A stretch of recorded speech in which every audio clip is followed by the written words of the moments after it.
arm swing bowler. Very, very economical, very, very accurate.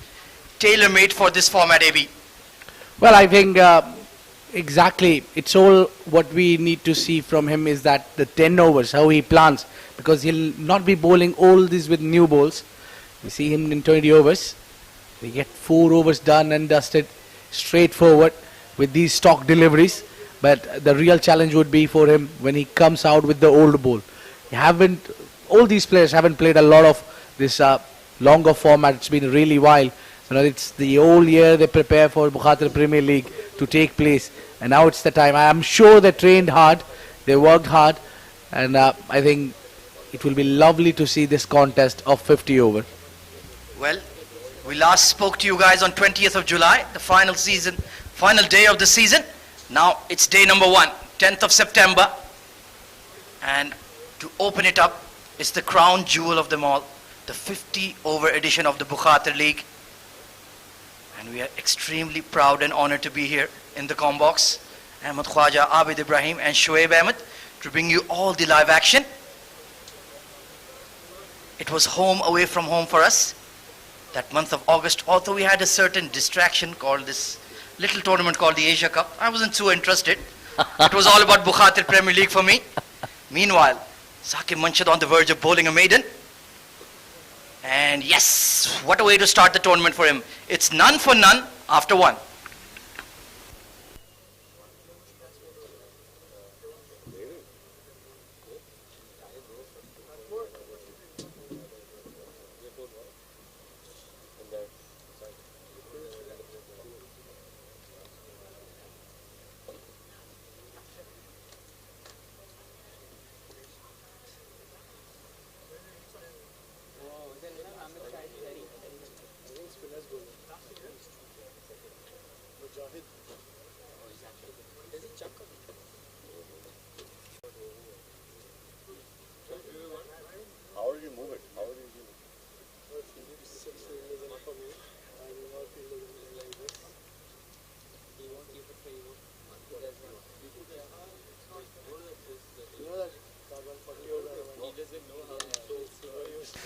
Well, it's going to be left arm spin, introduced early into the piece. Mujahid Amin coming in from the Bukhatir end. Just tucked away towards mid-wicket.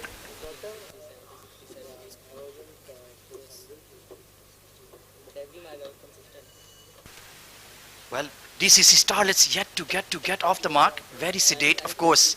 We've had so much T20 S10 cricket. Now there's a slight change of pace here, Abid. It feels very different, but it feels exciting. Well, indeed, but I'll tell you what, Izzy, these boys will be really, really trained hard. They know things or two about how to bat deep. So I think it wouldn't be really easy for an experienced team like Pacific Group would take them out so easily. They need to battle and work hard to get the wicket. Jiju is the captain. He's a brilliant captain. I've seen him leading the team earlier as well, but I think he's got what it takes to be a captain. Oh, absolutely. Classy all-rounder. Shrey Sethi, very watchful, very exciting young talent.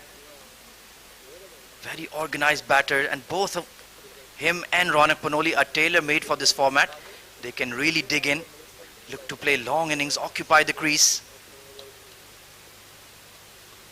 Slip in place for Mujahid, and they're playing him gently off the back foot. The pitch looks a touch slow here, Abi. Yeah, indeed, it's Sharjah who usually produce the belter of a wicket. Yeah, you will have plenty of runs if you get your eye set in. Meanwhile, Mujahid Amin consistent and accurate as always. Still no runs on the board. 2 overs back to back, none for none.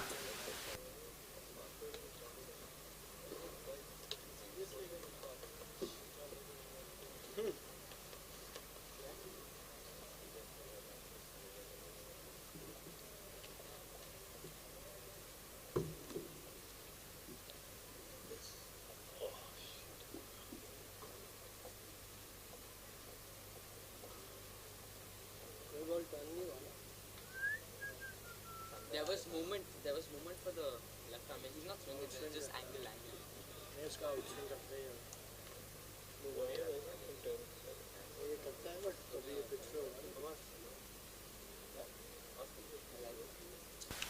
Saqib Munshid to continue from the Sharjah Cricket Academy end. Down the leg side. Has it flipped the pad? No. It's given as a wide by Asif Iqbal. And those are the first runs of the 47th Bukhatir Premier League. Yeah, Saqib just error in the line. Was doing so well with his stock deliveries. He relies a lot on the swing. He's pacey, he's quick enough. More of a outswing bowler who angles away from the right hander. Very threatening. Having perfect 2 slips out. Steps out, charges, finds the gap.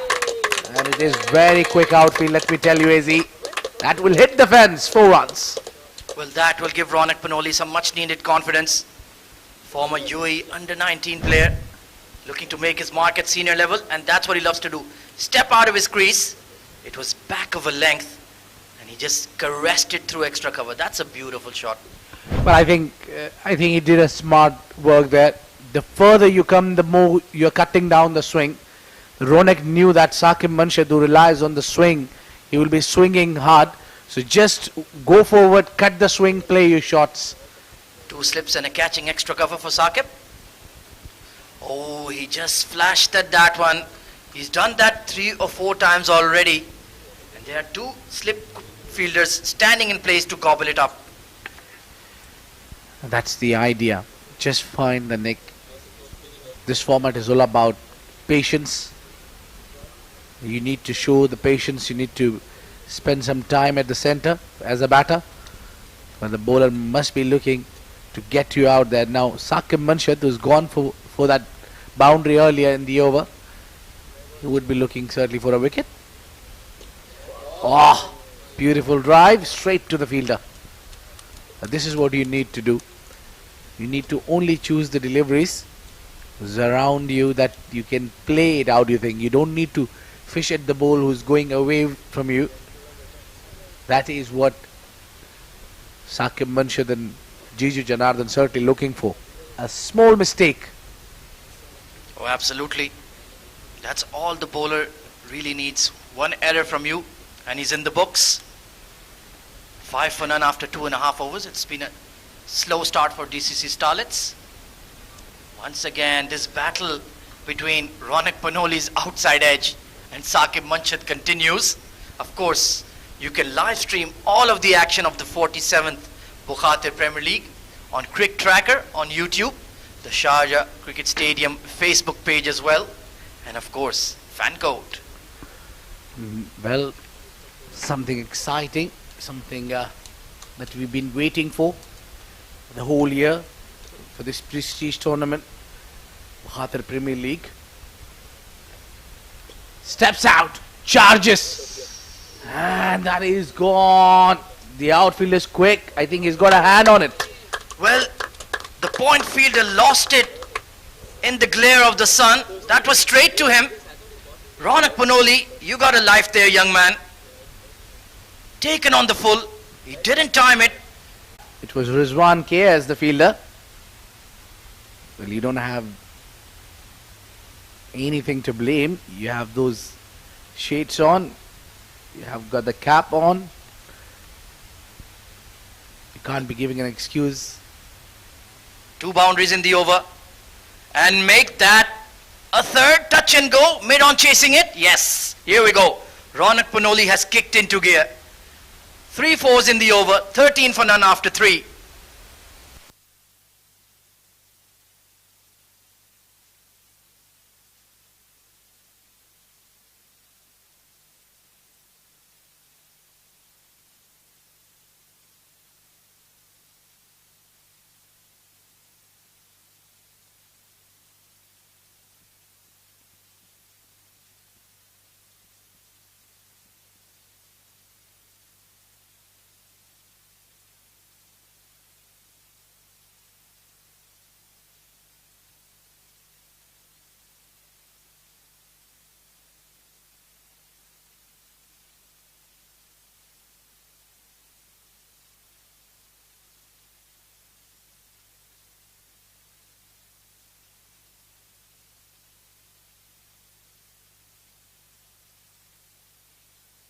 Mujahid Amin back into the attack. And Shrey, well, he's been very patient so far. I think they need to be a little more proactive here, Abi. Malaysia, they need to take time. The Shrey City has got what it takes to play a long inning. Ronak, you can see him that using the crease, but I think the more important is that you let that ball get a little older before you go for the big shots. You need to spend a little time at the center. Well, there's certainly nothing in there for the fast bowler with the new ball. It looks a very docile pitch. Plenty of runs on offer. Oh, it was the armour. He was playing off the back foot there. Very, very lucky indeed. I think that's a risky move to take, playing on a back foot against someone like Mujahid Amin, who can bowl those arm bowls as well as those slower. This time Shrey goes downtown. Calculated shot over the mid-on, and that is beautifully picked up for a boundary. Yeah, you need to just wait for that looseness. It's just slightly a loose delivery where Mujahid Amin got a little greedy, trying to turn the ball and bowled it slightly fuller, and that came into the arc. Yeah, just became a slot ball. That's the length he wants to bowl. Tucked into the leg side. That's much more like it. You have to be active between the 22 yards. Keep the bowler slightly busy. It will annoy him when you rotate the strike. And also when you only choose against the loose deliveries and the rest of the deliveries you give respect. That's what I think the bowler needs. And the batter would be also happy to get the results only on the looseness. Ronak opens up. He hasn't middled it. Over the mid-off fielder. Plugs and runs away for 4. And it's a no ball to boot. The first free hit of Bukhatir Premier League. Well, haven't seen a lot spinners bowling no ball, but Mujahid Amin over here certainly did. No ball and a free hit to follow, and this is what I think Ronak would love. He got up 4 runs, he got the early score as well. He's looking to swing the bat hard, and this is the perfect opportunity. Here we go then. Oh, it's a big full toss, clobbered over cow corner for the first maximum of the 47th Bukhatir Premier League. And it just did not hit, but it went out of the ground as well. It was a biggie. Well, Mujahid really need to work on that line. That was not a delivery to bowl, especially on a free hit. Oh, that was a juicy full toss, if there ever was one. Expensive over comes to an end. 16 off it, 29 for none.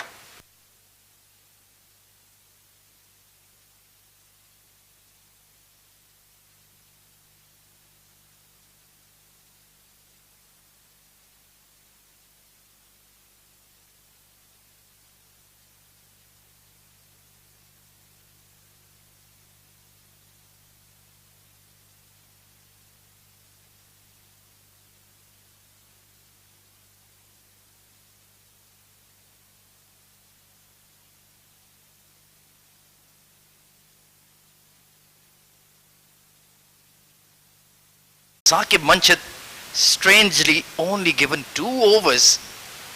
It's not a T20 game. It's 50 overs. Perhaps just a change of end needed for him. He wasn't really getting any action on the ball from the Sharjah Cricket Academy end. And Jiju, he's very deceptive with the ball. Can swing it, can reverse it, has that back of the hand slower ball. Very skillful operator.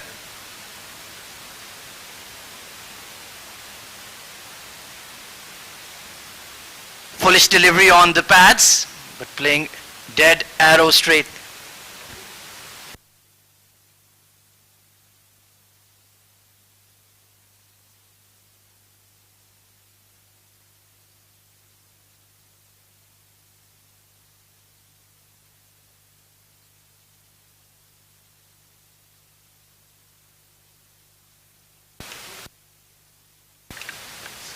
Let's see what Jiju can produce with the newish ball in hand.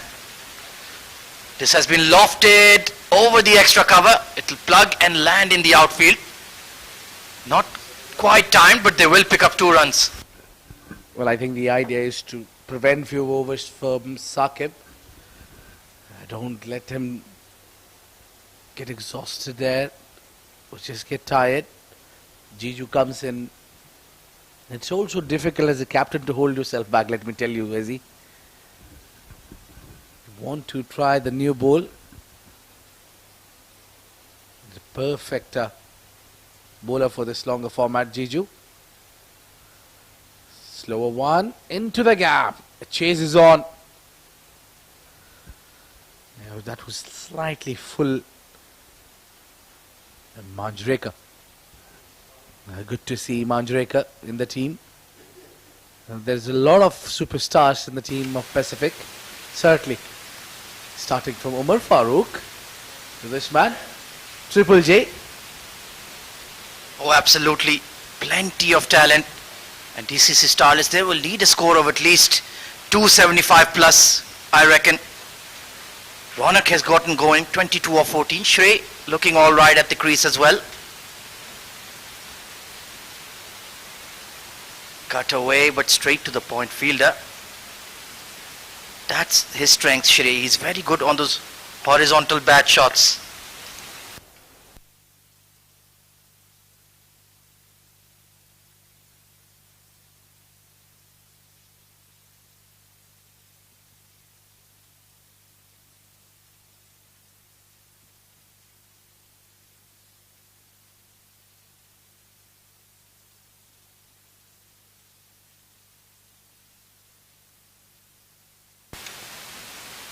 Lofted, past the mid-off. It's going to be a chase. It's Saqib Manshad himself scurrying after the ball. They will pick up 2. And as you can see, there's nothing off the surface that I can detect. No hint of swing. It's a very bare surface.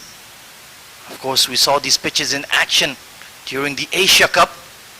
There was a hint of turn and bounce with the older ball, but with the brand new white nut you won't expect a lot. So the opening batters, the top 3, have to make good here. Of course, it's the first 10 overs of the game with fielding restrictions in place. There's a deep third and a deep fine for Jiju. I dare say you could pull in that deep fine fielder. Don't think you'll see a lot of pull shots of Jiju Janardhanan. He's very immaculate with his length. I would try to protect the offside boundary perhaps. A deep cover and a deep third. 36 for none. Steady start for the Starlets. Oh, that's a beautiful shot from Shrey and even better fielding at point. Yeah, Rizwan KS, exceptional fielder there. There was a with and offer in the final delivery. So 5 overs gone, 36 for none. A very good start for DCC Starlets.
Well, like we anticipated, it was just a change of ends for Saqib Manshad.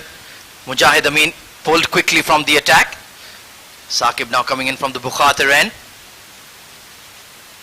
Oh, and there's definitely a lot more swing from here, Abe. Well, I think it's the Bukhatir end. The end where you can utilize that because that shade is coming slightly onto that wicket now at the batting end. So more time will be spent here. I think another hour or so. We'll have that shade coming in half of the pitch. Half of the pitch would be hitting that sunlight. So I think there will be a little bit more difficult for the batter to bat on. Well, let's talk more about this prestigious tournament itself. It's the 47th edition of the Bukhatir Premier League. AB, you've played in about 46 of them. How has it been so far? But yes, please do give us a bit of background on the Bukhatir Premier League. Well, it's a huge history behind this, starting back in 1974, this tournament. And we have got a lot of stories about this tournament, the prestige tournament of Bukhatir Premier League, that from Mr. Mazhar Khan, obviously, when he used to join us in the commentary box and tell us about insights, to taking those knowledges, passing through you to all our viewers. It used to be the best part about this tournament is that the father of cricket, Mr. Abdurrahman Bukhatir, himself played this tournament. So you can understand the hype and the greatness of this tournament. Oh, absolutely. And it's a family legacy above all. Another wide here. So Saqib just struggling to control his swing. Mr. Abdurrahman Bukhatir, of course, he was the visionary, the forefather of cricket in the UAE. Now we have Mr. Waleed Bukhatir, Mr. Khalaf Bukhatir taking charge of the Sharjah Cricket Council and CBFS and taking us into the future. Yeah, I think it's legacy which is continuing here. And recently you see that the reward has come out as Sharjah being... Oh, what a delivery. Sharjah surpassed the Sydney Cricket Ground by the hosting number of the games of international taking place here. Well, forget about the SCG. Let's talk about the SCS. That's what I say. 282 international matches at this venue. Something absolutely astonishing. The SCG has been around since the 19th century. We only began, as you mentioned, in the mid-70s. I'm not sure about you. Well, that's up in the air. Chance! And taken a wicket here. Sapandeep takes the catch. And it is Saqib who got the wicket, got the breakthrough. First wicket down. Ronak Panoli takes the walk out. Well, Ronak, you were looking so good at the crease. He just couldn't hold himself back. Trying to smash it over point. There was a deep cover in place. And you still went through with your shot. A safe catch taken. And a disappointing start for Panoli to the tournament. Gone for 22 is 37 for 1.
Firing away from Ammar Badami, the standing captain for DCC Starlet.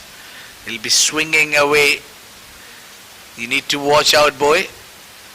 I think Ronak Panoli lost his rhythm, I think, because of those wide deliveries. Got him desperate and he went down the track to charge him. I think Saqib is the winner, who's got the last laugh. Yeah, just ran out of patience. Very disappointing. Amar Badami has to be very careful around his off stump. Meanwhile, it's another no ball from Pacific Group. Well, you can't be bowling a lot of extras here. And a free hit also. Shrey was just taking his time right at the center. That he's lost his partner earlier. Ronak Panoli now joining at number 3 is Amar Badami. Very talented young boy. Free hit on your way. Well, didn't capitalize, did he? It was very full, but just swinging away from the bat. That's Saqib Munshid's strength. 38 for 1 after 6.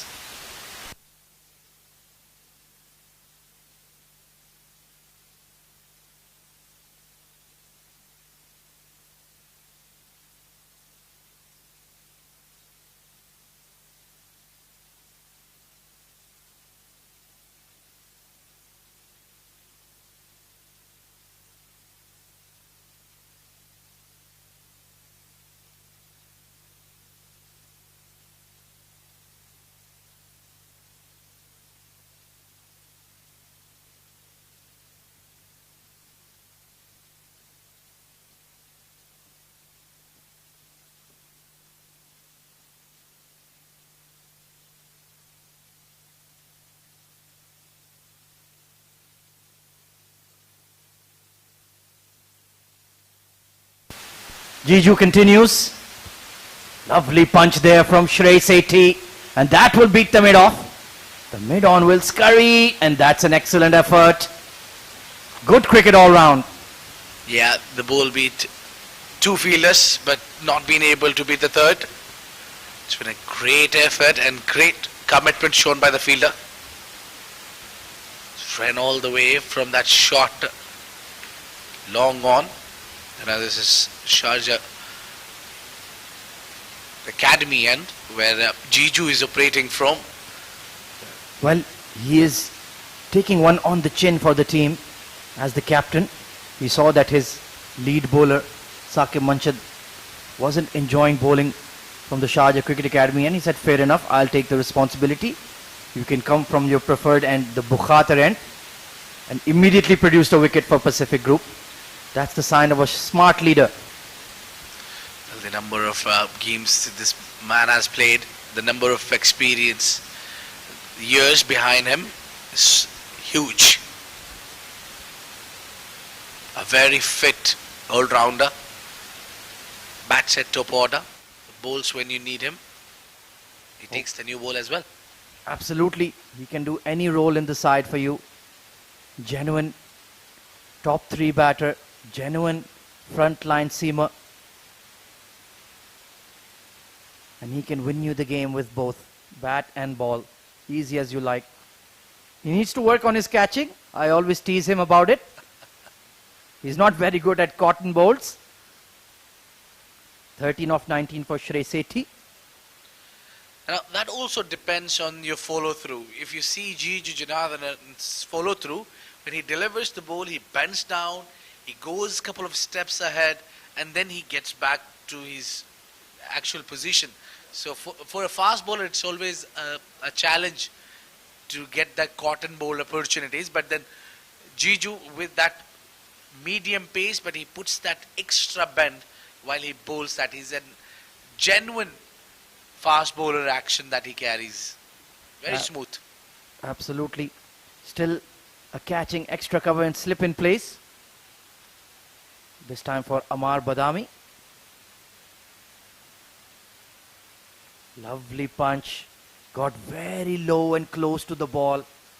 You can almost smell the leather from there, as Jeff Boycott used to say. Well, what I'm waiting for is late in the evening when the ball will get old. We might see the reverse as well. So it's been a while that we haven't seen Bull reversing a lot.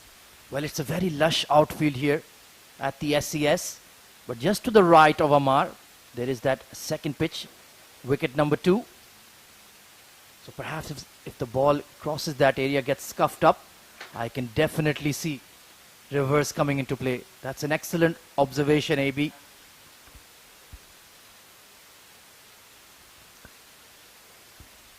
Yeah. This wicket we are yet to witness, but what I see from here, no demons on the wicket. It's just purely...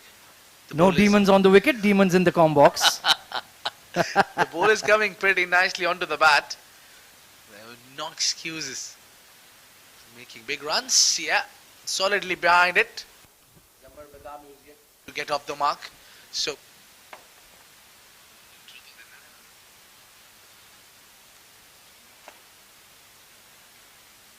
well, 7 overs gone. It's 41 for 1. Well, it's time for the change. With that, we'll have Shoaib Ahmed to take charge. Welcome, Shoaib.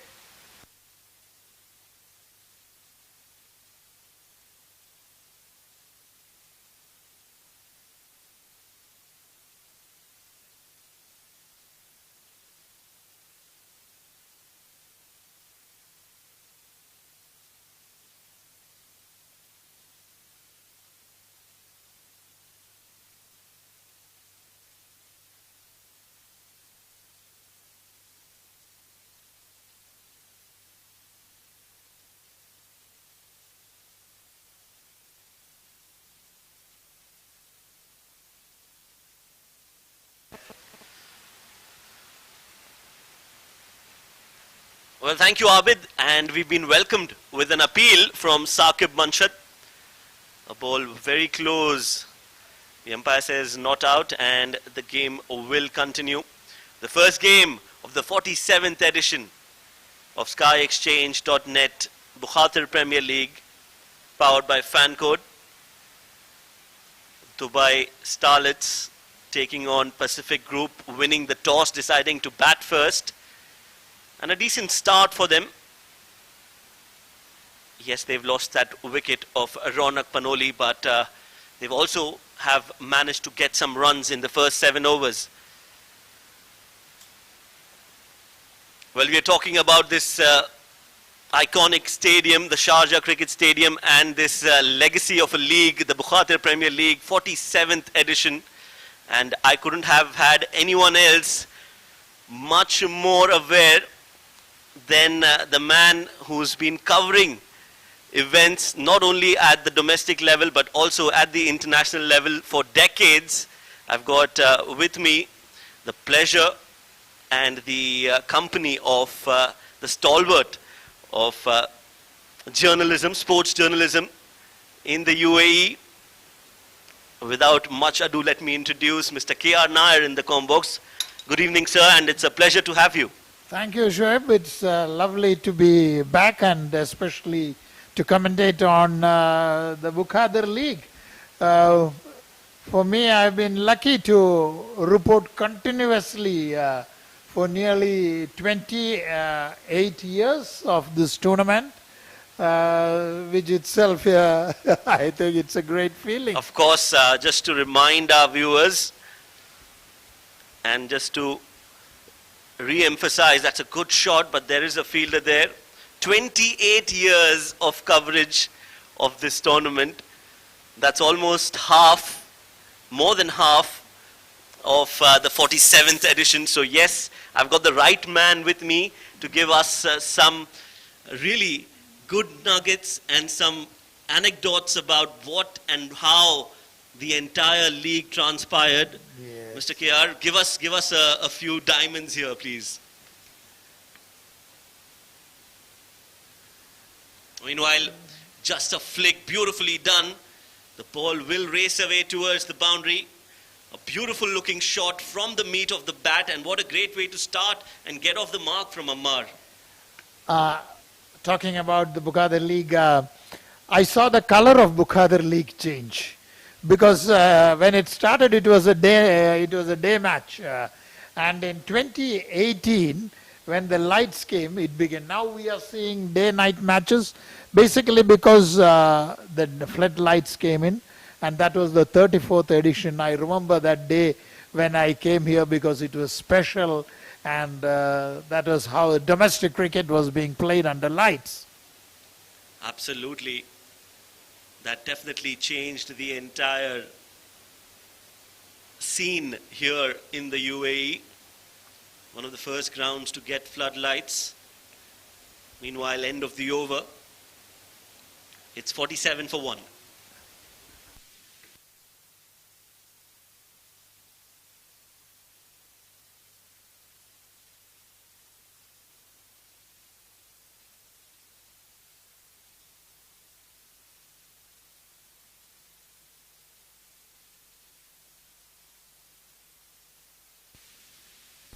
So that is how the first innings has panned out so far. 8 overs, 47 for 1. That one wicket of Ronak Panoli, 22 of 18. Definitely got the start. Played some really good shots, but then one shot too many. And he gave away his wicket to Saqib Manshad. Shrey Sethi and Ammar, the two players out there for DCC.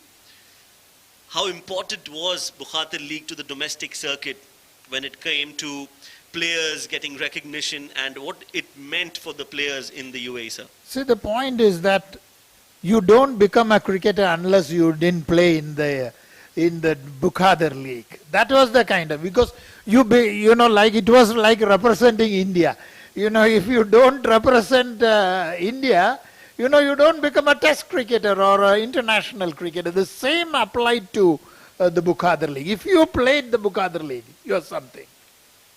That's right. That is a testament to how important this tournament was for the UAE players. It was just that platform that was there for the domestic players to perform and then get into the national side. And it has been the same ever since its inception. Meanwhile, spin bowling being brought from the Sharjah Cricket Academy end. It is Rizwan, the left arm spinner. Big appeal, but yes, not out, says the umpire, Asif Iqbal. Clearly he was going down leg. Yeah, the ball pitched outside the line, and also, so that wasn't the good decision. So, especially after all the action here, it's lovely to see domestic cricket here. Why I say it is important is, this is the first domestic cricket that is being played in a venue which has hosted the maximum international matches in the world. That's right. 282. We can't stress and can't describe more the importance of this venue, just not only for UAE cricket, but for world cricket. This is one of the Asia's oldest tournament.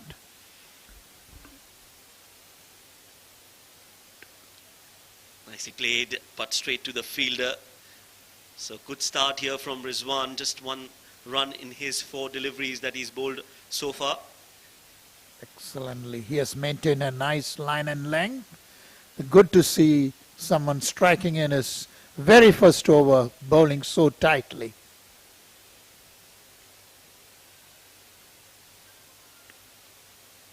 Big heave again, and in the air. That's a good shot. He knew where the fielders were, took that calculated risk on the last ball of the over, and he's got 5 runs off it. 9 overs gone. DCC are 52 for 1.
So change of bowling. We've got Umar Farooq, who's been brought into the attack from the Bukhatir end, and joining me in the comm box, and we are having these extremely pleasurable conversations about the Bukhatir League with K.R. Nair. Starts off with the ball on the pads, just a flick, some movement in the air for Umar Farooq. That's what he's known for, the ball to move away from the right-handed batsman, and he does exactly that. Talking about Bukhatir League, the Bukhatir Premier League, the 47th edition. KR sir, I'm sure this is, if not the oldest, definitely one of the oldest. Yes, you should understand that Mumbai's Kanka League. Kanka League began in 1948 and it's 73 years old. And Qadir Azam Trophy in Pakistan, he started in 1953 and 54 and is now 58 years old. And this is 47, and that too we are not even a test playing country. And to have such a thing in an associate country is something remarkable. That is such an important and such an interesting point you made there, KR sir. Yes, we are not a test playing nation. Yes, we've just taken the sport, we've adopted it here in the UAE, and to have a tournament which is continuously running for the 47th edition, this speaks volumes of the effort that has been put behind conducting this tournament, and all credit has to go to the Bukhatir family and also to the Sharjah Cricket Stadium, the management. They've done really well for the game, they've served really well for the sport that we all love. It started from the Al Khan area where Al Safir Mall is there. You know, it's a sandy ground, cement wicket. From there it has come to the green turf, top class ground. It's a brilliant journey. Absolutely wonderful journey and absolutely wonderful shot there coming in from the bat of Shrey Sethi, who quickly moves on. He's scoring runs at his will. That was a loose delivery, fuller from Umar Farooq, and Shrey using that willow of his and playing it over mid-on. Beautiful looking shot, 4 runs for him. He moves on to 23, and one of the youngsters who's coming up through the ranks, and there are so many of them who've come through the ranks of the Bukhatir League and from the Sharjah Cricket Academy as well. Why I say is because there is a tournament where father and son played together. Excellent, excellent. Yes, they have. How many of tournaments would you know where you've got the father and son playing together? One of the few, definitely the Bukhatir Premier League. We are all proud of this tournament. Yes. Every UAE cricketer. You know, for dreams. example, Shahzad Altaf, he played in the earlier edition. Now Ramesh Sirsad is playing in the later editions. So many people can tell the stories about how they played. My fathers might be saying, I played in this tournament years ago. How many people can say that? You know, that's a special feeling. Absolutely, yes. To be able to be part of this tournament itself is a proud moment for every domestic cricketer. Any player who comes and aspires to be a UAE cricketer, his first aim is to play in the Bukhatir Premier League. Meanwhile, a short arm jab, but straight to the fielder at mid-on. That's the end of the over, 7 runs off it, and the score on the board is 59 for 1.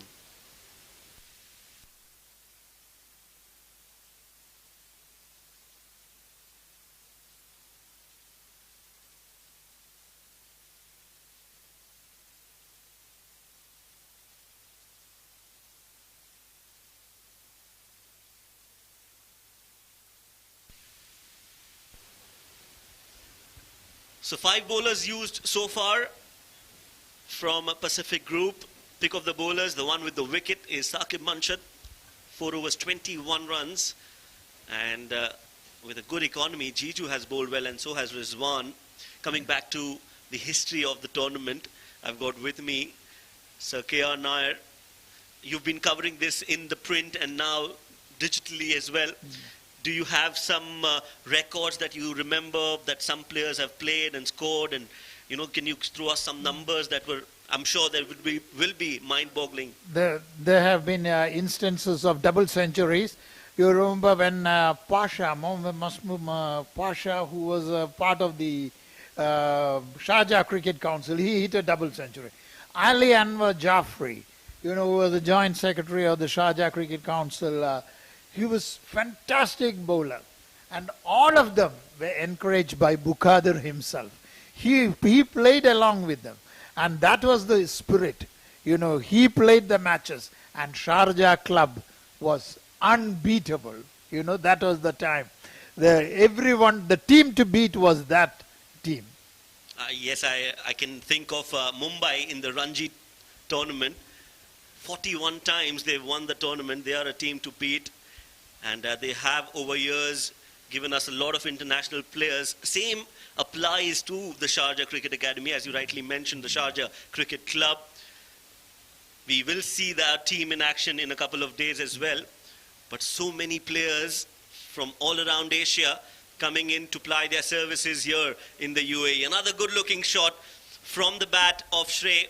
Both these batters are looking good. They're looking comfortable. Not a lot of turn and purchase for spinners as of now. Yeah. And both the batters are making merry of it. It's lovely to see the wicket playing so well, especially after the Asia Cup has been played here. And we saw one of the batsmen who got out was Ronak Panoli, who is a fantastic player, who I have many times in schools cricket covered his double centuries. He's a promising player.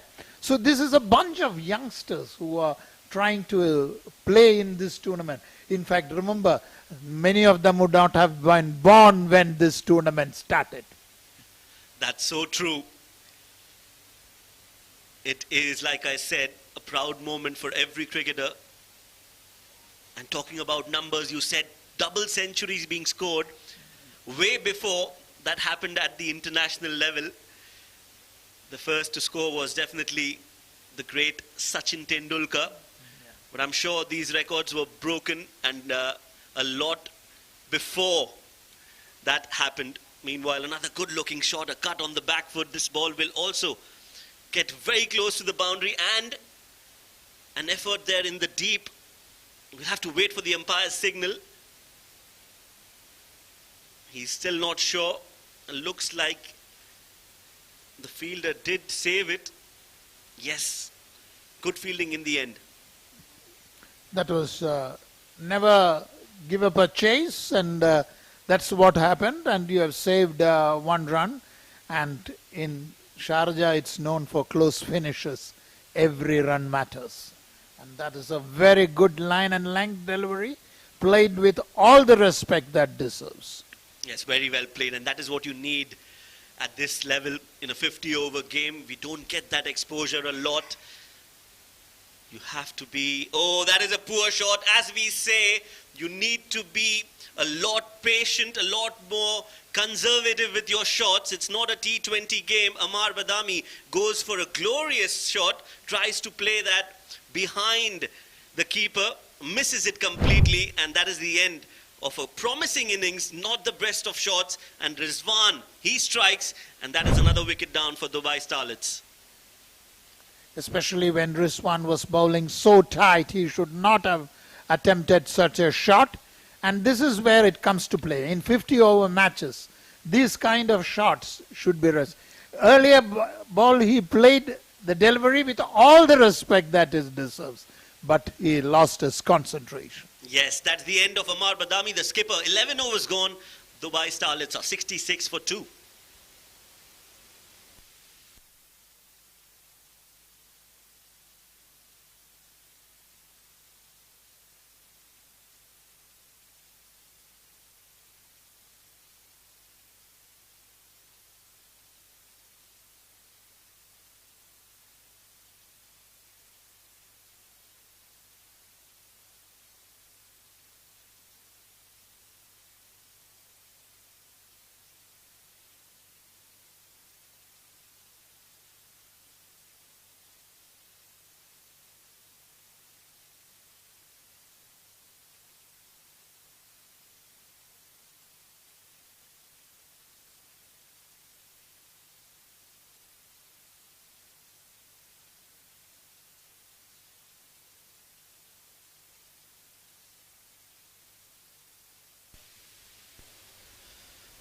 So a quick drinks break while that wicket fell. 2 wickets down. Dubai Starlets have lost their skipper in Ammar Vadami. The new man in is Dhiman. And he'll have a big role to play, the middle order, especially in a 50-over game, Kiar sir. That's very important. They pace their innings. The biggest problem that the T20 has made to cricket is that players wind up in about 20 overs. They forget which format they are playing, and that is what is happening. And that you have to play the longer version to excel in the shorter version. That is a lesson, and this is the platform for it. So true, sir, so true.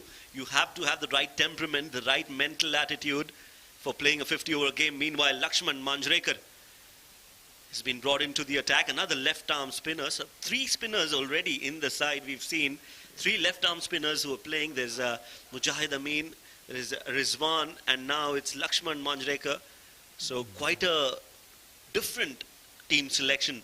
You think that this wicket is good for spinners? So we have seen the players bowling getting the turn, and also the wicket is little stopping in a way, because the players, as you can see, they have to apply themselves to play their shots. But understand that if you don't play those kind of shots which resulted in the last wicket, you can stay there and build a good innings. Yes, shot selection is so much important, even more important in a 50-over game. You have to be there, adapt to the conditions, and try to maximize your run scoring ability on the loose deliveries. While if there are good deliveries, you need to respect them, as you rightly mentioned. That is how you need to play the ball that's coming in. Very well played from Shrey. He's looking good. He's played 38 deliveries for his 31. That is exactly what is needed. The building, slow and steady, wins the race, you know. Once you play those shots, you will get control over the shots. That's another good delivery, good line and good length, just not too full. Allowing the ball to do something off the pitch, and equally well played by Shrey. Again, the credit has to go to these youngsters who are coming through the ranks of school cricket. Nicely played straight down the ground. There is protection in the deep. The days of 2-day matches, 4-day matches and all have vanished. At that time, make full use of 50-over matches. That's right, end of the over. The score is 67 for 2.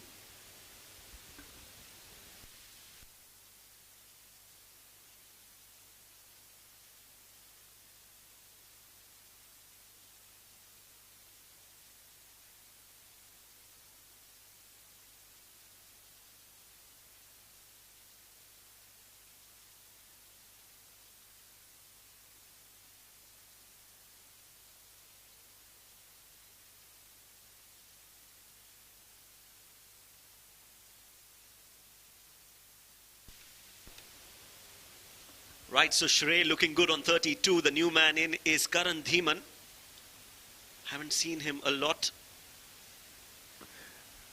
I think I saw him in action during the school's the group age academy tournaments. He was good. So these are all promising bunch of players, which is very good that DCC is doing. Yes, absolutely. DCC, the Dubai Cricket Council, is known for giving opportunities to the youngsters, and that is exactly why the faith has been returned by Shrey Sethi. Another good-looking shot on the back foot, not too full, not too short as well, but a great shot from Shrey Sethi, placing it in the gap for 4. I was very impressed by the dedication shown by Amin Farooq, the secretary, who is leading the DCC. He has spotted these youngsters. He is shaping them into a good players and giving him the opportunities against top-class UAE players. And they are improving with every tournament. That is absolutely right. You need to get into the deep side of the pool if you want to learn to swim. And that is exactly what these youngsters are doing, battling it against the top class, the top tier, the cream of UAE cricket. And it couldn't have been better than the Bukhatir Premier League, SkyExchange.net, the 47th edition, everything to play for.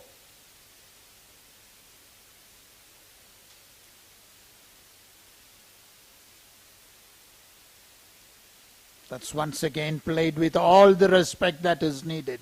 That is what is needed. Copybook style, head down and play with the respect. And pick the right ball to choose and hit it. That is what is needed. Yes, and Shrey is doing just that, 36 of 44. Another flighted delivery played in the gap. Chase for the fielder who is struggling, and in the end Wasim is not able to stop that. So another boundary coming in from the bat of Shrey. The timing was immaculate on that shot. The ball just kept racing away from the fielder, and he'll get 4 more. This is what exactly we were talking about. Respect the ball and go for the shots. Flighted ball, use the feet and beautifully placed to the boundary. Yes, another expensive over coming in from Rizwan in the context of the game. They'll need a lot more dot balls to build that pressure. But right now, Shrey is looking so confident and so comfortable playing those shots. Nicely played back to the bowler. So end of the over, 13 gone. Dubai Starlets are 75 for 2.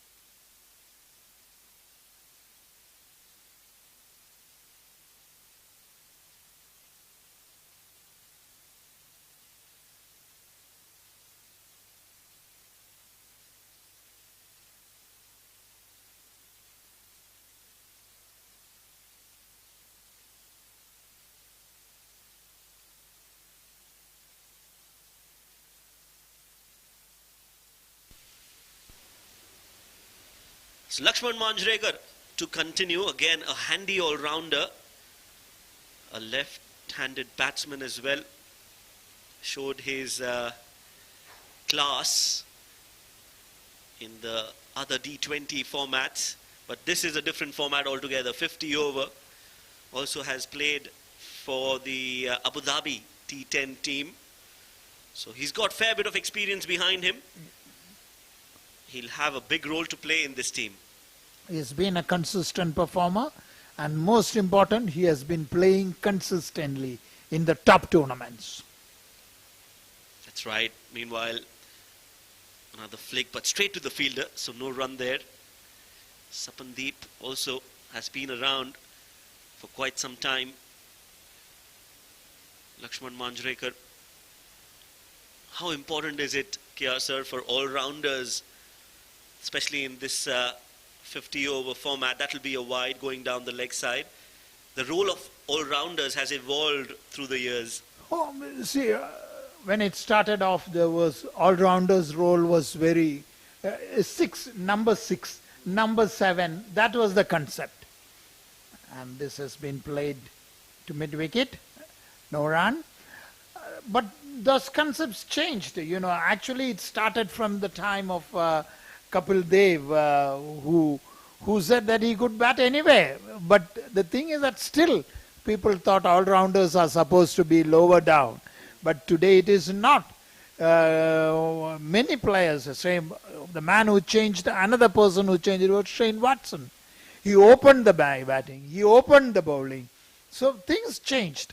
And now everyone should aim for becoming an all-rounder because they can fit into any format. That's right. T20 format has increased the value of an all-rounder. We can see how one all-rounder can change the balance of the side. And you're right, Shane Watson, Jack Callis, one of the greatest all-rounders. could bat right at the top of the order, could open the bowling for South Africa. This one again straying down the pads. He'll have to correct that line, I feel. He's bowling middle and leg, has to get to the off stump and let the ball do the talking. End of the 14th over now. And it's 77 for 2. Change in the voices in the com box. It's going to be AB and AZ. Thank you.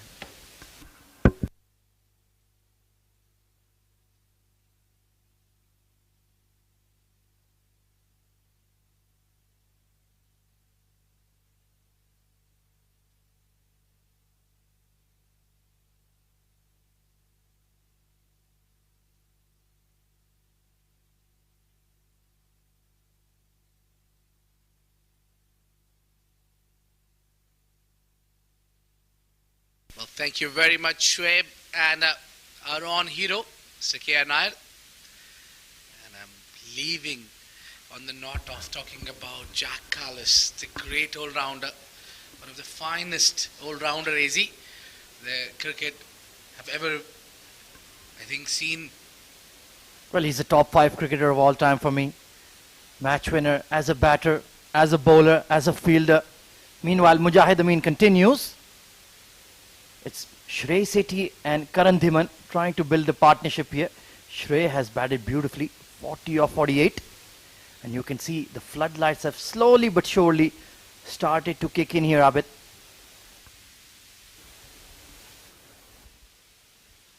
Oh, that's in front. No, says the umpire. That hit him on the back leg. I think there was some bat and ball maybe. Yeah, that's why Mujahid pulled out of his appeal. That looked very adjacent, inside edge. Karan, you have to be careful playing on the back foot to Mujahid Amin. He has a deadly armour. Yes, this is more better when you play with the front foot, especially against the left arm.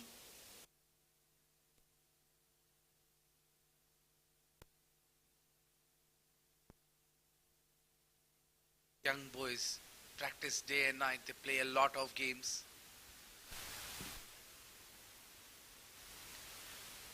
Oh, lovely work there. And interestingly, they only have 3 fielders outside the 30-yard ring. A deep square, long on and a deep cover. So they've opted to have that attacking field. 2 catching extra cover fielders. And he's lofted it towards that cow corner. And it will drop in the outfield. Sapandeep Singh will do the clean-up job. I don't see any problem with the achieved run rate here. All they need to do is just stick around. Don't lose your wicket. You already lost 2 wickets. Take the game deep. You might add after the 35th over. Yeah, you didn't listen to me.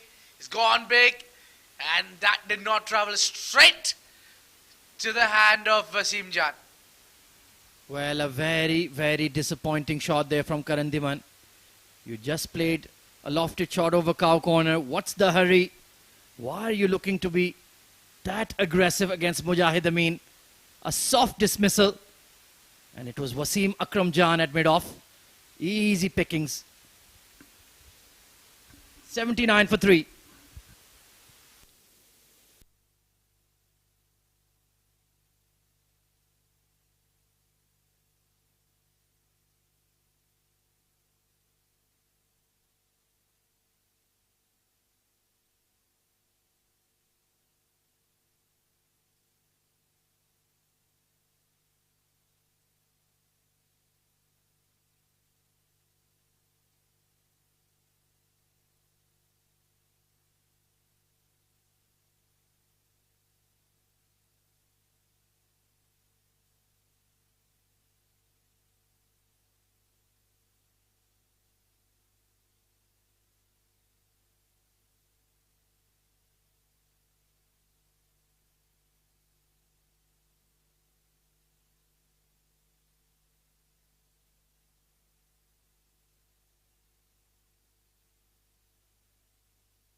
Lakshman Manjrekar into the attack.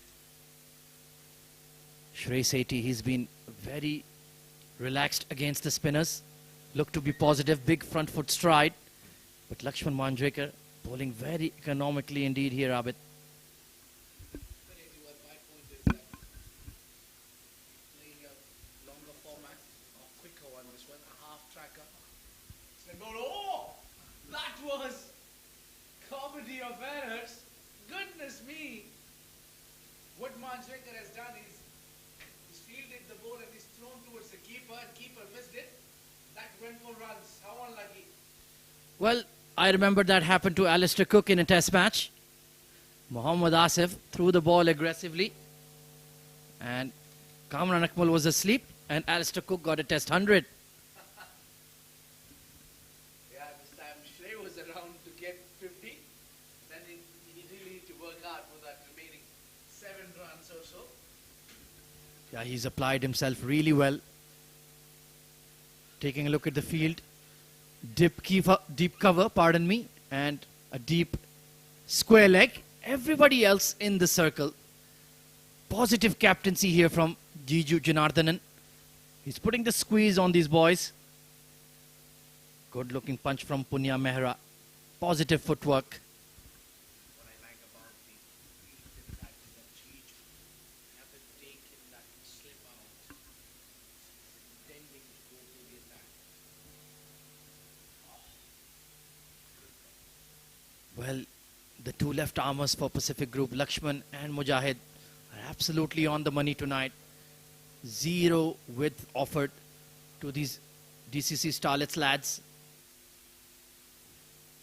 Cut away and fielded at point. They're putting the pressure on Punya, who's still yet to get off the mark. Very good bowling indeed. 82 for 3 at the end of 16 overs.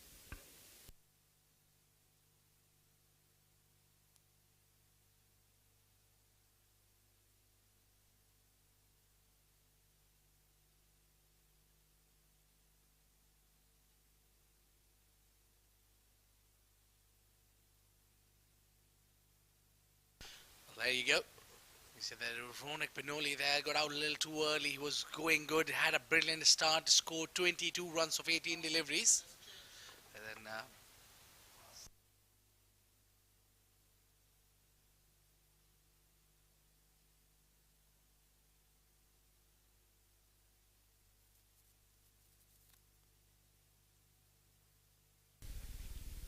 Mujahid Amin continues. Oh, lofted drive there. Just beyond the catching extra cover. Airy fairy shot there from Shrey Sethi. This pitch is on the slower side. It's not easy to drive on the up. Very, very lucky there indeed. Yeah, Shrey need to be a little bit careful here. Or there is an injury. There's a point fielder. I think it's Rizwan KS who's down. Not sure. Well, it looks like a case of cramp for me. Of course, very hot conditions. We started at 5 p.m. local time.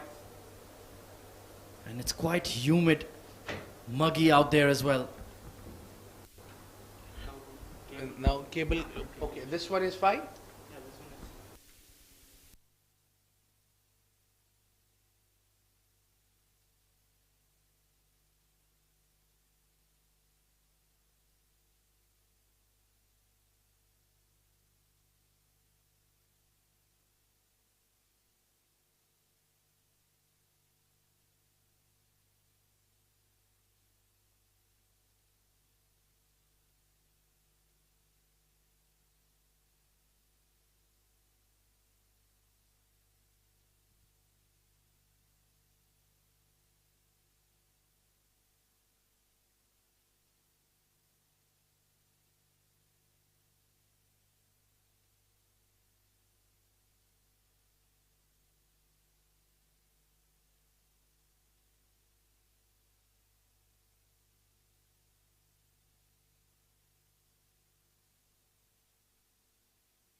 Well, Rizwan KS has had to go off the field. Hopefully, he'll just get some fluids in him and be right as rain. Meanwhile, Shrey Sethi battling for DCC Starlets on 43. And positive intent. He's hit the gap at mid-wicket and hit the fence as well. Yeah, just making small adjustments now, Mujahid Amin. Should have done a little earlier. This Shrey Sethi is just shy of 3, but that's 4 goes to Punya Mera. He's got off the mark with the boundary.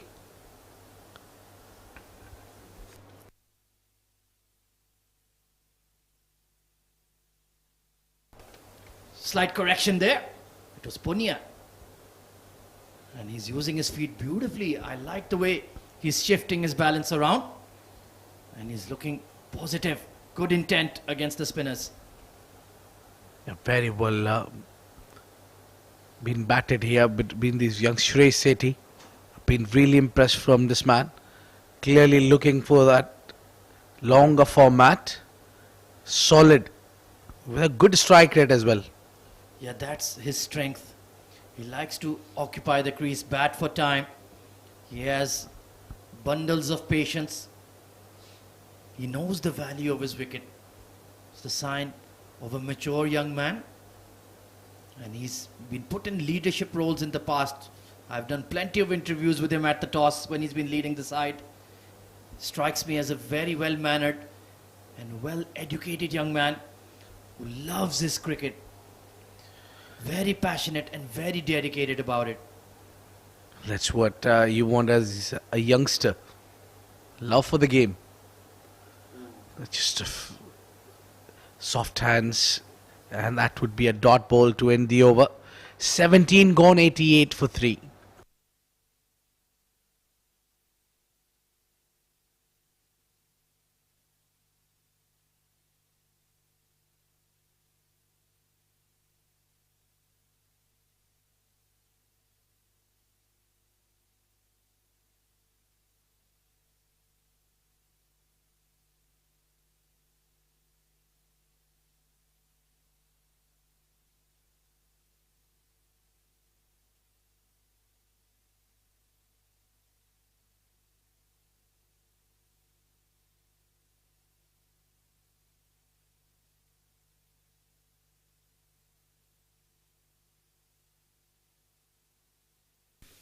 Lakshman Manjrekar continues from the Bukhatir end.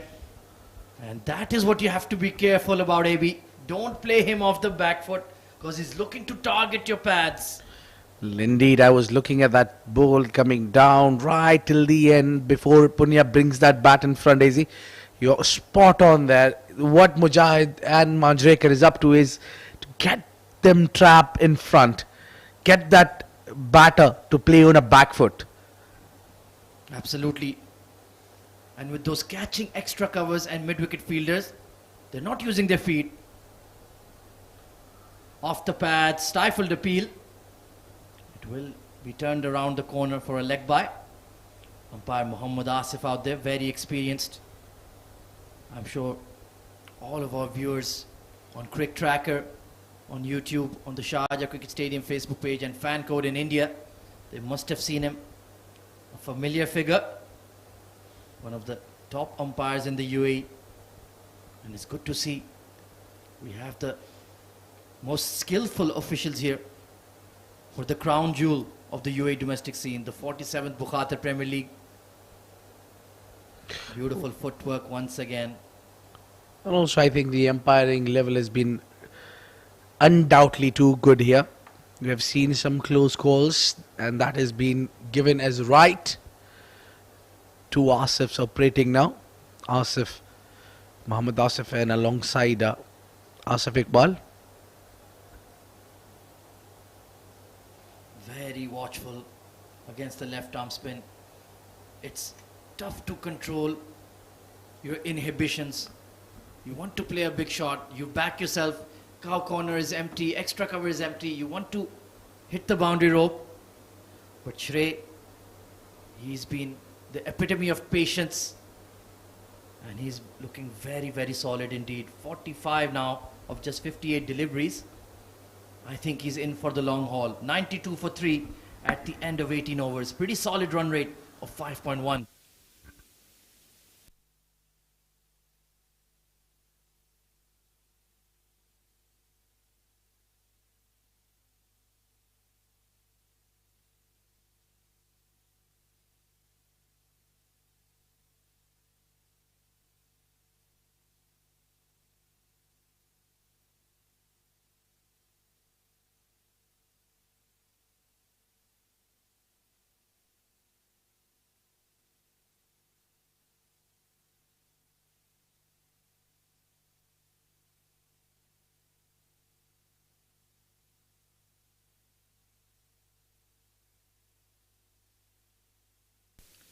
Nicely swept, and they're going to push for two. A lot of real estate out there on the leg side with only a deep square leg in place. So he's one hit away from a well-deserved half century, Shrey Sethi. He's worked hard for his runs against a very skillful bowling attack. Saqib Munshid, Mujahid Amin, Lakshman Manjrekar, Jiju Janardhanan. Yeah, that was the straighter one. It just gets straighter after hitting the deck. Well, I see is nothing wrong with the deck. All you need to do is apply yourself. Have patience. Looks pretty easy to bat on if you back yourself. There is a touch of rough being created here though. You can see just the bowler's foot marks are starting to look a little messy. That will certainly be an advantage for DCC Starlets in the second innings. Oh, it was that armour once again. He read it well. I think you're spot on there, Izzy. The second inning will be slightly challenging for the team batting. Pacific Group, Jiju and the company need to be a little careful because spinners will have a role to play. Swept hard. It is going and gone for 4 runs. Beautiful execution there of the sweep shot from Punya Mehra. He read the length. He knew fine leg was vacant and timed it sweetly. That's a wonderful shot. That will annoy a left arm spinner, and Mujahid Amin doesn't look happy at all. Well, I think that delivery was also meant to be hit for 4 because that was coming onto your pads, going down leg side, easy picking for Punya. Inside out, looking good. Oh, good fielding. Excellent piece of fielding from Irfan. That's a brilliant effort from Irfanullah, big fast bowler. He's the only man out there at deep cover, and he stopped a certain boundary. 100 up for DCC Starlets in pretty good time. 101 for 3 after 19.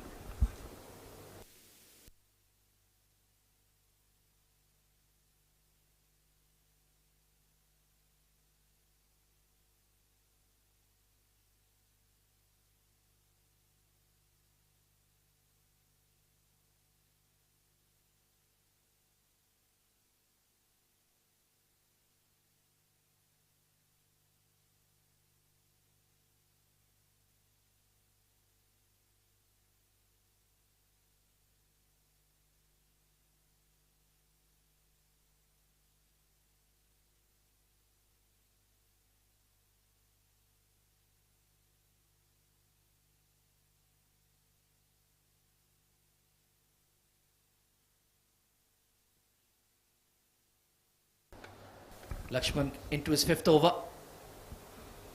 Well, we've seen a steady barrage of left arm spin, but I'm looking around at the Pacific Group playing 11 tonight. They have Wasim Akram, Omar Farooq, 2 excellent fast bowlers in their side. Saqib only bowled a short burst. Irfanullah as well, 3 excellent fast bowlers in this side. So Abid, what is the game plan here right now for Jiju Janardhanan? Well, add Jiju's name, make it 4. Then we talk about the bowling attack. 4 fast bowlers, spearhead. Wasim Akram haven't bowled so far, who's generally very good with the new ball. I think Jiju should have let Wasim come in the replace of Mujahid Amin or himself. Yeah, it's a very docile surface, and outside the new ball, there's not going to be a lot of assistance for the fast men. And you have 3 frontline seamers, including yourself. That makes it 4. So I'm just a bit mystified about the tactics so far. Full credit to Mujahid and Lakshman though. They've done a decent job, but the current run rate, it's still above 5. So it's not like you've held them down in terms of the run rate. When will we see them in action? Perhaps with the older ball. Looking to get some reverse swing.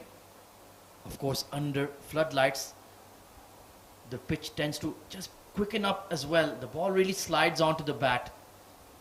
So I'm just a bit concerned, will they get hammered in the second half of the innings?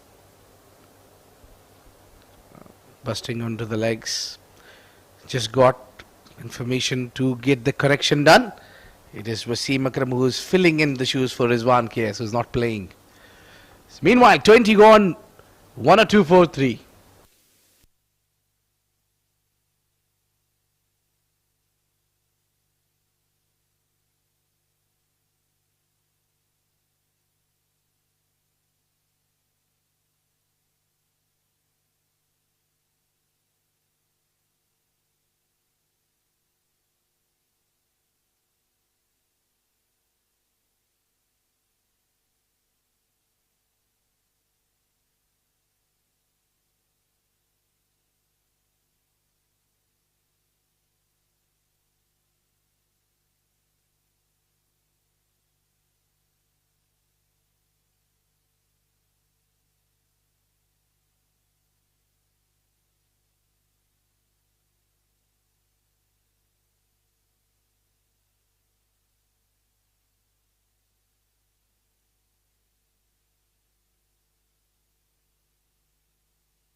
Mujahid Amin seems to be bowling his 6th over on throat now. Looks very good. Shrey Sethi brings up his 50. What a great knock. This has been under pressure. So his 3 partners walking out. And the first game of this Bukhatir Premier League, powered by Fan Code, has been the first 50 from Shrey Sethi of DCC Starlets.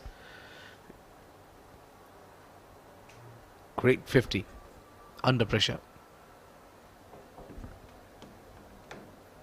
Top knock by the young lad. Sensational effort so far. They lost early wickets. Amar Badami, Ronak Panoli couldn't get going. But he's really hunkered down. Taking a look at the ball right now, Asif. Yeah, just doing some repair works.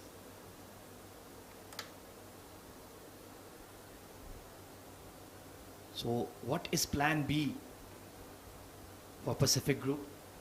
This partnership is looking good. Another sweep shot. Once again, there's nobody behind. Square. Big chase for Irfanullah. Pardon me. It's Lakshman. Good solid throw though. Right over the stumps.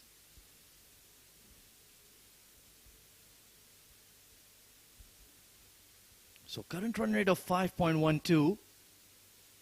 Steady partnership building here as well. 30 runs, in fact 26 runs added by the pair. And your left arm spinners not looking particularly effective here, Abid. Yeah, I think it's not threatening the batters. They're just scoring runs freely. The reason is they have been settled down there. Shrey Sethi steadying the ship here, where Punya was playing a round runner bowl here. Was not wasting a lot of time. And this is where you need to be. Play on the wee and play longer. I think they need to stick around, dig in for another 15 overs. Shrey should go for 100. Oh, that would be something spectacular. He certainly has the platform. Plenty of overs left. Oh, picked up over cow corner and hits the fence in no time. Another brilliant shot by Double S. In fact, pardon me, It was Punya Mehra looking to be very aggressive against the spinners. 21 gone, 110 for 3.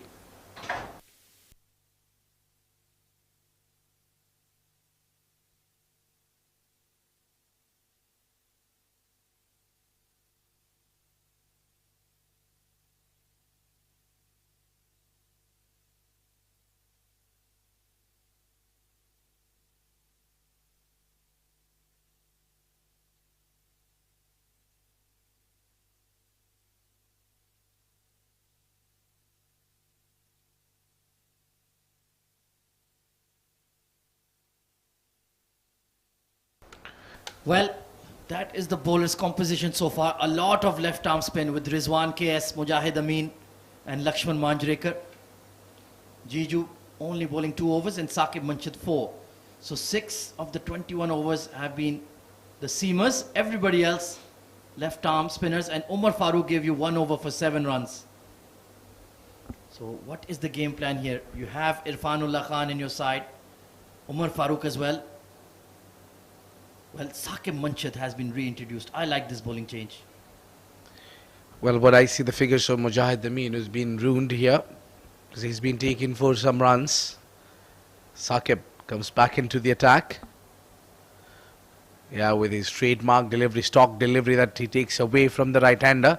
I think it's a perfect call to bring him in because these two batters seems to be very well settled against the spin attack. Absolutely spot on. I think Jiju has realized Punya is a bit over-aggressive against the spinners. I need to get rid of him. Let's bring on the seam option. He likes to play his shots, and Saqib will tease him around off stump. Maybe he'll fish one. There is a slip in place as well. Yeah, Jiju was, I think it was a pretty ordinary decision to take 2 left armers together into the attack. Oh, that hits the stumps and going all the way for 4. In fact, it went. What timing on that from Punya. He absolutely nailed that on drive, and it was hit so hard, ricocheted off the wickets at the non-strikers, and even then the mid-on had no chance. Beautiful shot. Wow. I think it just passes the stumps, just hitting by at the perfect side at the off stick at the non-striking end. That was beautifully timed.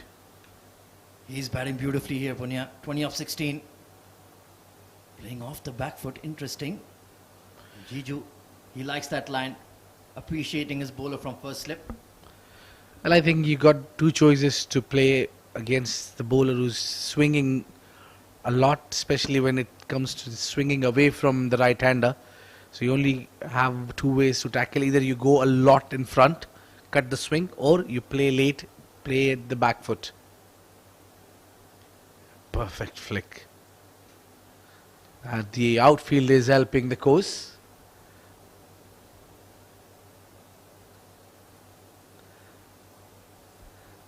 It certainly is. Looks perfectly maintained, well manicured. Want to have a picnic on it later on after the game at 2 a.m. Midnight snacks. Yeah. Some barbecue, I'm not sure. Yeah, I don't think they'll allow that. Quick single taken to mid-wicket. So, Shreyas Sethi and Punya Mehra building a good partnership here. 37 runs added between the pair. Run rate is above 5.4. In fact, above 5, pardon me. So the first move hasn't quite worked. And leaving your fast bowler so late with an old ball, well, you better hope you get some reverse swing. Otherwise, we might see a big score. And out. Oh, he got the edge, but did not carry to the slip. Jiju Janardhan there. Very sharp. Good fielding. 22 gone. 117 for 3.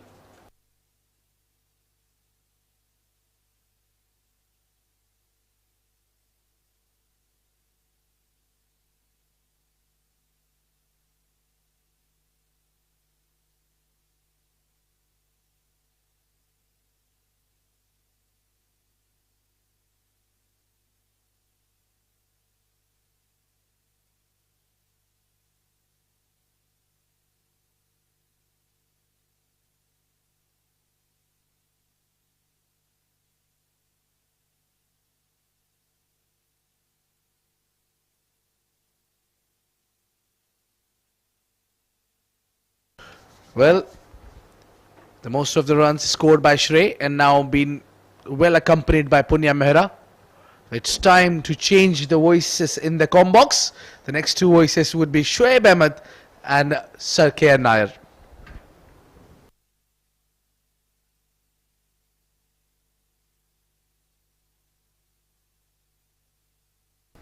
Thank you, Abid.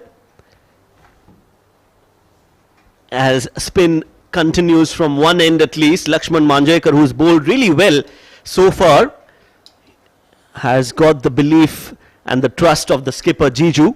He continues. This time he's been brought from the far end, which is the Sharjah Cricket Academy end. Has bowled well so far, sir. Lakshman, KR, sir. Lakshman has maintained a very good line and length. That is what is needed. This time once again on a good line. And what is beauty is Shrey's innings. He has played the deliveries with respect and earned his half century. Yes, that's right. He's only taken on the loose deliveries. If there are any good deliveries, he's respected the fact that the bowlers are there to bowl and try to take his wickets. So yes, he has been cautious, and that is the right way to go about it, especially in the 50 over format. Oh, that's an edge, an appeal, but they quickly realize that there was some bat involved. That was a very good delivery. You know, when you keep on bowling on a good line and length, and it's bound to get a wicket, and that is what Manjrekar is doing. Yes, nicely driven straight down the ground for another comfortable single. He's looking so good, Shrey. A well-deserved half century, and the way he is playing, if he continues, we might see the triple figure mark being breached by this youngster. There is enough time for him to reach there, provided his patience stays. Nicely driven again, slightly fuller from Lakshman. And Punya Mehra giving able company to Shrey.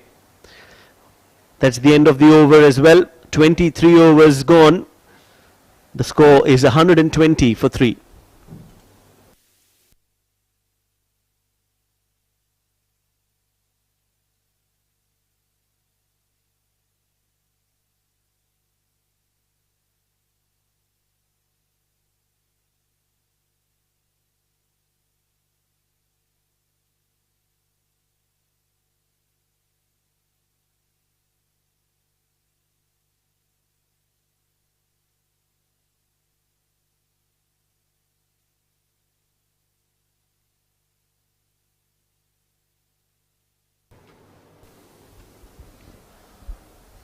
Saqib Manshad, he's their spearhead. He's their wicket-taking bowler, isn't he, KR sir? Yes. Nicely played, beautifully done. That's the shot of the evening so far. Great balance, great composure, right from the meat of the bat, and all the fielders could do was just see the ball, race away towards the boundary for 4. This is a class shot. Played with elegance, beautifully placed, and that too coming from the man who is the star of the moment. Yes, that is such a great shot. Coming around the wicket. This time over the wicket, back to his usual style of bowling. Getting that ball away from the right-hander, angling across that delivery. Equally well played. Have you noticed Shrey? He bats with a straight bat and ensures sees that ball hit the middle of his bat. And now Punya doing the same. This is what is needed, a partnership. Punya Mehra and both of them building a good partnership. What is needed?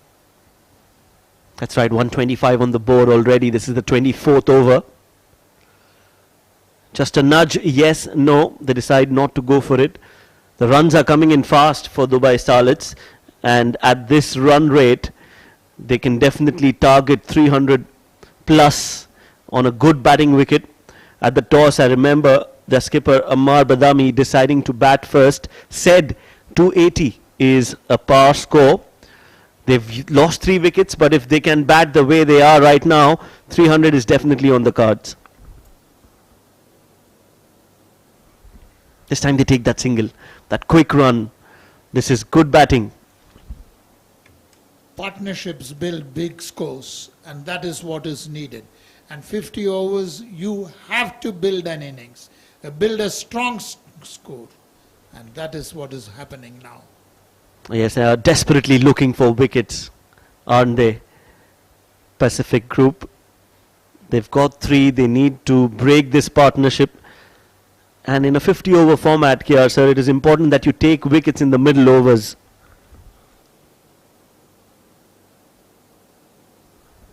Another quick run, easy singles. This is what is needed, you know. Singles, doubles, and the fours, and the occasional fours. That keeps going. And if the wickets do not fall in the middle, then you can expect a big score. Oh yes, that's right. They need partnerships.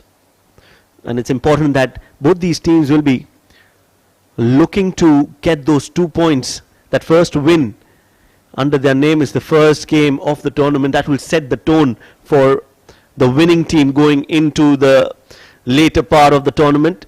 24 overs gone. Dubai Starlets 128 for 3.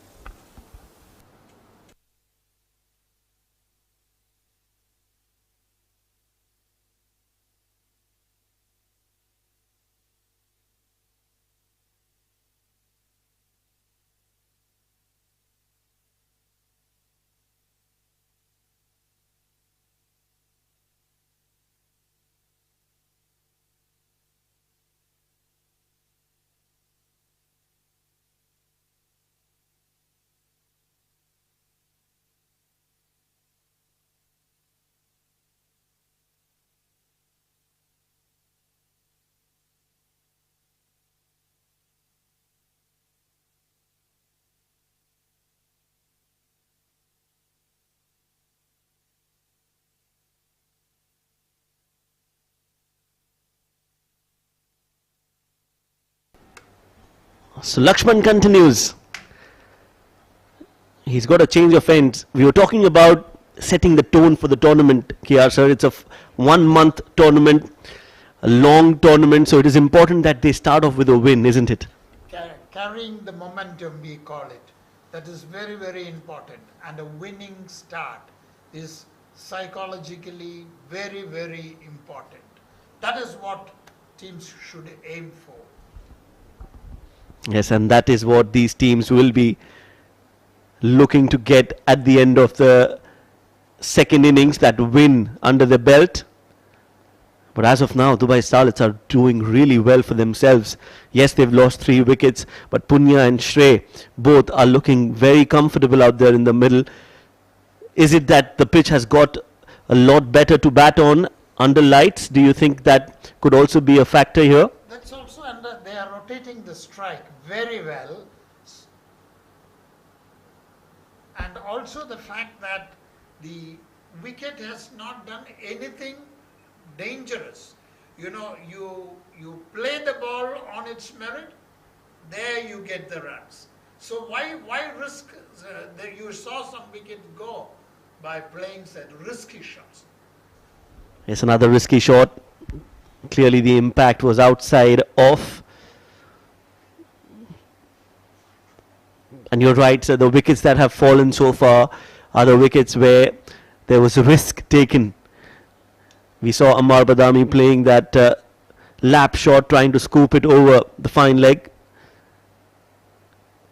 But as of now, both these batters are doing really well in controlling the flow and controlling the game as well.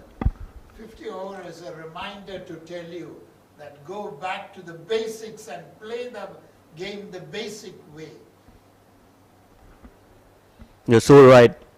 It is important to have your basics in place.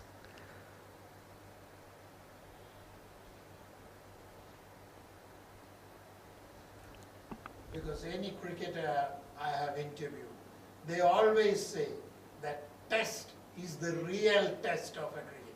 Why it is? Because it tests every skill in a player. And this 50 over format tests every aspect of in a cricketer, especially the staying power, the ability to bowl on a good line and length. Absolutely spot on as always, Sir KR Nair. 25 overs gone. We'll keep that chat alive. DCC 129 for 3.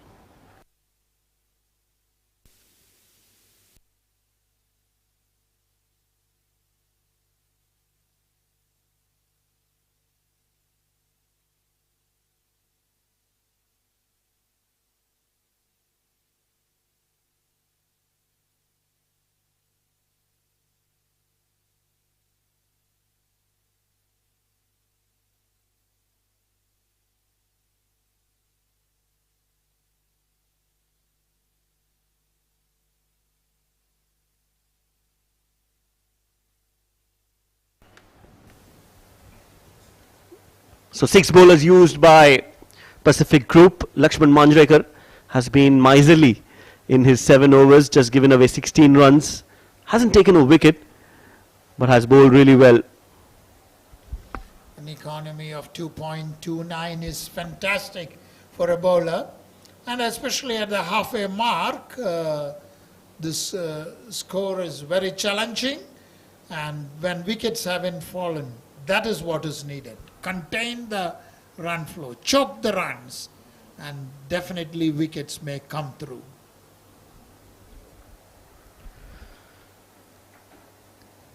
Shrey and Punya looking good. And now they've gone back to Rizwan, the left arm spinner, bowled in the power play overs earlier on in the innings and now has been brought back.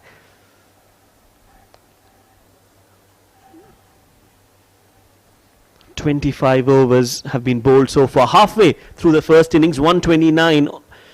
Decent score on board. Decent score because wickets are there in plenty, but there's a real battle going on because bowlers are trying to check the run flow, but against 2 batsmen who have settled down and trying to push the score. Good cricket going on there. Exciting battle between bat and ball, and that is what you expect from all the teams that are taking part in this SkyExchange.net Bukhatir Premier League, the 47th edition, powered by FanCode. We can expect some high quality cricket here. Flighted and bowled, one poor shot selection from Shrey Sethi, and that has brought the end of the innings, of a remarkable innings from Shrey Sethi, going across the line, completely missing it, and the stumps have been disturbed. So Rizwan being brought into the attack has worked for Pacific Group. This is what we talked about early. Keep on persisting, keep on bowling a good line and length. Even if the partnership is going strong, they did exactly that. Stick to the length and waited for the patience to go. Shrey carried the patience brilliantly, but in the end, he played a loose shot, or a century was there for him in the asking. That's right, Shrey Sethi walking back, disappointed with that shot for 57. 4th wicket down. The West Starlets 129 for 4.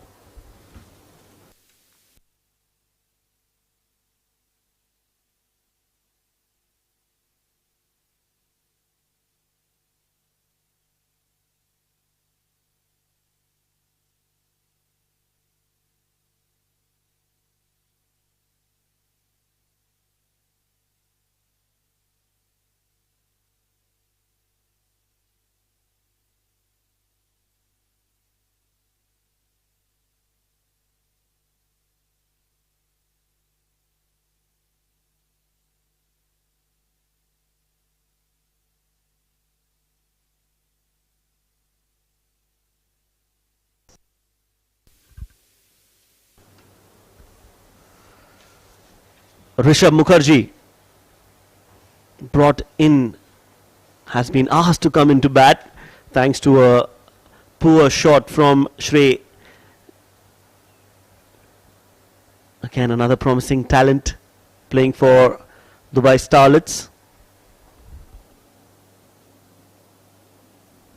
Starts off with a well played front foot defense shot. Now Punya Mehra, sir, KR he'll have to play the role of the senior batter. He was as of now playing second fiddle to Shrey Sethi, but Punya now will have to take the responsibility on himself and make sure that they reach to a good total, which is around 280, if they want to give a fight to Pacific Group. Yes, Punya will have to play the anchor, basically because the new batsman has to settle. Rishabh Mukherjee is a very talented player, consistent. And this has been played down to square leg and taken 1 run. Yes, Rishabh will get off the mark with that single, and that will bring Punya on strike. The run rate is really good, 5 and over from here, and they'll definitely want to accelerate in the death overs. But the wickets column is a concern for Dubai Starlets. They've lost their top 4. Now Punya and Rishabh will have to take the innings as deep as possible. Last ball of the over coming up. Played on the back foot and will take a single. So end of 26 overs in the first innings. Dubai Starlets are 131 for 4.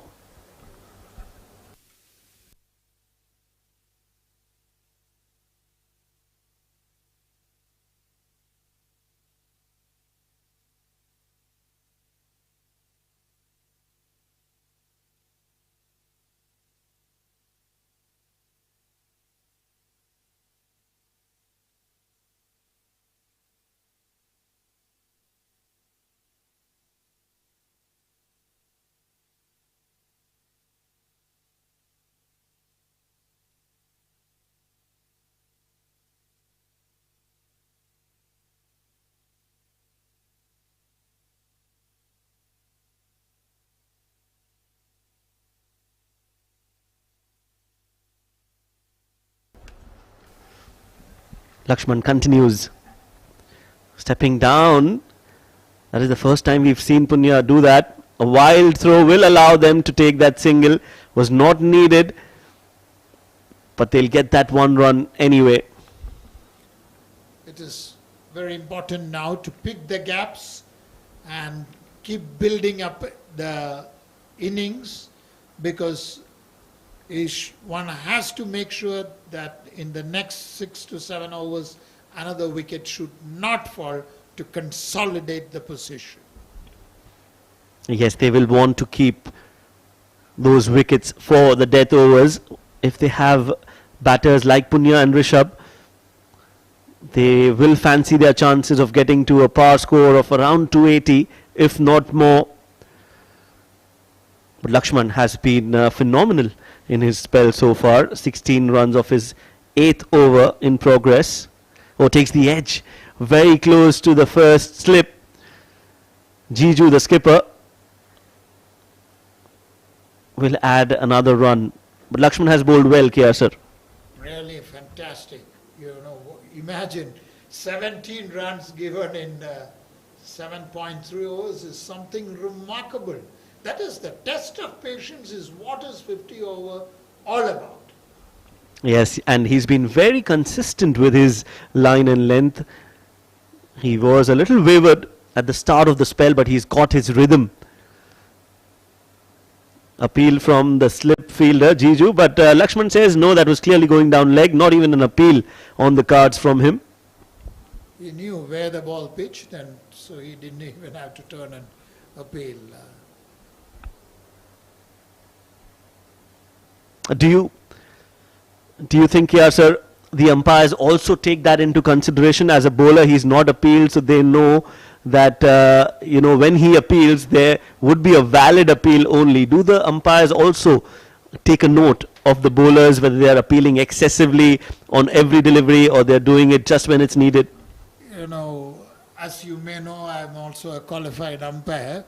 Of course, that's why we were asked that question to the man. So what happened was, in that, I was once under the guidance of A.M. Mamsa, one of the test umpires. He told that what happens all around, expressions, all those things of players doesn't matter. Where the ball pitched, where that is what is matters for an umpire, and nothing else. Whether the sound of the appeal, the expression of the bowler or the wicket keeper, that doesn't matter. So that is what is the quality of a good umpire.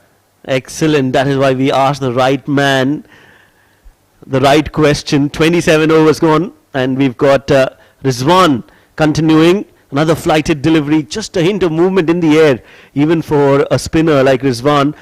That will definitely be a promising sign for the fast bowlers. The ball will do a little bit with when the shine is still intact on the ball. But he's bowling a lot slower than his first spell, Kiar sir. One good thing is that in this humid heat, they have a good bunch of spinners. And that will not tire the bowlers too. A valid point from the veteran. Stepping down the track was Punya. He's done that a couple of times already in the last few overs. Getting a little itchy. A sweep not from the meat of the bat again. You have to have that momentum. Those singles were coming nice and easy when Shrey was on strike. As soon as the wicket fell, now the pressure is back on the Dubai Starlets batters. It all depends on how Punya dominates the bowling. He has settled down well, he's seeing the ball well, and that's what is matter. Yes, another straight shot back to the bowler. Sometimes you just have a drop in the concentration, and that's when you are struggling a little bit, even while you are set for 40 deliveries. This is a much better shot, a controlled shot from Punya on the back foot, gets another single. You know, it's very difficult to shake off the T20 habit, you know, because you are playing T10, you are playing T20, and then come and play a ball which is played in the middle only to mid-wicket and take a single is very difficult. Yes, absolutely right. 28 overs have been bowled so far, and Dubai Starlets are 135 for 4.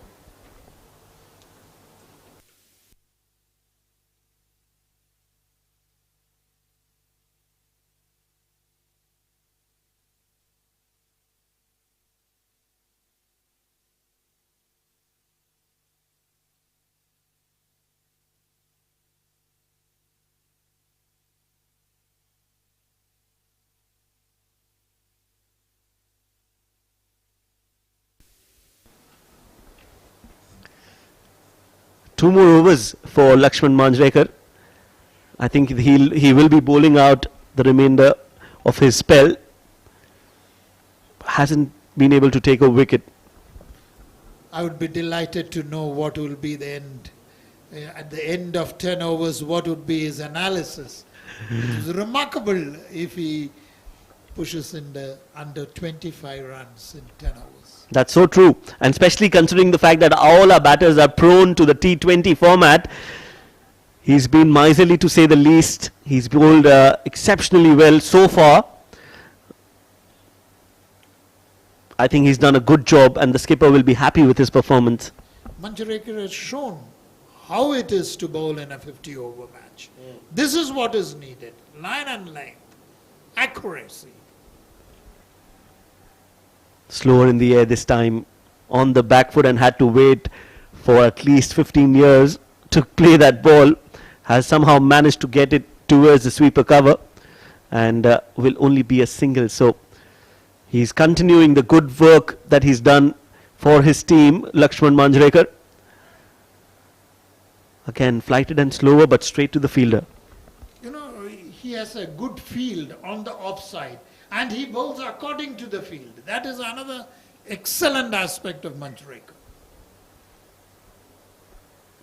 Oh, that was almost a yorker from Manjrekar. And now both these batters, they know that Lakshman is bowling really well. So they just want to see him off, not take too many risks, not give him a wicket, and then try and target the other bowlers. That's often happens against good bowling. Oh, this one has been played up in the air, just a chip, but will land safely. It was played with intent, inside out, over extra cover, and a safe shot in the end. So just a single, and that will be the end of the over as well. 29 overs, DCC Dubai Starlets, 138 for 4.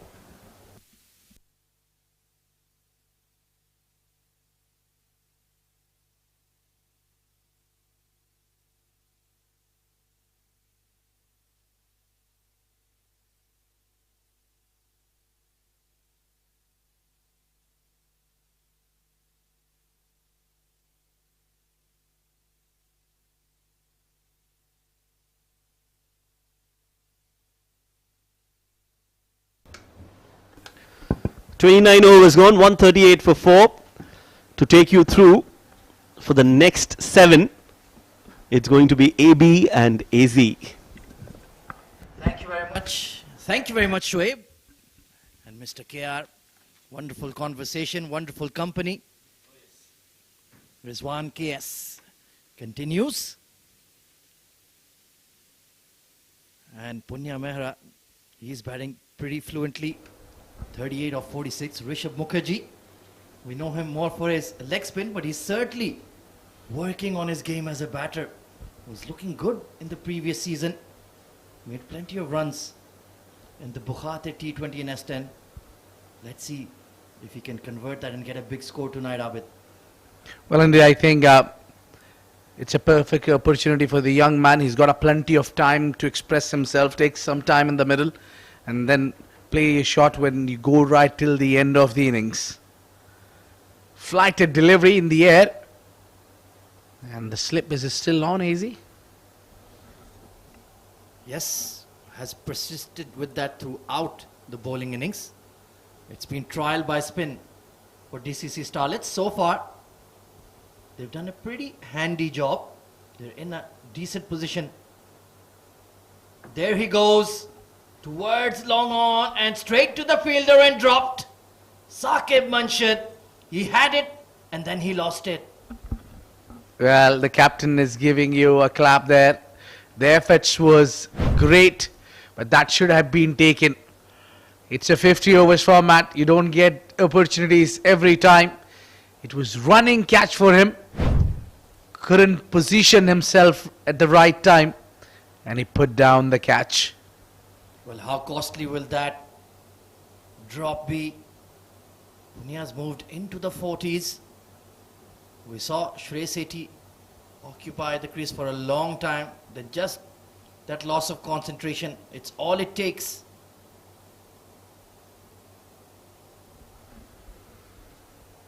Yeah, you need to take a little time in the center. These youngsters would be getting kicked from rush of blood. Just earlier you saw that clear example where he wanted to go big. And this is such an important tournament with the big mega event coming up next year. It's certainly Mission 2023 for the UAE. So whoever can capitalize and cash in on these opportunities here in the Bukhatir Premier League, look to impress the selectors and our head coach Robin Singh. We want some bright young stars to come to the fore and show their class. Meanwhile, 142 for 4 at the end of 30.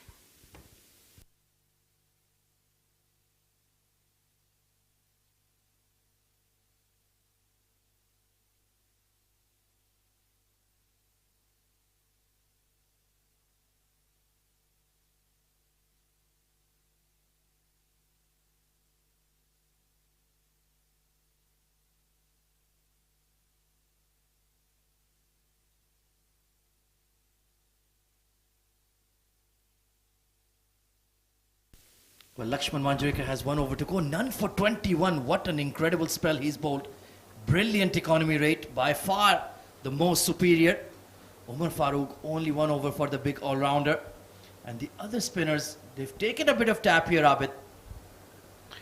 That's how it works. Manjrekar into the attack. We were just talking about his economical figures. At one end, you need to pose the runs. You don't allow batters to score freely against you. And the other end should be getting wickets. But over here, Manjrekar has done well. Yeah, it has benefited the likes of Rizwan KS, especially picking up 2 from the other end. Mujahid Amin as well, benefiting from this miserly bowling of Lakshman. And as economical he is with the ball, he's a real daredevil with the bat. Hit some big sixes. Will be fun to watch him in the 50 over format. Yeah, Quick single, no confusion, chance for a run out. Oh, he had to dive back in there. The throw was slightly off target. There's really a chance of a run because that fielder is standing well inside the 30-yard circle. Oh, direct hit would have got him. Well, it was Rishabh who did respond to the call, then sent him back. Punya very lucky there. Oh, leading edge. Once again, that quick armor. That's the secret weapon. He's been bowling well, Manjrekar. Oh, just that. The leading edge. Lucky didn't go in the air. Could have gone anywhere. Absolutely spot on. There's a consistent catching, short extra cover, waiting for that. Yeah, this is better. Play a little late so that you can at least middle the ball. Forget about the runs here. All you need to do, let Manjrekar bowl this over and his quota would be dusted. Yeah, they haven't really attempted that paddle sweep against Lakshman. They're worried about that arm ball thudding into the pads. Slightly short and nicely punched towards extra. Only going to be 1. Sapandeep Singh manning the cover sweeper position. Steady over from Lakshman, and that will conclude a very good spell indeed.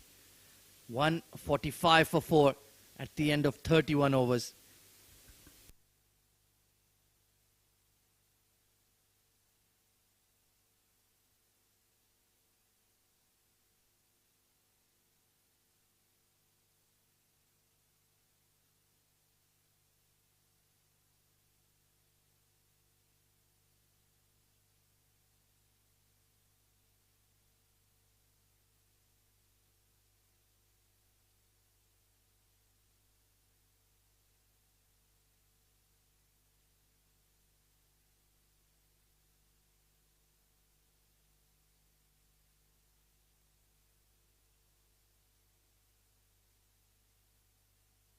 Mujahid Amin into the attack.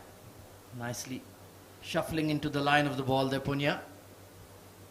So they're just looking to build a partnership here. 18 runs between the pair currently. Well, Mujahid Amin has been a little expensive tonight. More importantly, the team would be expecting from him a wickets. Not one, but a couple of more wickets maybe. He's the striker. A wicket taker. Mujahid Amin, a very well experienced bowler for years, been watching here, and certainly a match winner, Mujahid Amin. Yeah, you're spot on there. We certainly expect a much better economy rate. Once again, there's confusion between the pair. That should have been an easy one. But Punya and Rishabh. Yes, no, maybe. The calling isn't great. The conviction between the two isn't apparent.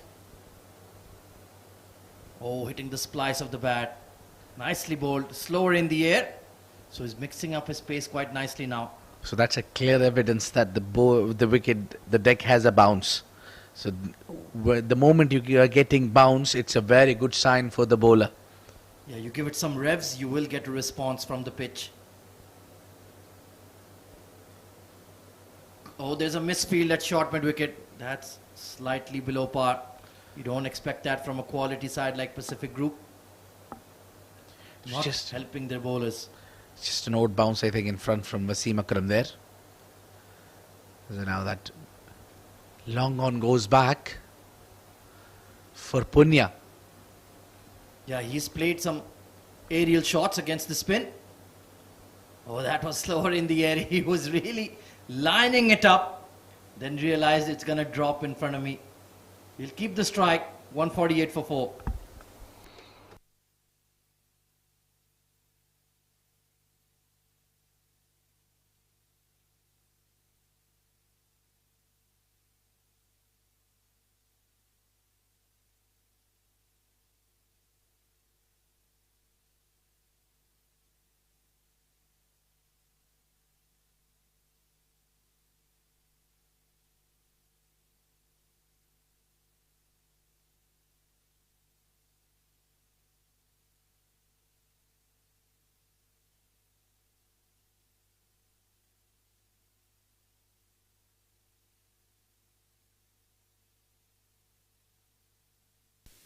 Beautiful evening here at the home of cricket in the UAE.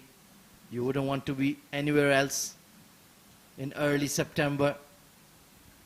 The most prestigious domestic tournament in the UAE, the 47th edition of the Bukhatir Premier League.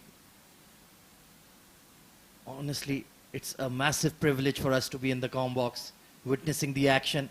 This is a tournament that's talked about all around the year. Everybody looks forward to it, especially the players themselves.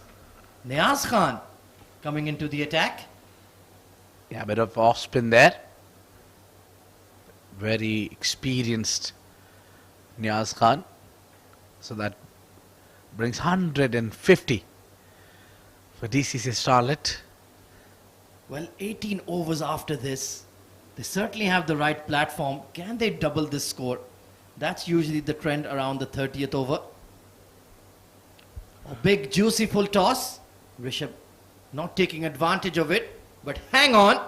Hit the brakes. It's a free hit. No ball. Well, I don't think that was for the height, but certainly for the overstepping. And I tell you that it's been a surprising day. Yeah, there you go. He's clearly overstepped. Wonderful work there by Asif. He's spotted on. And very rarely you see a no ball from the spinner. But tonight we have witnessed twice. Yeah, it's been very, very strange indeed. Niaz not a regular bowler by any means, but it's such a slow track. They've persisted with the spinners. Climbs into it. It will drop in front of the long on. Rizwan KS. Look at that throw. On the bounce right to the keeper. Well, what I see is you perform and your time is really near. You will get a call from these big teams. Rizwan KS kept on playing some quality cricket. And look at that. He's playing with the Pacific group. I'm extremely happy for him. Lovely character. This time another hard hit towards cow corner. There is protection out there. Well, they're certainly testing the fielder's arms. And they've got some hard throws. Well, Punya with the round getting the 50. Earlier we saw Shrey said he made a 50. So a couple of 50s is a good sign for DCC Starlet. This time over extra. Mid-off is up. And the offside sweeper will get around to it. They will pick up an easy 2. So even though they're not hitting the boundary rope, they're looking to be positive, rotating the strike better now, Punya and Rishabh. Yeah, this off-spin option of Niaz is not at all threatening the batters. Easily getting these 1s and 2s. So they should be looking maybe the time to bring the medium pacer or the fast bowler. Maybe after this, now 33 overs, you might get a little bit of a reverse. We definitely need a change of pace. I agree with you. Just easily punched down the ground. And he'll keep the strike. Batting on 49. Expensive over from Niaz. Not really much happening for him. 157 for 4 after 33.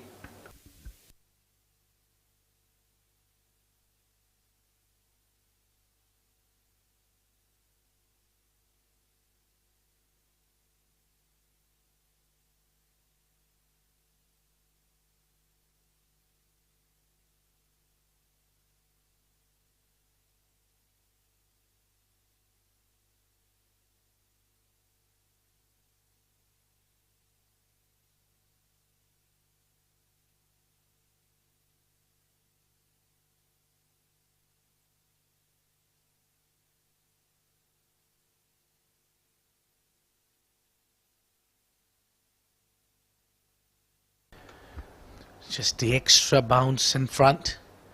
Mujahid Amin on a hunt of a wicket.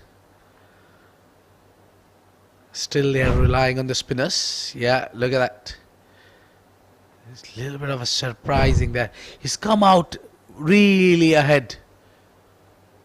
On 49, Punya. That would be a wide delivery. He's looking for that one run. It's just a shy of a run to get the 50 runs. Earlier his partner got this. Now it's time for Punya. A punch from the back foot, and that would be a single. This will bring a 50 for Punya Mehra. This has been a great knock. Well played, young man. He had to come in with wickets going down, and he tackled the spinners very, very well indeed. And now he's looking to launch for a big score. 16 overs to go after this. Why not make a memorable 100 on the opening day of the Bukhatir Premier League? That will hit the sports headlines. Oh, that's a ripper. Excellent delivery from Mujahid Amin. He's getting that from the surface. I think now the surface is playing its part. We see the spinners getting better and better. Oh, absolutely. He got a healthy response from the pitch there. A lot of rough being created. I can see the game plan that Jiju has in mind, but your spinners need to bowl well as well, Abid. Well, talking about the new ball, not using paces with the new ball, and then using Mujahid Amin up front. Now, Mujahid has just got 2 overs after this. Oh, has he got him? Has he got him? Yes, he does. That's a wicket. Mujahid Amin strikes. Trap in front. Well, there you go. It was just that previous delivery that was playing on his mind.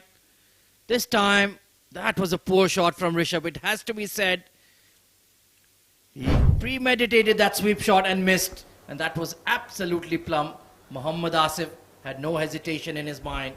Rishabh sent back for 10. It's 159 for 5, DCC Starlets.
new batter coming in is Nilansh Keswani, another handy all-rounder. And he's a very good left-arm spinner.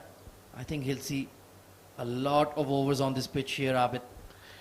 Well, what I think, he should have come a little up to the order because he's been a left-hander and there was certainly 3 left-armers on operating. I'm not sure why he's coming at number 7. We're very late for the left-hander. You're absolutely spot on. Completely agree with you. And we know Nilansh is a very capable bat. They missed a trick. Beautiful cut shot, but straight to the deep cover fielder. That will conclude a successful over for Pacific. 159 for 5.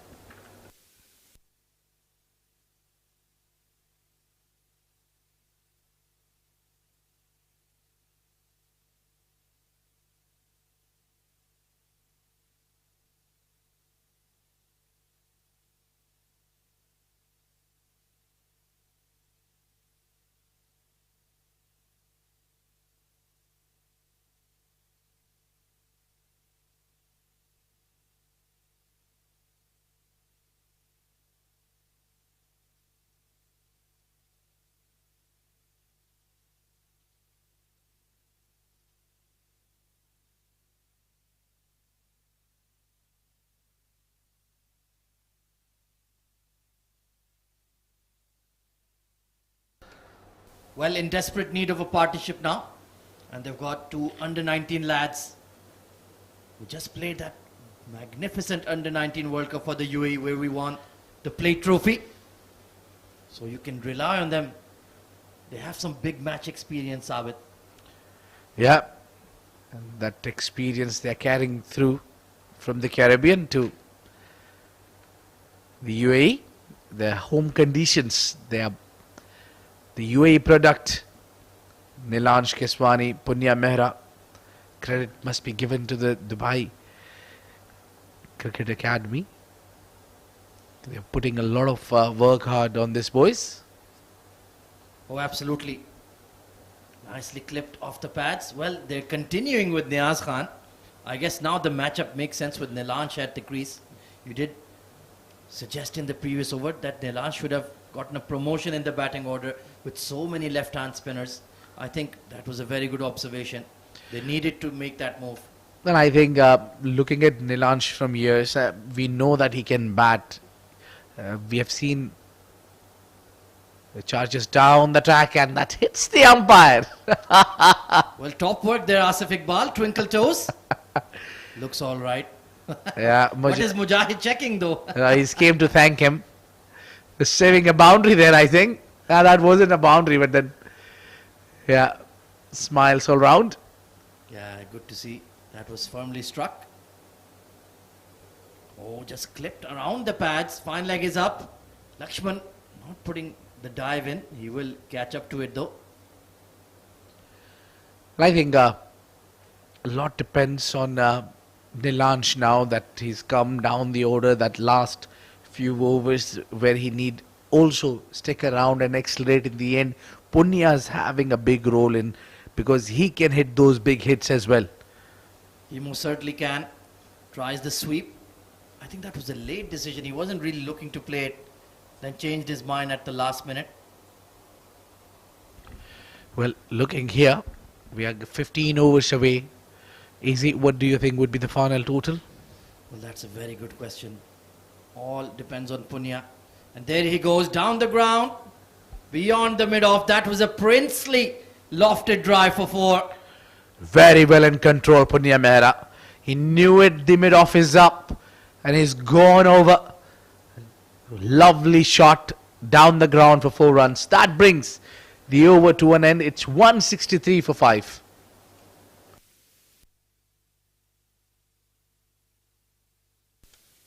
Well, that's Batman and Robin in the com box. Thank you so much to our cameraman for giving us some much needed airtime. We are the real heroes, aren't we? Oh yeah, working really, really well because I'm talking about myself, not you, Khwaja. Well, then I'm really glad to be associated with this tournament particularly. This tournament has a different corner in my heart. I've been working hard for this Bukhatir Premier League, and very, very excited to see this year how it takes on. Well, you've done this before. It's my first time being part of the comms team for the Bukhatir Premier League. Oh yeah, I think I have started being the pilot page when the broadcasting started, not the league. Truly an honor and completely appreciate the opportunity. Extremely thankful to Sharjah Cricket for entrusting us. It's a big responsibility on our shoulders as well to bring you all this live action, bring our analysis, our experience, and hopefully our excitement. That's what it's all about, promoting cricket in the UAE. We want all of these lads, all of these players to take us to the next level. We have big dreams and hopefully they can fulfill them. Pull shot from Punya, pardon me, a sweep shot, and deep square leg. Yeah, Sapandeep gets around just in time. I thought that was going to hit the rope. Yeah, one-handed sweep shot. Very rare you see that. He just came too early across the line. He's shuffled a lot, where he had no choice but to play the sweep shot. It's a risky move to do. Most certainly. Steps out over extra. Wow, what a shot. All the way for 6. That is the shot of the tournament already. Not many can do that, but Punya Mehra can. Certainly, most certainly, dancing down the track, advancing beautifully, playing it inside out. That takes some courage. Great shot, lovely execution. And that what happens when you spend a lot of time in the center. You know about the deck, what the wicket is offering. He's taken the charge. The result was a maximum. Well, not just courage, it takes skill and class. This young boy has plenty of it. Extraordinary hit. And he's recognized the quicker delivery, just tucked around the corner. Nobody at short fine. We should get at least 3 runs here. And Nilansh has set off. He's a super athlete. Brilliant batting by the fearless DCC Starlets. I'm sure the coaching staff, I saw Mr. Salman Farooq before the game. He was absolutely pumped up for this tournament. This is the one that he used to play in as a child as well. And now he's training the next generation. You'll love to see it. Yeah, lovely. He's just very committed to his work. Well, it's been a spin day so far. We've seen a lot of spinners being used from the Pacific group coming back to the DCC Starlets spinners. Oh, that just straightened up. I think he's played it well ahead. That's what you need to do. Advance. You need to play on the front, not on the back foot. Well, you have the likes of Nilansh Keswani himself. Harshit Seth is in the 11. Ronak can bowl. Very watchful right now, Nilansh Keswani. A good over for the Starlets. They're on the charge. 179 for 5.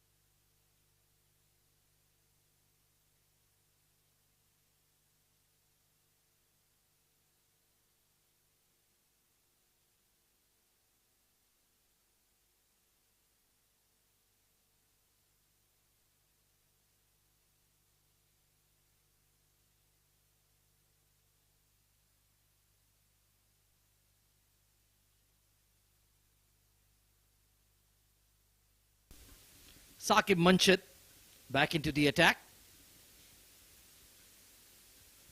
Well, once again, he has switched ends. He's coming in from the Sharjah Cricket Academy end.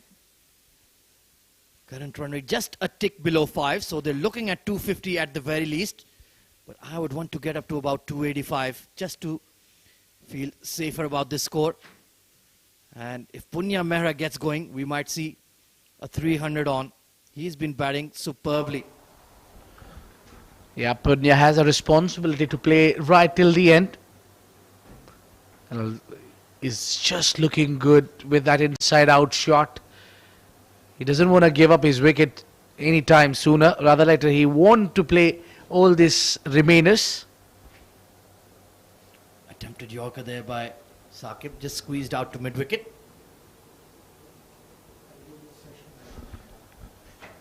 So, Nilansh Keswani, he's just been a little circumspect at the crease. Early days just yet. This matchup does favour him though, I feel.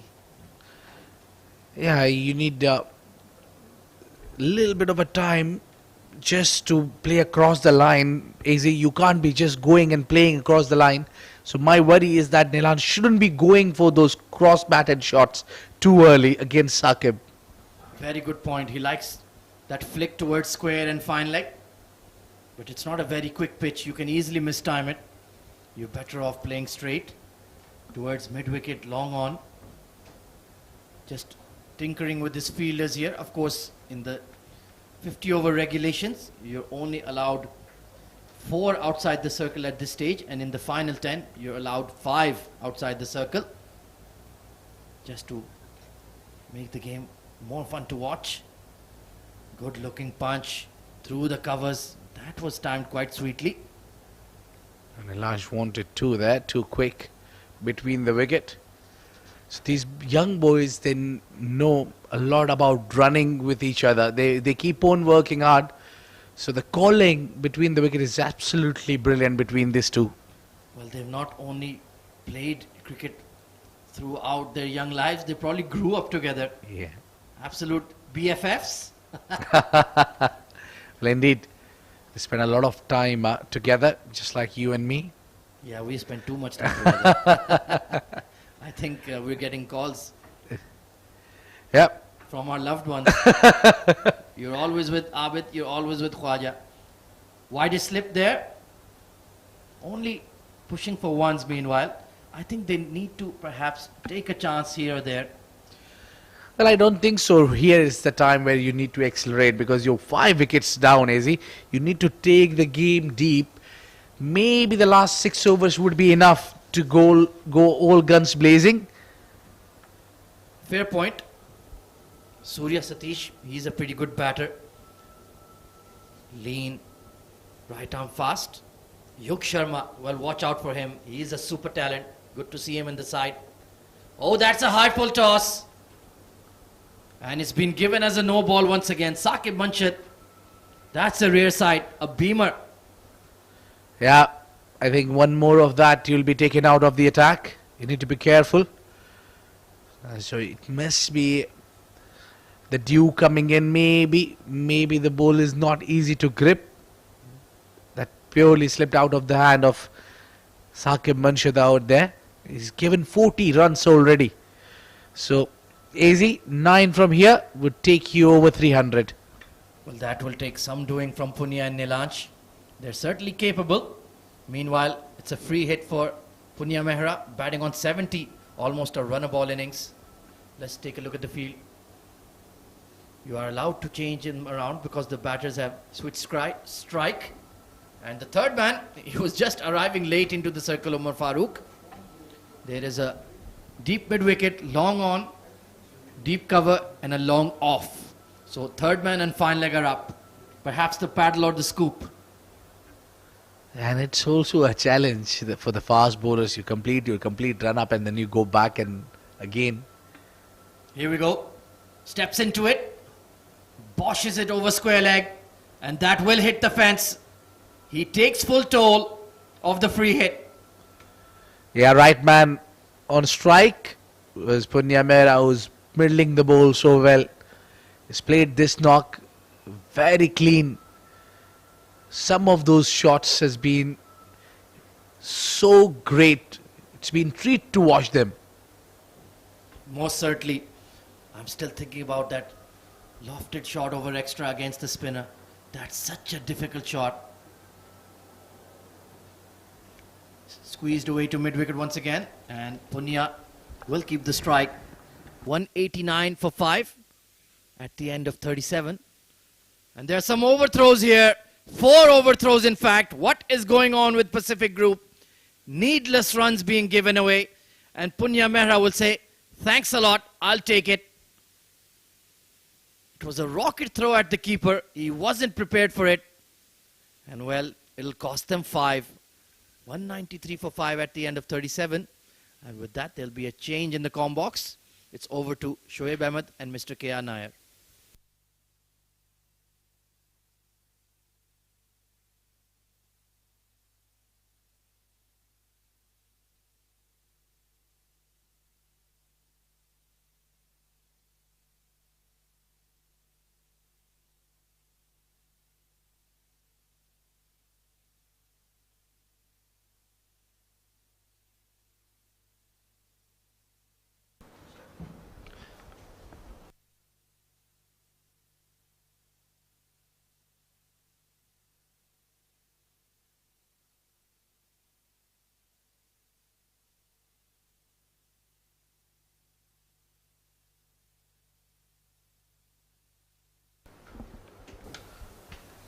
Thank you, AZ and AB. Interesting passage of play. The score has just dipped a little, the run rate. Meanwhile, Punya Mehra, what a great innings this has been so far from him. Coming in the middle order, not the most ideal situation. You've lost 4 wickets, but he's done really well. He's shown some character. And to talk about that and much more, joining me is Mr. K.R. Nair. Thank you, Shoaib. Punya is carrying the innings on his shoulders, very responsible. See, he has taken 79 of 73 balls, which is very, very crucial knock. So true. In a one-day game, he's scoring at more than 100. The strike rate, it tells you the character that he is, the story, the promising talent, the potential that he has. Just has to be a little more consistent is what I feel. Flighted delivery from Mujahid, well played by Nilanj. He too can bat. Again, a proper all-rounder, Nilanj Keswani. Excellent with the ball. A bowling all-rounder, I would say, but definitely has the potential to give and contribute some important runs lower down the order. Yes, Nilanj has the talent, the skill to push the score. Yes, and they are again getting those singles pretty easily. You have watched, KR sir, you have watched these players from a very tender age. You've seen them grow in school cricket. Tell us a little more about both these players. Nilanj, I have, if you score, I've written about him because very, very talented, who works very hard on his fitness. And in fact, he had gone with certain teams to India to sharpen his skills, very hardworking. And what I liked about him is that his parents back him so much for his vision, and that is something. And Punya Mehra, he has been very fine, consistent to the score, and every time in schools cricket and academy cricket, he was brilliant. So that is what is showing here. Oh yes, just a half-hearted appeal to end the over. 38 overs gone, 197 for 5.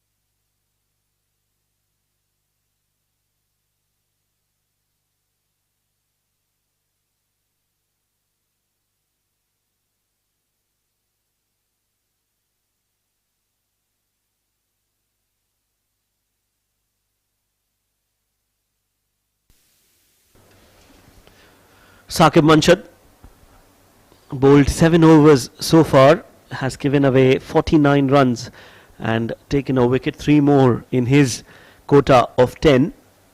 Will be interesting to see who bowls the death overs, because Saqib Manshad is definitely one of their prime bowlers isn't he, KR sir? Yes, of course. Now it all depends on how that 12 overs, the discipline, who shows it better. And Punya, if he completes his century, it will be a great start for the tournament. That's right, he deserves a century. Has played really well, has shown some really good temperament that is needed in a format like this, a 50 over format. And to perform at the big stage, it takes some courage, some toughness when it comes to skills. And he's shown how good he is at the top level. Nicely pulled outside of, not a lot of movement in the air for Saqib. That is a misfield, and that will cost them 4 runs. That is a poor effort in the field, and definitely Pacific Group have been less than ordinary so far in the field. These are the overs when you have to throw your body, your mind, everything behind the ball, and that if you let go, the match will slip away. So true. You have to be at your 200%. Now that was a good shot on the front foot, leaning into the drive, but look at that effort. That is really very, very ordinary. And at this level, you expect a lot more from your fielders. I'm sure the skipper, Jiju, will not be happy with that kind of effort in the field. Another drive, this time much better. He's played that in the gap, chase for the fielder who dives, but that dive is not enough. Got some hand onto it, but the ball trickles away towards the fence for yet another 4. So back-to-back boundaries for Nilanj Keswani. Both that shots were brilliant. They're very well placed and very elegantly played. That's the beauty of it. Yes, that's right. Elegant. And that is what Nilanj is, especially on that offside. He likes to get his front foot out and drive. And that is so pleasing to the eye. Expensive over continues. Slower delivery. And just a gentle nudge towards backward point. This is really good batting from Nilanj. He's got 2 boundaries. He knows he doesn't have to take too many risks. 11 more overs after this. So just nudges it towards backward point and quickly takes a single and gets Punya Mehra on strike. Excellent batting. The advantage of Nilanj is that he is a very good bowler and he is showing skills as a batsman and very young, and he can really has a bright future. So these are things, this is what DCC is doing. Or they are giving the youngsters a platform, and they are using the platform to do well, and that too in a tournament old enough as the Bukhatir League.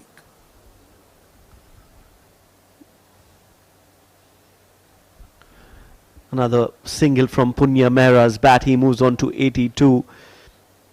You've covered UAE cricket for decades now, 3 if not more easily, and I would like you to tell us that drastic change in recent years where we've seen some homegrown talent coming in and going to the next level, like the likes of Aryan Lakra, Alishan Sharfu, Ritya Arvind. These players have all played their cricket in the UAE and they've reached to that level. So that definitely tells a lot about the domestic circuit. The face of domestic cricket has changed remarkably. It's basically because more tournaments have come in, and Sharjah has played a very, very important role in that. Yes, we'll talk about that. 39 overs gone. The score is 207 for 5.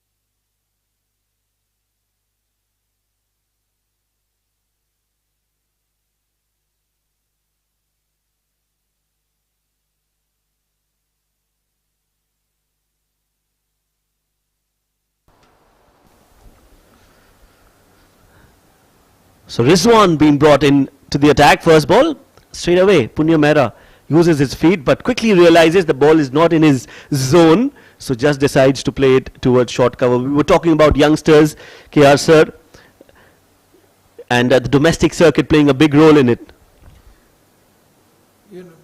Years ago, there was this Al Rawabi Inter-Schools tournament. That is the tournament which was conducted actually by the Dubai Cricket Council.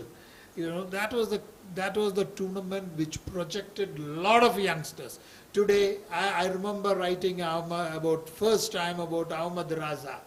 He sparkled in that. Today, he is the UAE captain. That is the path which the people have. So tournaments are a must to keep going. So true, sir. So true. The domestic circuit, if it is strong, it can give you some really good players who can do wonders and bring laurels to your country. And that is what we've seen in the last few years. Ahmad Raza, a prime example. And as we mentioned, a lot of youngsters coming now from the domestic circuit into the national side. And that is good news for everybody, all the stakeholders of cricket.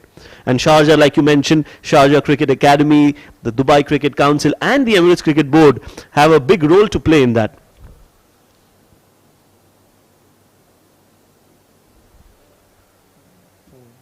One run, no, straight to the fielder will be a dot ball. Shoaib, another reason was when I started off, there were no colleges. So most of them after the school used to leave this country and go away. So many of them who showed promise go away. Today they stay, play for the college, and then there is a continuity. Interesting point there, absolutely true. Oh, slower delivery outside off, smacked. And you're right, I remember I was here for my college just for a year or two in 2004. And very handful of colleges actually played cricket. Skyline College was one of them where I did play for some time. But other than that, as you rightly mentioned, not a lot of domestic cricket for schools and colleges at that time.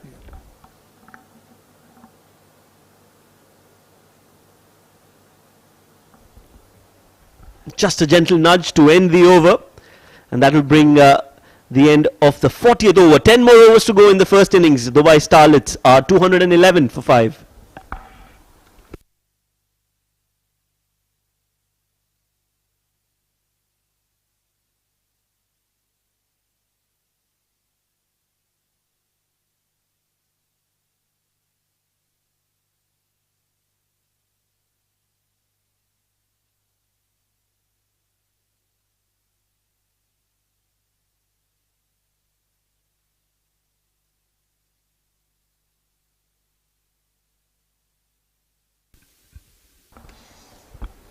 So that's the projected score.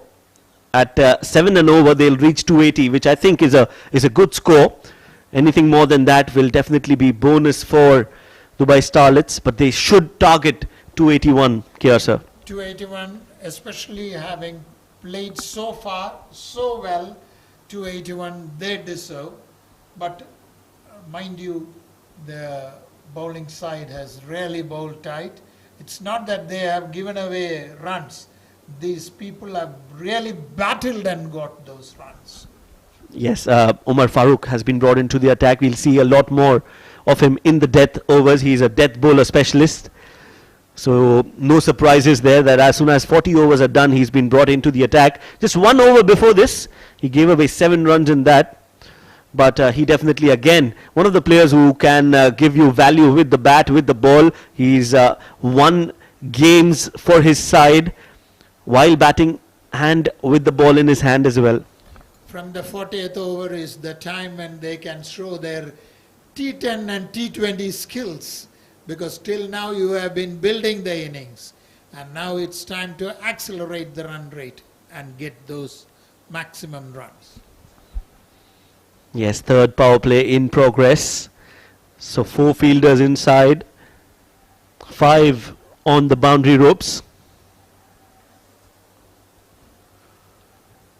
As they take that single, And the left-hand, right-hand combination, Kia. So we've talked about that a lot, not only in the domestic circuit, at the international level as well. There is a lot of emphasis and a lot of focus on that left-hand, right-hand combination and how it affects bowlers and their line and length. This time we can see a slow delivery being bowled to Punya, will be called a wide. So how important is that when you're planning a team as well? Especially after pinch hitting came in. This left-right thing turned the face of cricket, you know, because what happened, the bowler alters his line, and when you are hitting, totally it is out of control. Yes, out of control. That is what it is right now for Umar. He is bowling outside the leg stump as if he is bowling outside the off stump to the left-hander. So true. Yeah, this So has true. happened when Sri Lanka, Jayasuriya and Kalwithurana, you know, they were the ones. They used to hit like anything. That's right. And recently, if you noticed here, sir, you don't see a lot of left-handed batters opening together. The last pair that we remember is Adam Gilchrist and Matthew Hayden, and before that, Amir Sohail and Saeed Anwar. But we don't see a lot of left-handed openers batting together and starting the innings. Yes, there has been a change of trend. But see, the thing is that it all depends on how skillful that player comes in. Many prefer one drop to be a left-hander. Yes, that's right. As they take another single, they are looking for two. Young legs should go for it. No, Nilansh was interested, but Punya was not. He's on 86. He doesn't want to get out in the form of a run out. That's the last thing that he would want. Playing so well, and definitely a bit tired as well. The heat taking a toll on the youngster. In this heat, to play such a responsible knock and with patience speaks volumes about this boy's skill. Yes, played in the gap, diving point fielder will not be able to stop that, as the ball will reach the ropes, and that will mean that 4 more runs will be added to the total. Punya is getting closer to that 100-run mark. That was just outside off, allowing Punya Mehra to play that shot, and he's done that beautifully well, placed it between those two fielders for 4 runs. 221, Punya on 90, just 10 runs away from the first 100 in this edition of SkyExchange.net Bukhatir Premier League. Slower delivery again, this time played towards the fine leg. That will also go towards the boundary ropes. So back-to-back boundaries. Not great bowling from Umar Farooq, and Punya Mehra gets another 4 to end the over. An expensive over coming in, and that means it's bad news for Pacific Group, but Dubai Starlets will be happy with that expensive over from the experience of Umar Farooq. 41 overs gone, 225 for 5.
So 41 overs have been bowled, 9 more to go, and we are officially in the death overs right now.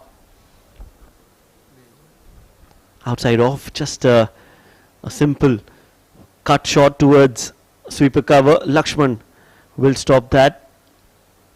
From here on, KR sir, what do you think if you had to guess the score in the first innings for Dubai Starlets? They need to accelerate, but at the same time Nilansh is playing very sensible cricket, giving the strike to Punya, And once he reaches his century, he can even execute more shots. That's true. Right now he needs to get to that 100-run mark, get that self-confidence, and then he can just explode out there. He'll have the license to go for the kill. Give us a number, Kiar sir. Give us a random guess. 280 is possible, but imagine a 20-year-old getting a century in 47th edition of Bukhatir League will be spectacular. Absolutely. That'll set the tone for the tournament, isn't it? And that is what we expect from players to come out, young blood. They want to perform and they perform, and it gives us such pride. And it's also a pleasure for us in the Combox to be calling that game. He's playing for 27 years before this tournament started, before he was born.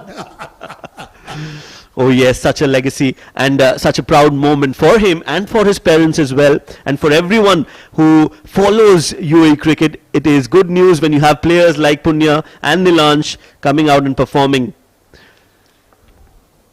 For us also, to be part of, see, for example, when I say that 28 years of this tournament continuous I have written, to be part of this occasion, first day of the Bukhatir League, something special, That's right, sir, and I've been given that opportunity, and again for me it's a proud moment and an honor to be sharing the Combox with you, calling the game and enjoying the success of these youngsters who are playing out there in the middle. 42 overs gone.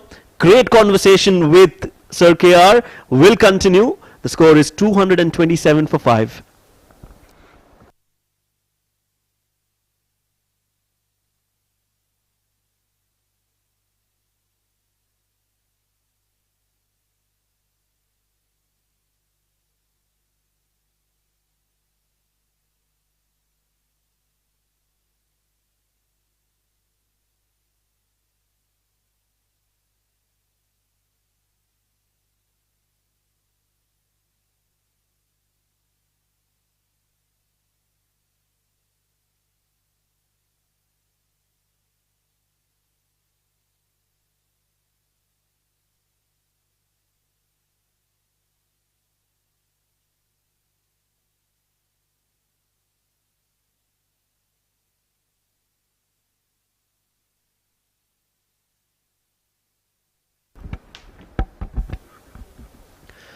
Seven bowlers used so far, as Jiju Janardhan, the skipper, comes in to bowl. Slow delivery, outside off, not a lot of movement, and Punya Mehra drills that one down the ground for a single. He moves on to 96. Jiju is an intelligent cricketer, carries with him lots of experience, outstanding performance in certain tournaments, and mind you, his bowling, that slower one, is the deadly one. Yes, likes to mix the pace of the deliveries. Very smart thinking cricketer, has got a lot of experience.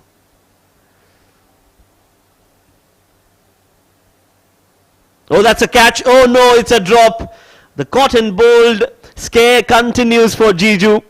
I heard our co-commentator saying that he's not too great when the ball comes back to him. He's not very good when it comes straight back. A caught and bowled chance. That's another one gone down, and he will feel very disappointed with that.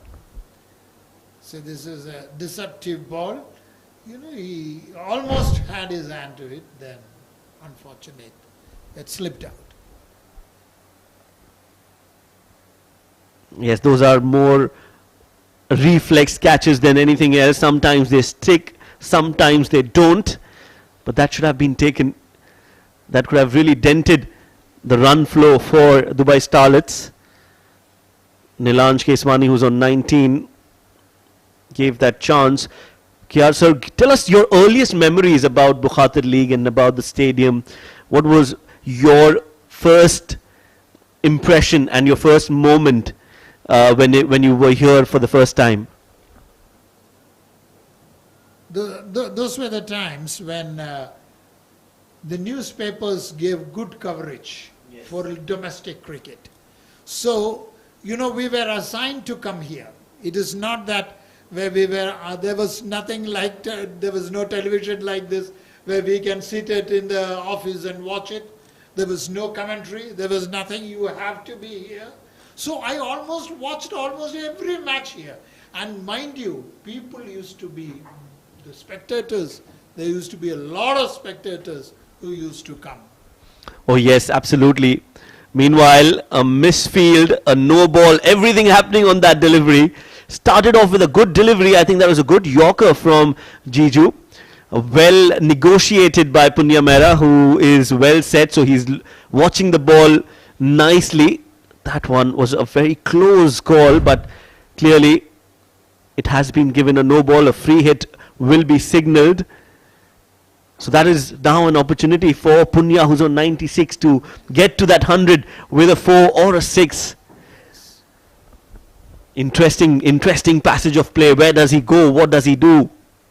Punya Mehra goes for the scoop shot. Again, that slower delivery from Jiju doing the trick, was beaten for pace. They'll get one run, but that will be an extra. A leg by signalled. So Nilansh and Punya is on 99 in fact now. So just one run away from that century. Or is it? My heartbeat stopped when he attempted such a risky shot, and that too at such a score. And let's see, that shows maybe the confidence. Yes. That he can manage it. And it was a free hit, so the risk was less. He's on 98 as Nilansh Keswani steps down and very smartly and calmly takes that single, gives the strike back to Punya. But in fact, that could be the end of the over. Yes, it is. So 43 overs, 7 more to go. 234 for 5 is the score.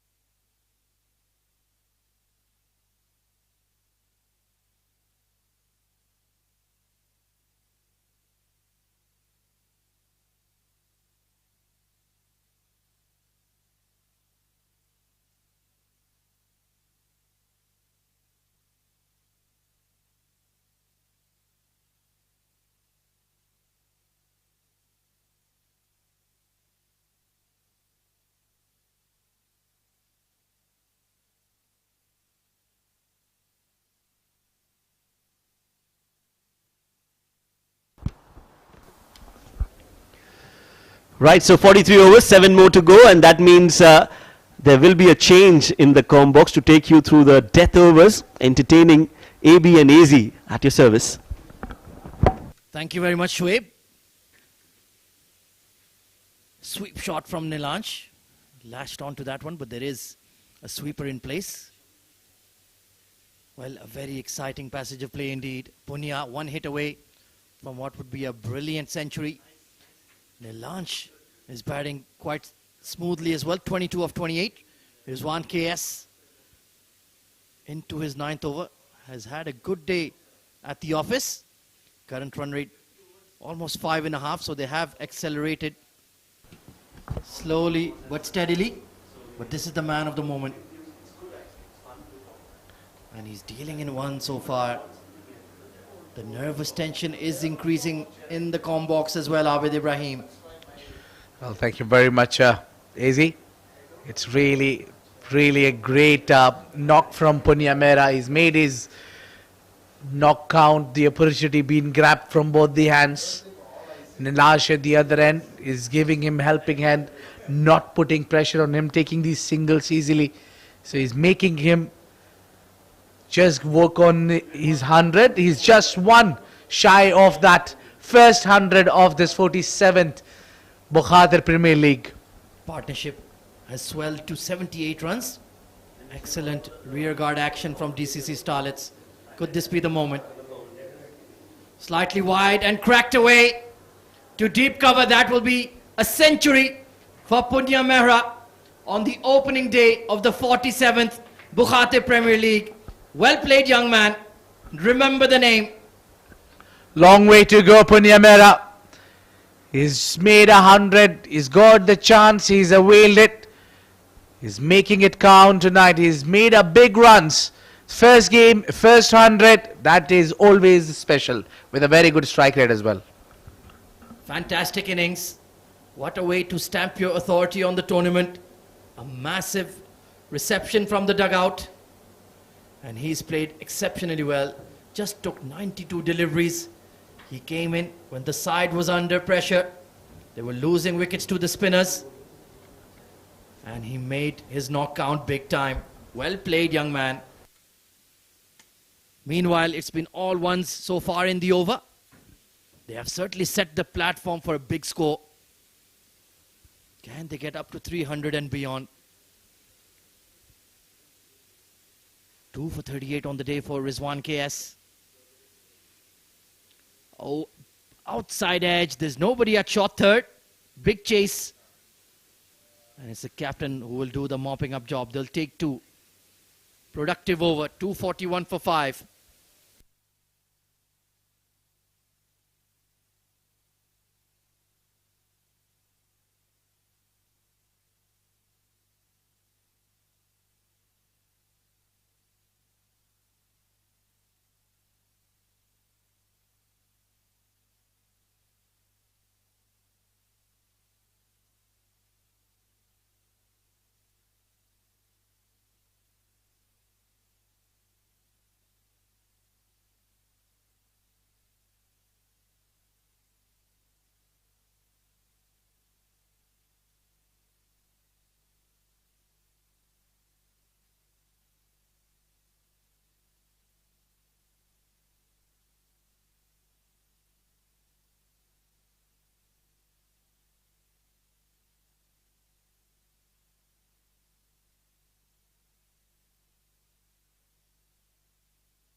Jiju into the attack.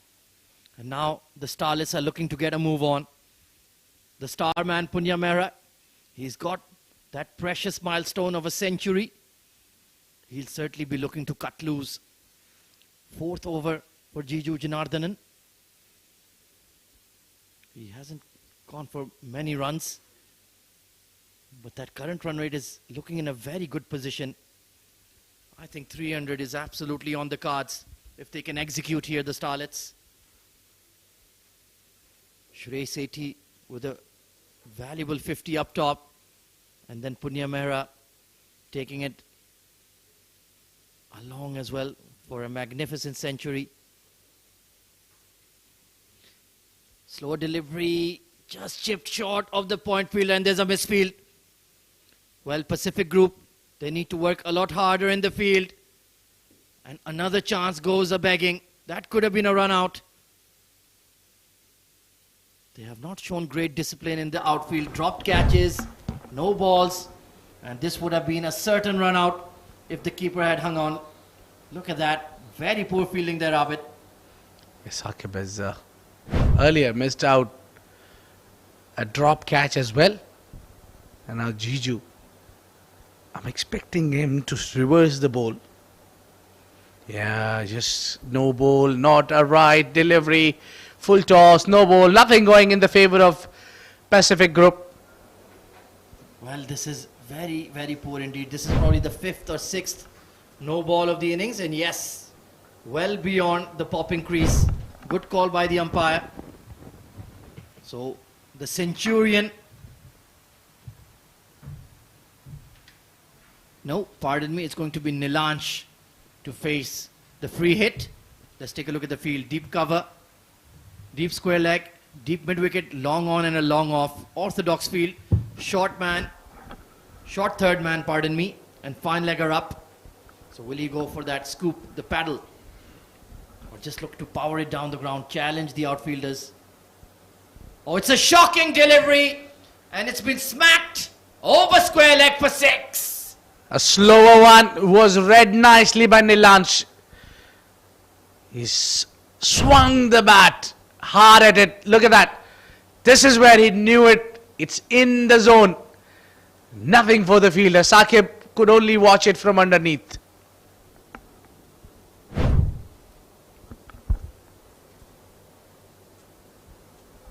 Well, this is going to be a big over. 250 up for DCC Starlets. They'll be happy to cross the first phase they were looking for. They'll be certainly looking for the 300 mark. Nilansh into the 30s, and that's a better delivery. Well, Pacific Group, they have made their lives a lot harder with all these free hits, Abid. Certainly something that they need to work on the off days. Those extras, how painful will they be in the second innings, in that big run chase?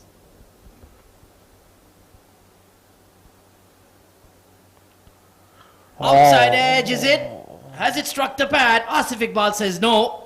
Jiju can't believe it. I think it's pitched outside leg here.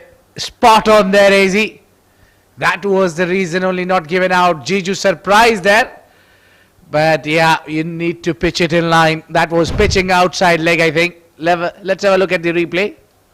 Very close. That's could be umpire's call. Yeah, it would have been marginal at best. I think you're right. It was outside leg. Still a productive over for DCC Starlets. Are we going to see the first 300 of the tournament, Abid? Well, we have seen already the first ton already in the Bukhatir Premier League. Why not 300? I'm up for it. A chase of 300 would be special to witness. Beautiful timing. Down the ground, they'll be running for 2. The DCC Starlets dugout is making a lot of noise. They feel like they're bossing this game. 256 for 5.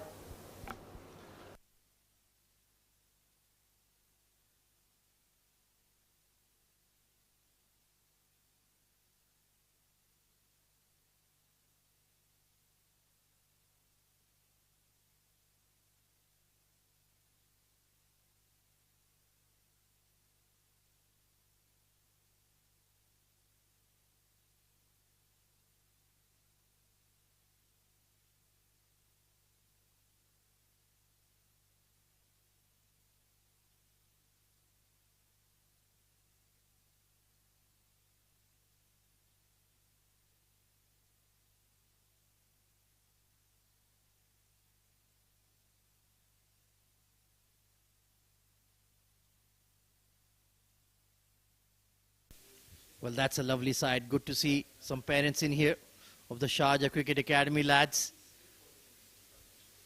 Part of their summer training camps and witnessing some top-level Bukhatir League action. Why not? One of these days, their young boys and girls will be competing right here in the center wicket.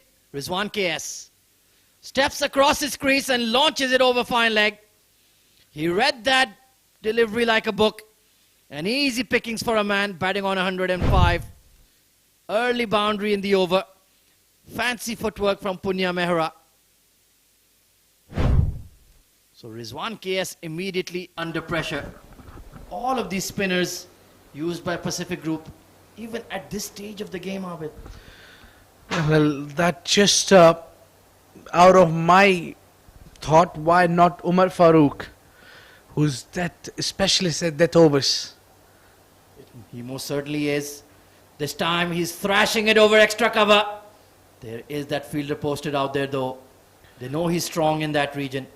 And also no Irfanullah.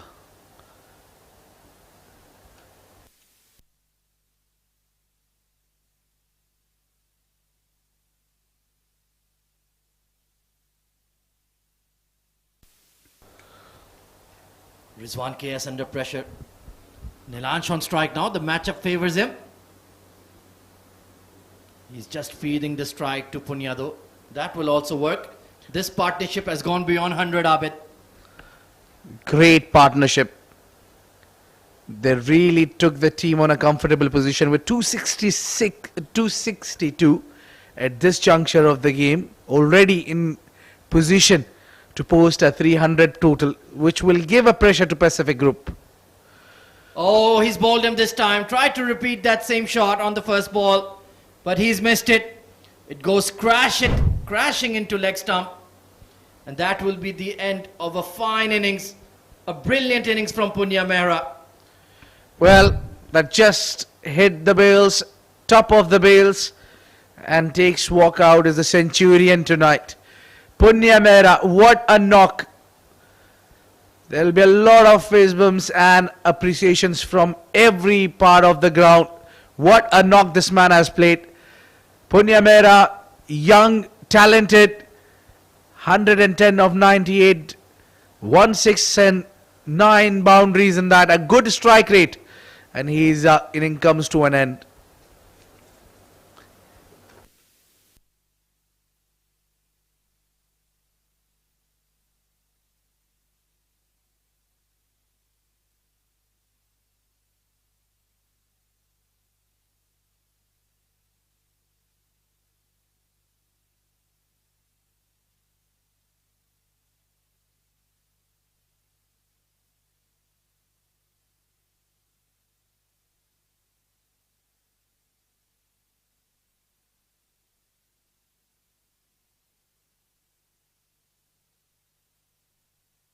New batter coming in at 8 is Surya Satish. Fast bowling all-rounder. So at long last, Punya's magnificent innings comes to an end. Driven hard down the ground. They're going to push for 2 here. And no. Yes, they will get it. Umar Farooq with the misfield. Good throw. But they'll scamper home. Excellent intent from the Starlets lads. This is great pick of the wickets. 3 wickets for this Rizwan KS. Despite he's gone for runs, he's picked up 3 wickets.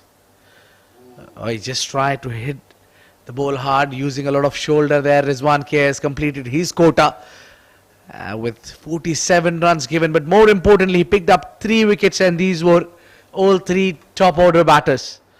End of the over. 46 gone, it's 263 for 6.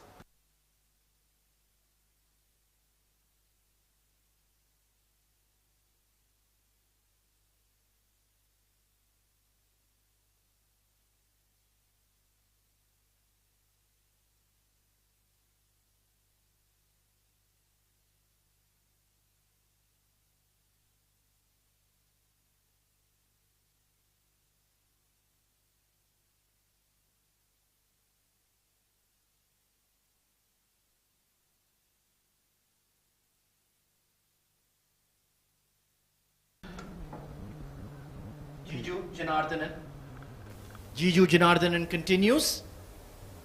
He's bowling at the death. I guess the plan is to consistently bowl pace off. It hasn't worked because they've been smashed. So they certainly need to revisit the drawing board. Current run rate is 5.7. Can they get to about 315, 320? That would be a great score for the Starlets. Surya just biding his time, but I think they need to throw the bat a bit here.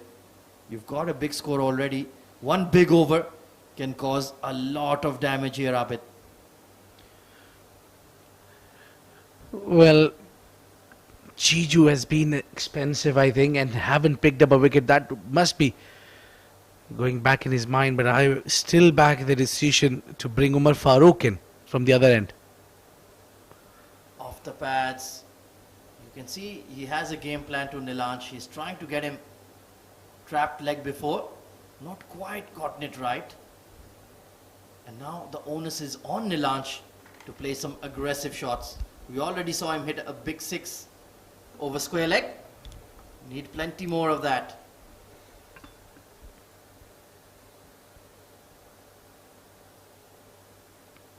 Well, that's been top edge. The full toss might get you a wicket. No.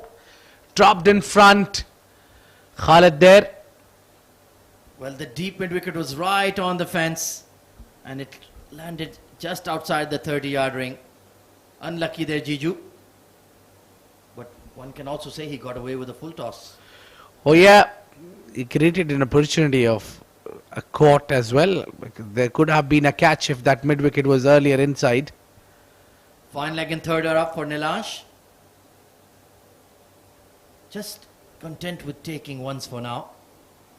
But I think overall, the DCC Starlets coaching staff will be very happy with the batting effort. Punya Mehra, Shrey Sethi, both showing a lot of quality. And Ronak Panoli, Amar Badami, is just a matter of time before this score as well. Final delivery. And a big swish at it. He wanted to go over the cow corner for a maximum. So end of the over. Now 47 gone, 268 for 6.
Saqib Munshid comes back into the attack from the Bukhatir end. Let's take a look at the field. There is a deep mid-wicket, deep square leg. Long off and a long on alongside the deep covers. Fine leg and third are up. Still hitting the bat hard, Saqib Munshid. He's been all right. Consistent around that off-stump mark to the left-handers. He got plenty of outswing to them. Pardon me, to the right-handers. And that ball will come into Nilansh. Jag back in. Let's see if there's some reverse about. Oh, he's paddled it. Vacant area. The keeper chasing after it. And they will scamper for two. It was the right idea, but the execution didn't quite match up. They will take a double though. And now that 300 mark looks a little challenging for me, AZ. What I see is they should be accelerating from here. They got 4 wickets in hand. Nilansh, who's well settled there, now he's just inching close to the 40s. One more run and he'll be in 40s. So I think he need to charge to get 50 for him as well. Mid-wicket is vacant. Outside edge past the keeper. Well, that will certainly help. A streaky boundary. Well, it's really hard for bowler. Yeah, you can only express this frustration. That was clearly a first slip catch. Well, you're bowling length at the death overs. That's asking for trouble. You have to either pitch the ball really full or really short. In between length will get smashed, especially at the home of cricket in the UAE. Yeah, there's no point in blaming the keeper or anything else. It's just clearly you hitting the deck at the good areas, which you should be doing it with the new ball. Steps out, over cover. There is that sweeper out there. I like the idea. They're taking 2 on the throw. Excellent running by Nilansh Keswani. Brilliant. Well, he moved to 45. He's moving and doing a fantastic job for the team. He's around the corner to make 50 for himself as well. While seeing the young lads in good batting form will give the DCC Starlets management a lot of confidence. He's played a brilliant innings.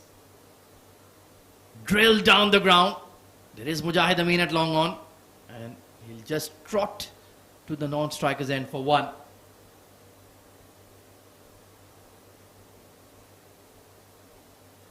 That's the delivery that Saqib Munshid needs to bowl. Very full. Anything you bowl back of a length, they're just going to throw their bat at it. And then anything is possible. Let's take a look at the field for Surya Satish. Mid wicket is going out. Deep extra and a long off alongside the long on. Slower delivery. Priceless dot ball at this stage. 277 for 6.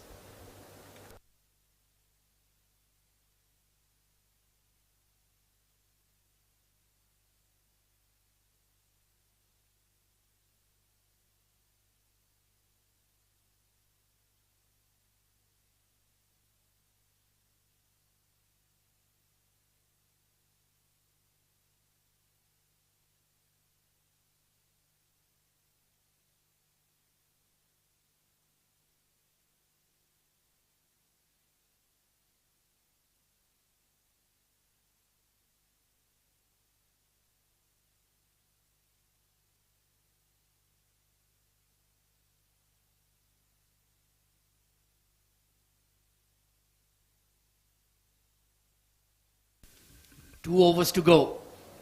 278 on the board already. And it's the captain bowling the penultimate over, the most important over of the innings. Here we go. Sliced over the short third.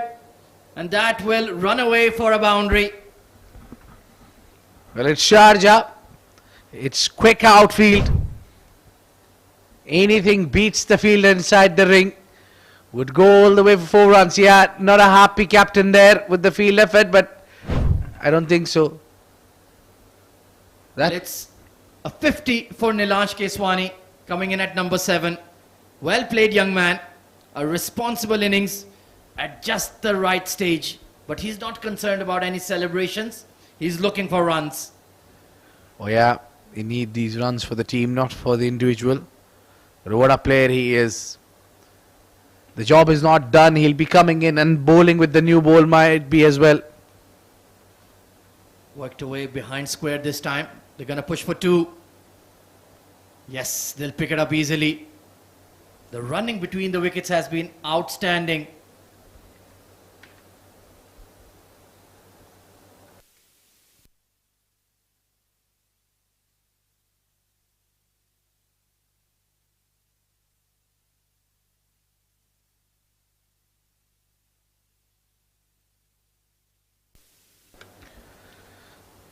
It's just round the corner to get that 200 runs mark.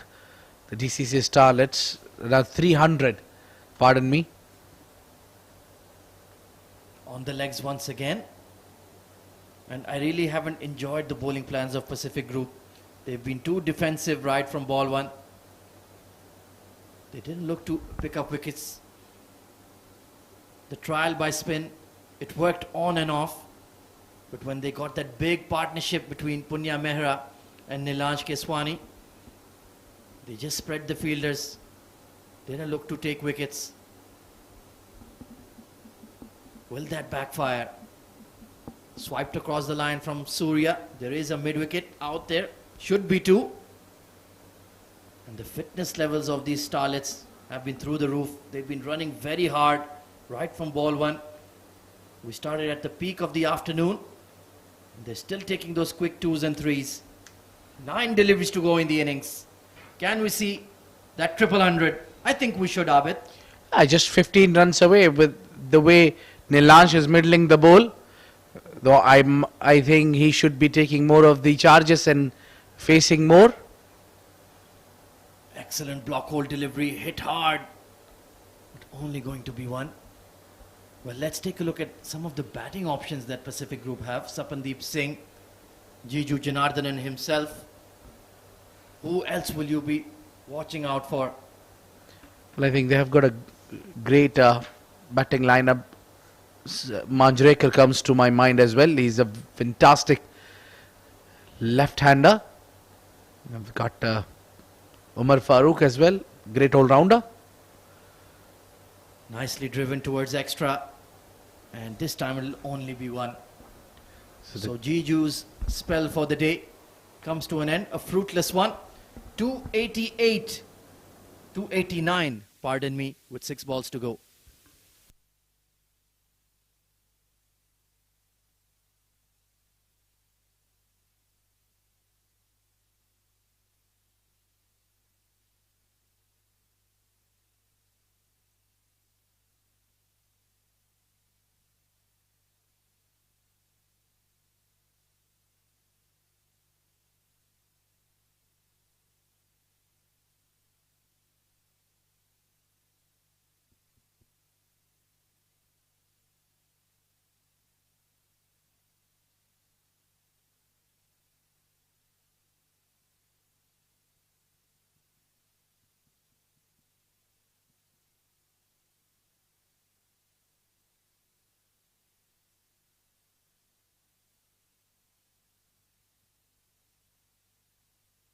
So Saqib Munshid to bowl the final over of the innings.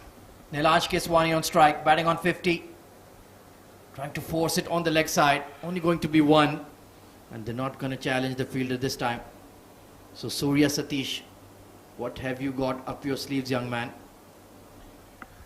Well, coming to your question of the batting department for Pacific Group, there is no Wasim, no Hamdan Tahir. So they'll have, clearly will be missing the services. Mohammad Wasim, finest batter in the UAE. Beats him outside off. It was going across him. He wanted to go over cow corner. Good delivery from Saqib. He's been expensive. 1 for 69. That's a rare bad outing for him. Bowled plenty of no balls as well.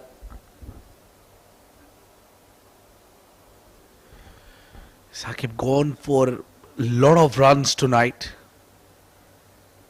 69 already. And this one is straight to the fielder at long on. So at that single, it will be 70 runs given by Saqib Munshid. Well, I'm just taking a look at the Pacific Group side. They don't have a lot of power in the top order. A lot will depend on Jiju and Sapandeep Singh. You have Zishan Abid in the middle order. He is also a good player. But then plenty of all-rounders. Umar Farooq, as you mentioned, they'll need him to make runs.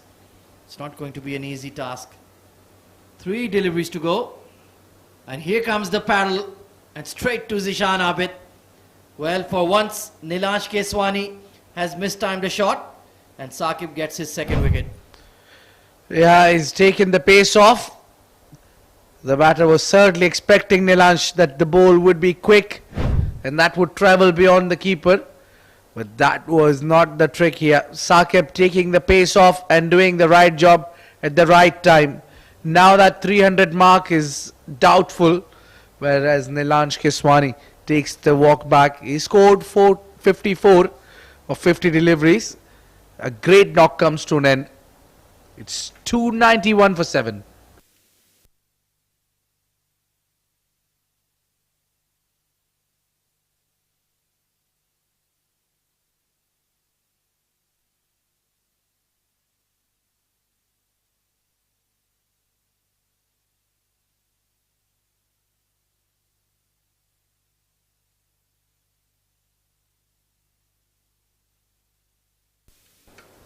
Sailesh Jaishankar, the new batter, outside edge once again, but straight to short third.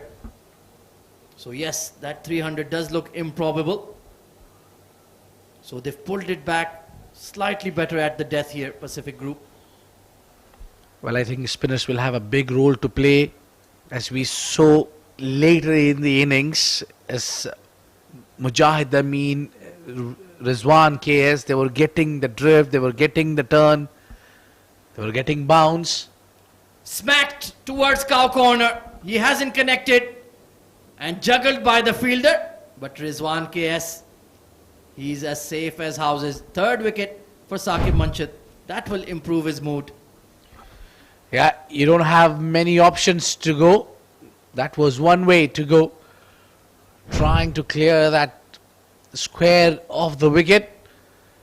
The Sailesh couldn't contribute. Surya, pardon me, couldn't contribute. He's scored 8 of 11. It's 292 for 8. Well, that is the end of the innings. A very good batting effort by DCC Starlets. They'll be slightly disappointed they didn't breach the 300 mark, but 292 thanks to that outstanding 100 from Punya Mehra. And Nilansh Keswani alongside Shrey Sethi contributing as well with 50s. It's going to be a hefty target for Pacific Group. Let's take a look at the batting scorecard for you. Ronak Panoli 22 of 18. Shrey Sethi with that patient half century. Amar Badami and Karan Dhiman couldn't get going. But Punya Mehra, he takes all the plaudits. A fantastic 110 of 98 deliveries. Rishabh Mukherjee 10 of 23. Nilansh Keswani, excellent contribution down the order. 54 of 50. But take a look at that number at the bottom left of your screen. 19 extras. There were a lot of no balls, a lot of free hits. And that was very, very costly indeed for Pacific Group. Yeah, talking about the bowling of Pacific Group. They haven't used much. Umar Farooq, there only 2 overs, though he's gone for runs.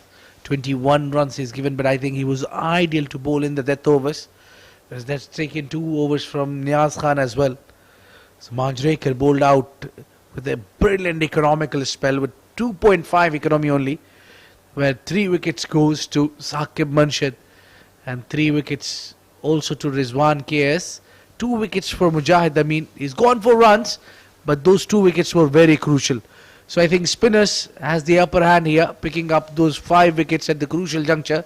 Saqib picked up 1 wicket earlier, but those last 2 wickets coming from the final over only.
Good evening, ladies and gentlemen, and welcome back to the iconic Sharjah Cricket Stadium, the home of cricket in the UAE, for the SkyExchange.net presents 47th Bukhatir Premier League, powered by FanCode. It's the opening day, match number 1, and DCC Starlets, batting first, have posted a very good score of 292 for 8 in their allotted 50 overs. Shreyas 80, Punya Mehra and Nilansh Keswani capturing the headlines. And now it's over to the Pacific Group batters to make a good fist of this big run chase. Should be very exciting indeed.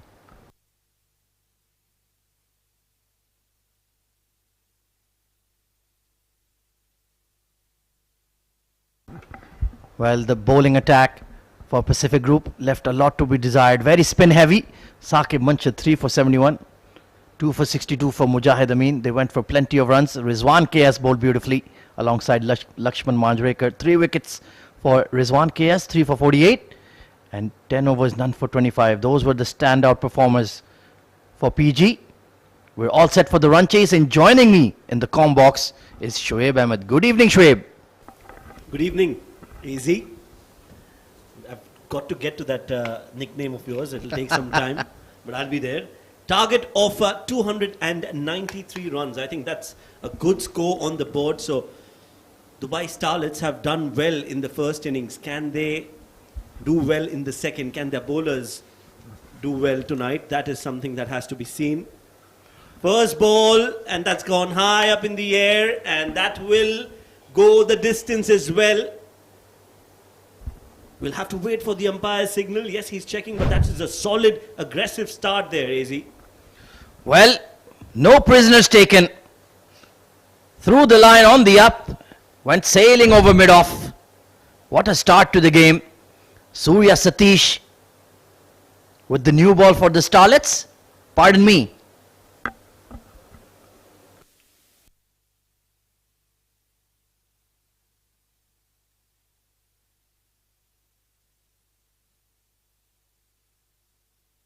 Yes, pardon me, it was Sailesh Jashankar with the new ball. Looks exactly like Surya. Could be twins. But yes, very positive intent. So I guess they want to set the tone early here, Shoaib. Let's go after these young bowlers. Yes, and that is the need of the hour as well. The power play overs have to be capitalized. If they want to chase that total down, they have to get to a positive start. And that is exactly what they've done. Let's take a look at the field. There's a slip and a catching gully in place. A third, only a third man in fact, beats the outside edge. That's much more like it from Sailesh. Tall, strapping lad, hits the seam. That was a good ball. That was a much better length from Sailesh. The first ball, just a tad bit fuller. This time he gets that length right. And the ball, as we all expect it to move here at the Sharjah Cricket Stadium, especially the new white ball, does definitely have something to offer. This time a big slap over extra. And that's going to clear the boundary rope with ease as well. Well, that's much more like it. Good intent. Back of a length and bang. See you later. That was not a bad ball. Yes, the width was there, but the length was similar to the previous delivery. And that means that Sailesh will have to be absolutely immaculate with the line and length. He can't be bowling those looseners, because this man on your screen, he's come out with a mission.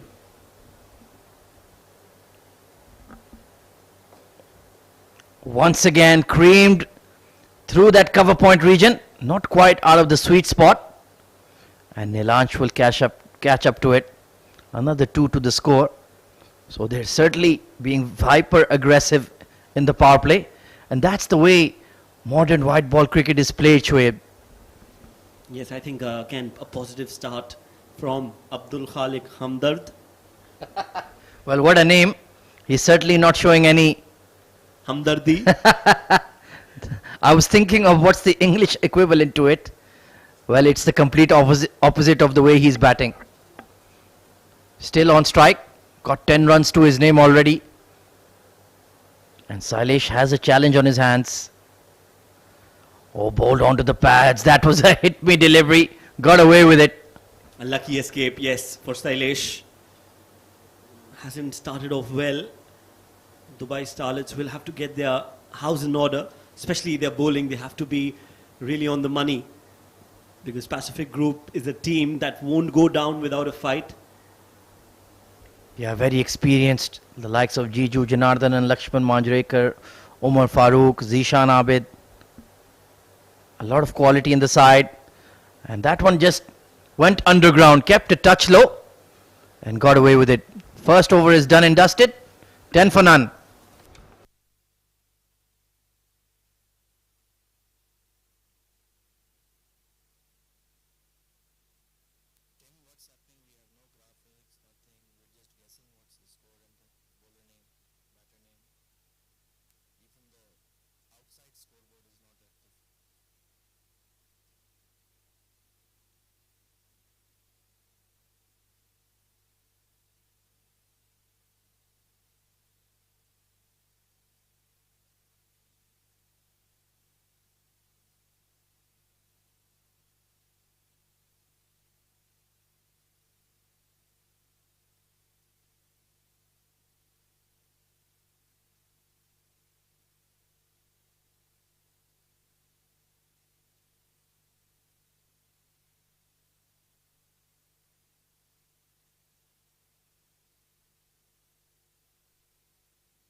Well, that's a familiar sight. Nilansh Keswani with the new ball in hand, coming in from the Bukhatir end. Tall left arm spinner. Ronak Panoli stationed at slip. And let's take a look at the rest of the field then. Who else has he got outside the circle? The deep mid wicket. So they want him to try that big shot on the leg side. Let's see if he takes the bait. There is a long off in place as well. Sapandeep Singh goes over mid-on, just clears him. Punya Mehra in there. If he had gotten there, I would have bet on him holding on to it. That was a poor shot from Sapandeep. Well, I think somebody has not informed these two batters that it's not a 20-over game. It's a 50-over Bukhatir League first match, because clearly they have they're just throwing the kitchen sink at every delivery. Yeah, they seem to have a dinner appointment somewhere. This is a poor delivery down the leg side. Ronak Panoli will rein it in with some help from Yug Sharma. So 3 wides to the score. That's what he bowls well, that drifter. But he needs to start it on middle and off. Yes, I think this is a good field placement from Nilansh Keswani. The mid-wicket fielder will always be in play with the ball coming in to the right-hander. Let's see if it pays off. Oh, Cotton bowled. Has he got him? Has he got him? Yes, sir, he has. That's a brilliant catch. Yes, the celebration tells you the story. Again, that delivery going down leg, just played half a second early, taking the leading edge, and Nilansh Keswani will not drop those. So the first blood drawn here by Dubai Starlets. Sapandeep Singh walking back, first wicket down.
Well, it's the captain coming in at 1 drop.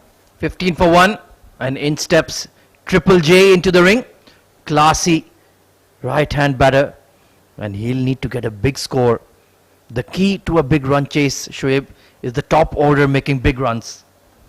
Absolutely, that's what we saw in the first innings as well. Shrey batted beautifully, and that allowed the other batters who followed to express themselves and play their shots. Absolutely. No slip in place for Jiju, so that's the sign of the stature of the man. I'd still like them to attack a bit more. It's a packed offside ring, that wideish long off, and that catching deep mid wicket. Catching mid wicket as well in the circle. And he bowls that armour so well, Nilansh Keswani. Very consistent. It's rare to see him bowl extras like he did earlier. What he also does is that he varies his pace on the same delivery. So sometimes it comes a lot quicker, and that is where the batsmen are in trouble. Solidly behind that. So Abdul Khalik, 10 off 6. He was in a bit of a hurry. Jiju, he'll just be looking to hunker down, bat the overs. Oh, playing it very late. Nice clip through mid-wicket to get off the mark. Steady over from Nilansh, and success as well with the wicket of Sapandeep. 16 for 1.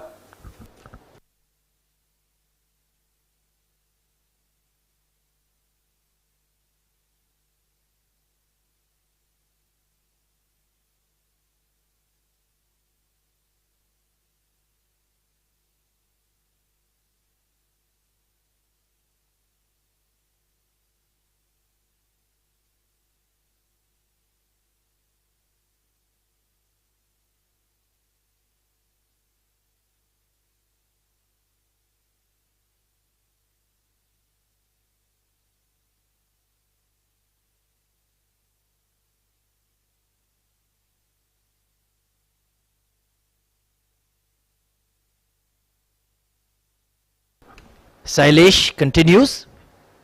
Went for 10 in his first over. Still a slip in place. Beautiful square drive from Jiju. That was picture perfect.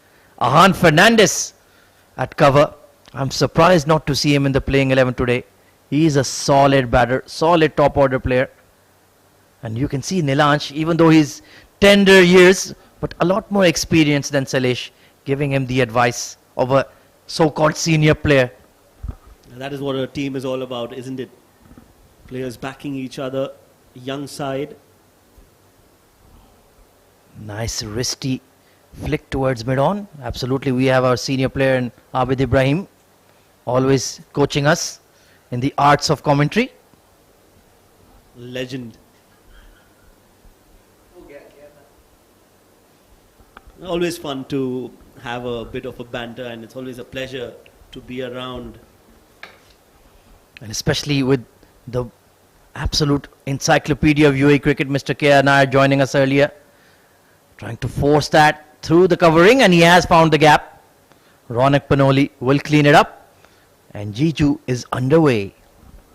That's a good looking shot again, confident Jiju, and as a batter I feel that the first ball is the most important ball you face. If you can get that right into the middle of the bat, that gives you a different high level of confidence, and that actually builds the innings for you.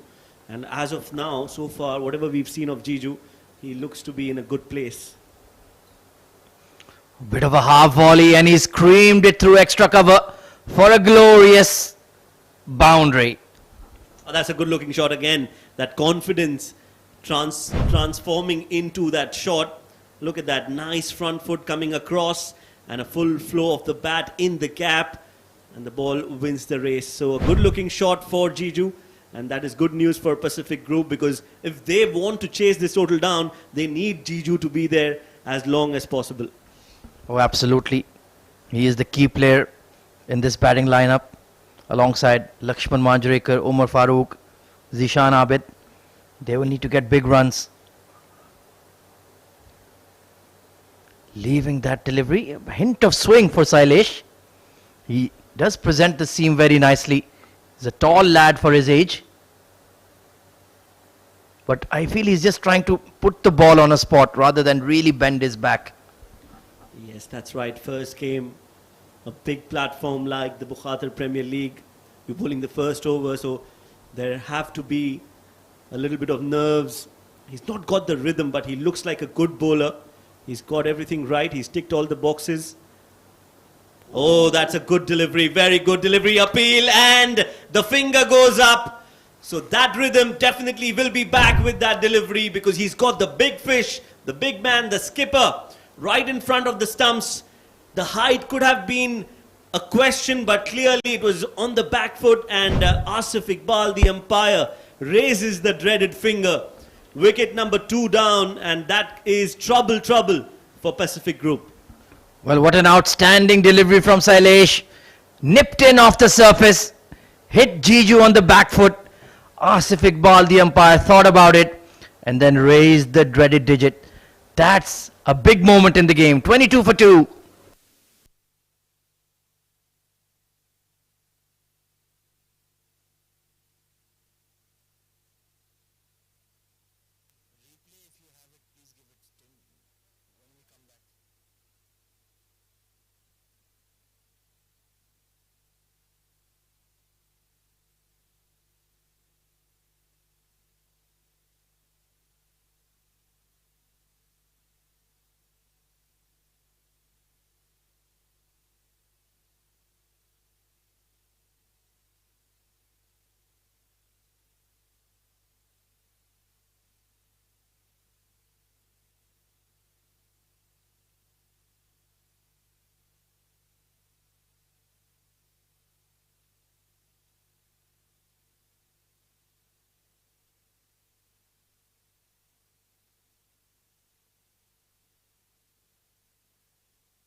Lakshman Manjrekar coming in at number 4, attacking batter. But they need somebody to stick around with Abdul Khalik here. A big wicket gone down. Sailesh getting one to jag in off the wicket, trapping Jiju Janardhanan in front. A big moment in the game. And DCC Starlets are on the hunt. They've got 2 early wickets. Abdul Khalik has been watching all the drama from the other end. Now he's back in the thick of it.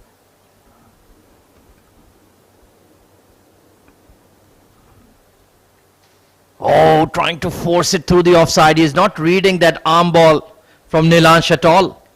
Yes, for anybody who's played some cricket at the domestic level will know the strength of Nilansh. He gets that ball in. He is a left arm finger spinner, but doesn't get a lot of turn. In fact, the ball does come in. And he's just looking to be ultra aggressive here, Abdul Khalik. Inside edge onto the pads, or maybe leg buys here. They will pick up 2. Let's wait for the umpire signal. Given as leg buys. So once again, that drifter just cannoning in off the pads. That is again some good bowling from the launch. Abdul not able to play him yet. He's a little uncomfortable. Yeah, he's not giving himself time at the crease, is he? Playing a shot a minute, backing away from his stumps to an inducker from Nilansh. You're asking for serious trouble. Well, as a batter, you have to play Nilansh as a swing bowler who gets the ball in to the right-hander. The sooner Abdul realizes that, the better for him. Yeah, let's hope it's very soon. Has he yorked him? Big appeal? No. Muhammad Asif says no. I think that was just missing that leg stump. Looked pretty close. Yes, that's right. A fuller delivery again. Flighted, and that movement in the air. Yes, missing the stumps. So good call from the umpire. Both the umpires sharing the name as well. Both Asif out there, experienced. And the appeal wasn't passionate enough from Nilansh. You need to make a lot more noise than that to convince the umpire on a marginal call. Very precise about his field placings. Although he's just a young chap, just recently graduated from under 19. He's played a lot of domestic cricket, club cricket at the highest level. Two slips in place for Lakshman Manjrekar. How confident is that? A long on and a deep square leg as well. The matchup does suit Lakshman, and we know he'll go for a big shot. Well, now that is something that Lakshman will have to really think hard. Nicely played. You can see it is so alien to his nature to block a left arm spinner. He's itching to play a big one over cow corner. Let's see if he can resist. Again, a flighted delivery and a gentle push. Two slips in place. This has been a good over from the launch. End of over number 4. And Pacific Group are 25 for 2.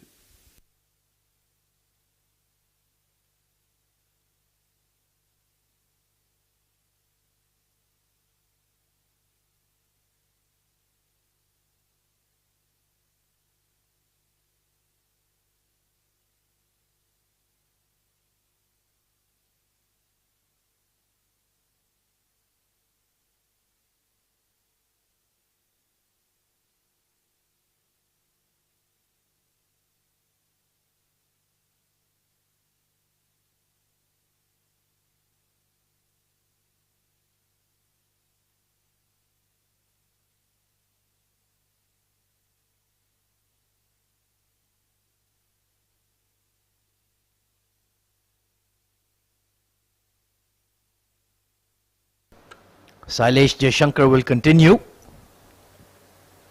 Oh, that one kept very low. Hint of variable bounce on this track perhaps, Shoaib. Yes, definitely a dual pitch, dual bounce on the pitch. And somebody has to inform Abdul that they've lost 2 wickets and it's a 50 over game, not a T10. Have to be a lot more calm than what he is, because they cannot afford to lose another wicket here. Most certainly. Completely agree with you.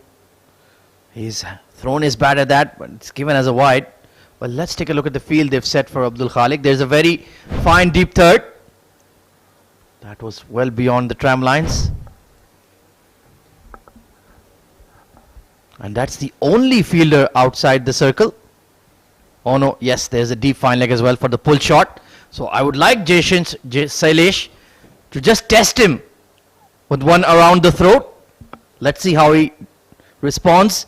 This time he's launched it down the ground, stepped into that one, and that's a beautiful shot. Very well executed shot there. Using his feet, getting to the pitch of the ball and playing it high and handsome over the mid-off and mid-on fielder. We were talking about the field placement. I don't really think that the way Sailesh is bowling, he needs a fine leg. I would rather have somebody in front of the square, maybe a long on or a long off, and then challenge somebody like Abdul to clear that fielder. Yeah, absolutely. If you're going to pitch the ball up, you don't need that deep fine. That's why I want him to change his length. Try to bang a ball in. You never know. Anything can happen. Oh yes, it's gone straight up. Extra cover settling underneath it. And that's the end of Abdul Khalik. Poor shot. And the captain takes the catch. Simple as is. Living dangerously, Abdul. One shot too many. Was not close to, anywhere close to the ball. Just going for that shot anyway. And when you do that, you're always asking for trouble. Trouble it is for Pacific Group as they lose their third. Abdul has to walk back. It's 30 for 3.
It's Zishan Abid coming in at number 5, and that's going to be plumb in front. He's gone. Well, back-to-back wickets for Sailesh. He is on a hat-trick, and Pacific Group don't know how to approach this innings. It's been Dubai Starlets, and this man in particular, first over not so good, but right now he is asking the right questions, the questions that Pacific Group batters don't have answers to. Wicket number 4 down, and Dubai Starlets are all over Pacific Group as we speak. The perfect in-swinger, and Zishan Abid had no chance. That was hitting the middle of middle. 30 for 4.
Well, this young boy is on a hat-trick. Can we see a magic moment here?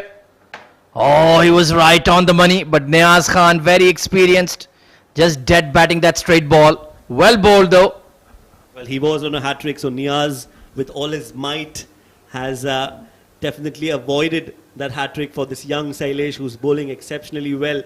Yes, he started off a little wavered, as we said, the nerves taking the better of him, but now he is calm and composed, and he's really dangerous with that in-swinging delivery. He's moving the ball both ways. Oh, absolutely. Oh, look at that one, jagging away off the deck. Sensational over by Sailesh Jaishankar. He's already on 3 wickets, 30 for 4.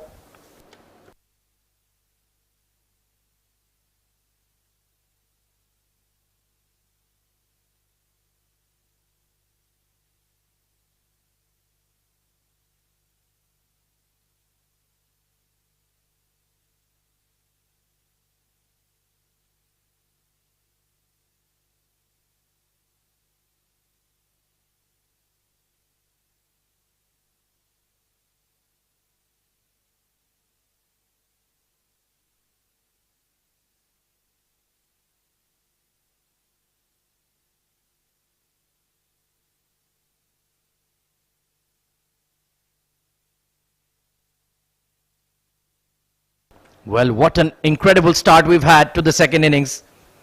The DCC Starlets running riot, thanks to their opening bowlers. And Lakshman Manjrekar, very focused at the crease.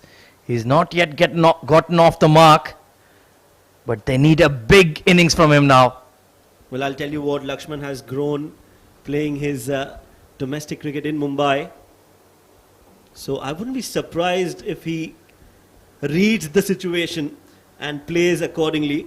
They've played a lot of days cricket, a lot of 40 over, 50 over in Mumbai. So this is his platform. And right now he's dead batting everything. He knows Nilansh wants him to play that big shot on the leg side. But he's tied him down really well. And so far, Lakshman hasn't succumbed to the temptation. It's a good battle between a young spinner and a top batter. Oh, you could feel in the com box that he's just trying to bash that 6. He's just holding himself back. Well, in his mind, he's played that over mid-wicket and into the stands. But right now, he knows that is not required. Oh. Edged past the slip fielder. He was just on the back foot. It slid across him and went straight down. That will finally get him off the mark. Oh yes, not the best of ways to get off the mark. Half a chance for Ronak. The opportunity was there for another wicket, but Lakshman Manjrekar will find himself lucky that it didn't carry towards Ronak, and he's got those 2 runs. Lucky Lakshman is the name. And this time he hammers it over mid-off for a blistering 4. That was full. That was very unlike Nilansh. And on second thoughts, there you go. He read the ball, the length. It was closer to him on this occasion, and he used it to his advantage. Beautiful shot, and that will give him some confidence. Yeah, it really was a long half volley. Good experience shown by Lakshman. He just waited patiently for his opportunity. Still a very good over from Nilansh though. Almost had him caught at slip.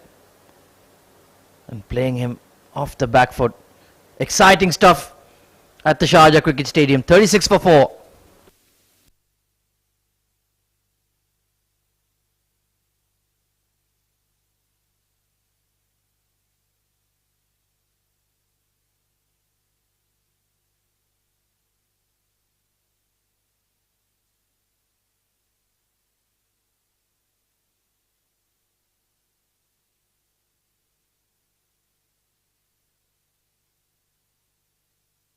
Well, you can see that top order has been blown away by the Starlets. Now it's down to Lakshman and Niaz in at 6. They still have Rizwan KS and Umar Farooq that can be considered batters. But then a longish tail begins. They need a huge partnership here. Down the leg side. Sailesh looking for that attempted Yorker perhaps, Shoaib. Yes, just overcompensating on that occasion. He's been bowling well when he's hitting those lengths and should be focusing more on that. Just let the ball do the talking here. Come in, bowl your stock balls, because the pressure anyway is on the batting side right now. Well, his ball is certainly talking. In fact, it's chirping. Beautiful. There he goes again with that foolish length now. He's bowling a bit quicker as well. That ball is really thudding onto the bat. Wonderful spell. That is what rhythm does to you as a fast bowler. You need to have that in your favor, the momentum, the rhythm. And right now he's looking like a confident bowler who knows what he's doing. And that is something that was needed by Dubai Starlets. 3 wickets for 22. Niaz very watchful indeed. And absolutely, who knows more about the temperament of a fast bowler than my co-commentator. He's the left arm Malinga of UAE. If you want to see him at his best, just check out his Instagram. He's got plenty of pace and swing about him as well. Well, thank you, AZ. Thank you for those kind words. Just learning. Love this sport. We all do, and we always are learning. The process is all about learning, isn't it? Oh, absolutely. Once again, right on the money, Sailesh. 4th stump line. Excellent length. No room at all for Niaz. And you talked about learning. Well, the biggest example of that is Mr. VK18. He had to wait 3 years for his next international 100. And he talked about his mental health issues, the pressure of captaincy, how he felt abandoned when nobody really reached out to him after he gave up the leadership role. Even the best of the best have their tough times. So true. And nobody would have thought, I'm sure even Virat Kohli said that he was not expecting 100 in the shortest format of the game. But that's what happens when you play freely without any inhibitions, without any concerns. If you come out fresh, he hadn't held a bat for a month or so. And then he came out and did what he does best, score centuries. And that's good news for Indian cricket. Meanwhile, bad news for Dubai Starlets, because this ball, again, not the best of deliveries that Sailesh has bowled so far. Going down leg, clipping the pads.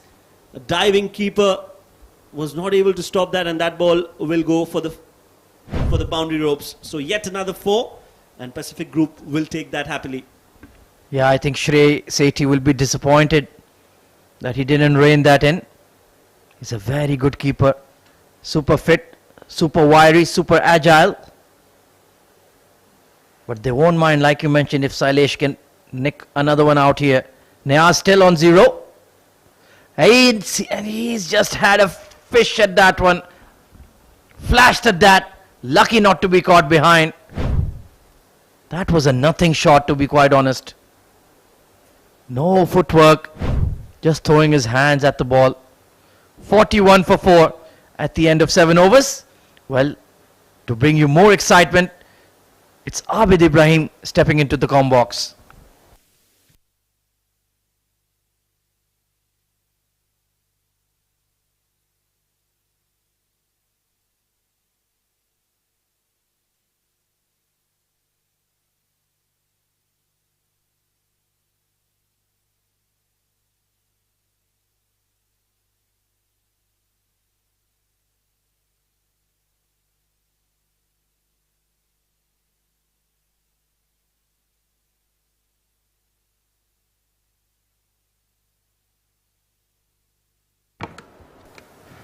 Outside off, cut but straight to the fielder. The launch continues, who's got a wicket and just given away 13 runs. And joining me in the comm box now is my old friend Abid Ibrahim. Abid, welcome. Thank you, Shoaib. Oh, that's a big shout, but I think pitching outside leg, yeah, you can't be messing around with the umpire. He knows the best. He's got the best seat in the house. Look at that. Yes, definitely pitching outside leg and a good call. Nilansh also, I felt, knew that it's pitched outside leg. Yeah, you tend to play with the umpire's mind. This has gone up. This has gone high. This has gone straight to the throat. And that's out. Well, wicket number 5. Again, a poor shot there from the experienced Lakshman Manjrekar. He's played that straight into the hands of the fielder. And this is not good batting from Pacific Group. Well, the half of the team is back in the hut now. This one was a big one. Manjrekar scoring only 6 of 10. That would be denting the Pacific Group, and that will be hurting their chances to chase this down. Meanwhile, it's 41 for 5.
Taking on is Rizwan KS, pretty underrated all-rounder for me. I think the teams in the domestic region take him too lightly, Shoaib, but he's a far better than what we rate him. Yes, he definitely is a very handy all-rounder. And I think there's no better opportunity than tonight to come out and perform for your side. 41 for 5, Pacific Group in all sorts of trouble. That was a good delivery from Nilansh. I think that kept a little touch low as well. If he would have pulled his length slightly back, would have caused a problem there. Nilansh knows that. He's a character. He's had a great outing tonight with the bat first, scored a valuable 50, and now with the ball has taken 2 wickets already in the first 4 overs of his quota. definitely will be eyeing for that fifer. Both these bowlers, in fact, Sailesh and Nilansh, are looking good and dangerous. And what they are doing well is they've got the fielders in the right place. They are attacking as well. Two slips for Nilansh Keswani. Yeah, good approach there. The idea is right to attack against the new man. You don't let him settle there. You just put that extra pressure, bring those fielders in, and having two fielders at slips cordon is something that you really put the batter, especially the new batter, under pressure. Yes, that's right. When the team is down, you have to build on that momentum. And that is what Dubai Starlets are doing. Their captain, Amar Badami, has done well so far. Good field placement and good bowling changes as well. Good start for the second innings. 8 overs gone, 41 for 5.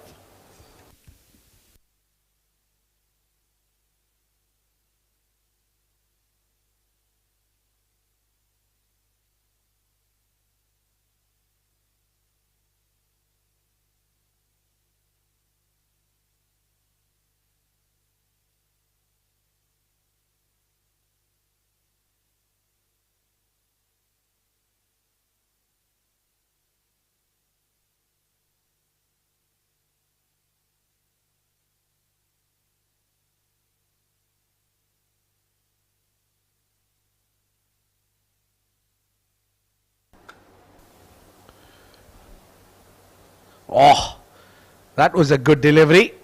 Going away from the right-hander, taking that perfect outswinger from Sailesh. He's been a good find for DCC Starlet.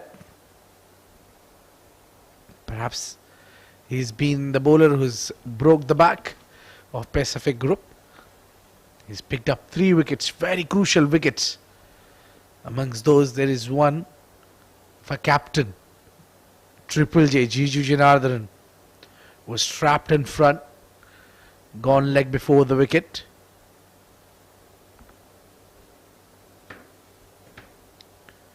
Niaz Khan is still yet to get off the mark. In fact, both the batters are struggling to get off the mark. Well, that is the last thing on their mind, I'm sure, right now. It's all about surviving, then thriving. They just want to make sure that they are there trying to consolidate the situation that they are in. 41 for 5, chasing a mammoth total of 293. They just are trying to be there as long as possible right now. One thing is clearly we can see here is that these young boys love to play this longer format, and they are far experienced in this format because they have also recently played that 50 over format for under 19. Yes, and definitely they're better skilled, I would say, because even the domestic circuit, the school cricket, they promote a lot of 30, 40 over games, and they're coming through that level of cricket, so they feel more at home when they're playing the longest format. We've seen that Dubai as a side has struggled when it comes to the 20 over format, but when it's a longer version of the game, they definitely find themselves home. They are more skilled, more equipped, they have the right temperament, and that is why they perform so well at this level. Very well said, Shoaib. This is the exactly occasion here. You can clearly see why DCC Starlets are dominating against the seniors. Well, they are certainly now rockling here, troubling. Now they haven't scored the 50 runs, but their half of the team is back at the hut. At 41. Yes, and mind you, this is not the best playing 11 for Pacific Group. They have missed a few players in their regular setup. But having said that, when you come out, you have to show up, you have to perform, and clearly Pacific Group has not performed to their potential tonight. And also it is the first game of the season for them. It will take them time. Oh, that's down the leg side. Shrey did well there. So it's the first game of the season where you need to get gelled, you need to understand, play together, get understanding of the game. Yes, that's also can be a reason, but the amount of the games these boys play and perform every time, the names that you're saying are missing out in today's encounter for Pacific Group, but then there is always something called bench strength.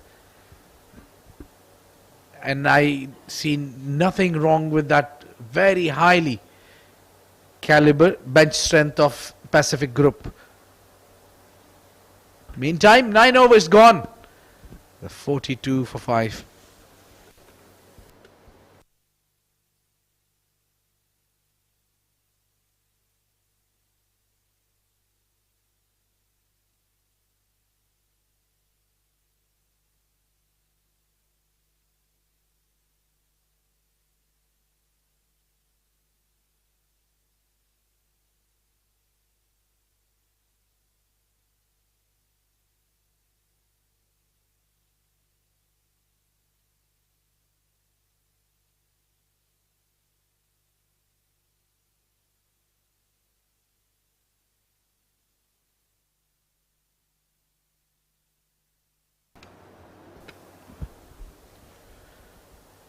Soft hands, but still no runs for this pairs together.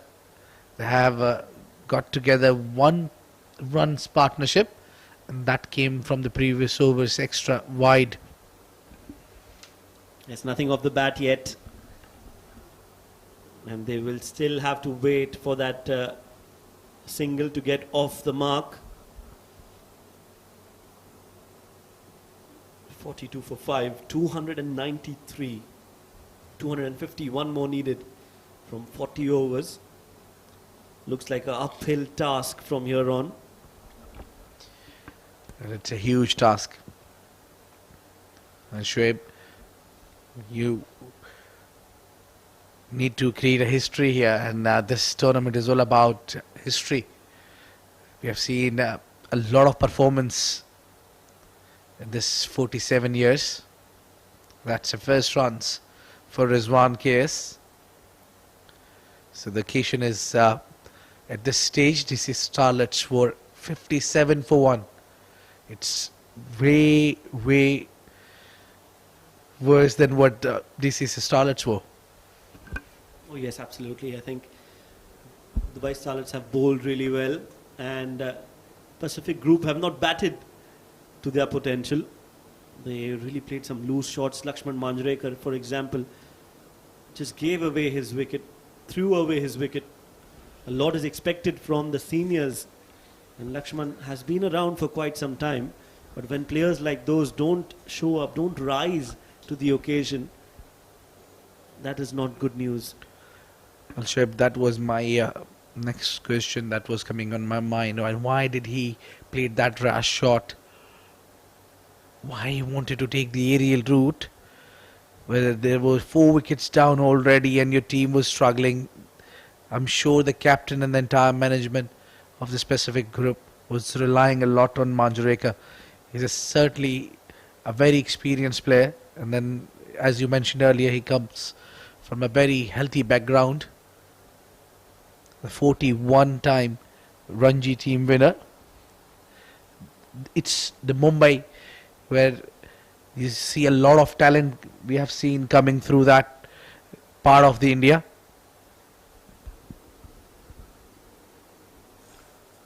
Meantime, 10 overs gone. It's 43 for 5.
There's a change in bowling for the first time.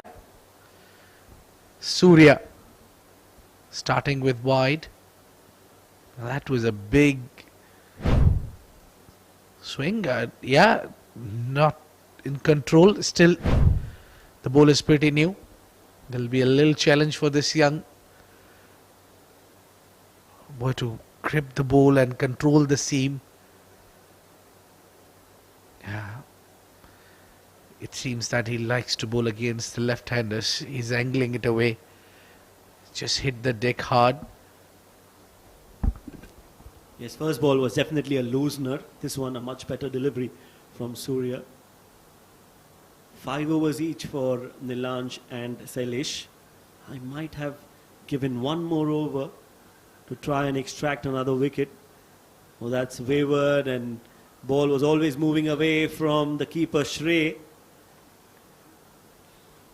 They will get a few extras. Pacific Group won't mind that. Surya will have to get his rhythm and his line and length sooner the better, because they don't want to allow Pacific Group to come back into the game. The pressure is on them. They would like to keep it that way. Yeah, if you just bowl the looseness, and maybe this is the time where the momentum can be shifted towards the other team if you give those looseness. Just the toe end of the bat, and Niaz Khan is still on 0, haven't opened his account. Played 17 deliveries, but that's not the concern here, as you said, Shoaib. That would be the last thing on his mind, to get off the mark. All it's about now, the temperament and the time you spend at the centre.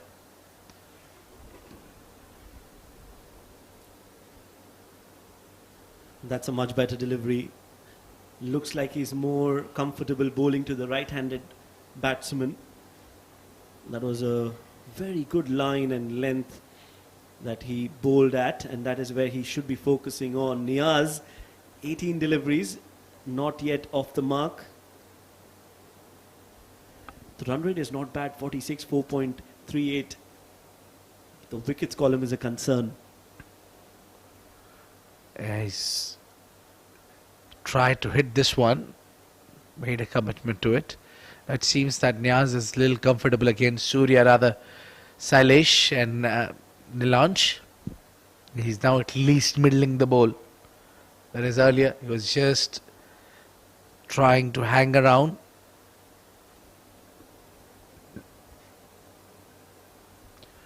One more time. This one goes one bounce into the fence, and that's the off the mark Niaz Khan with the boundary.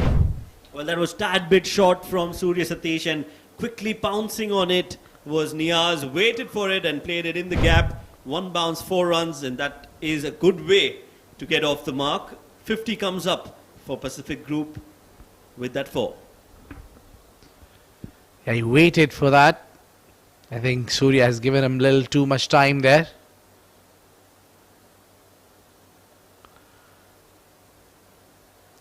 Well, I think this singles and doubles has been dried out. That's causing the trouble, team PCG. Meanwhile, 11 gone, 50 for 5.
Rishabh Mukherjee has come into the attack now.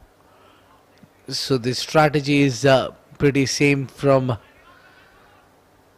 Amar Badami.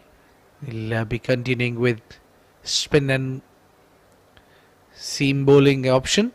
Surya from the academic end, and from the Bukhatir end we'll have the spin Rishabh Mukherjee. Bowled a half track at the first delivery. Easy single there.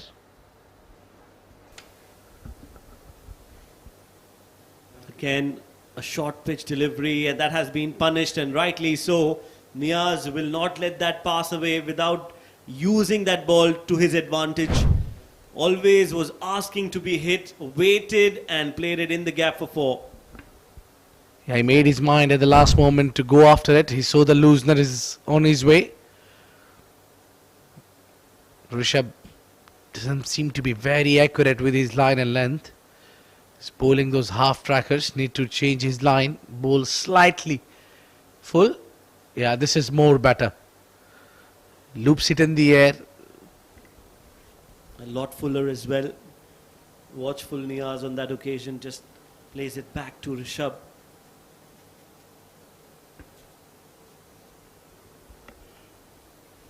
Well, Niaz certainly wouldn't be going after every delivery, that's for sure, because he knows the occasion doesn't allow him. He will only be choosing looseness. He'll be only choosing those loose deliveries which are there to be hit.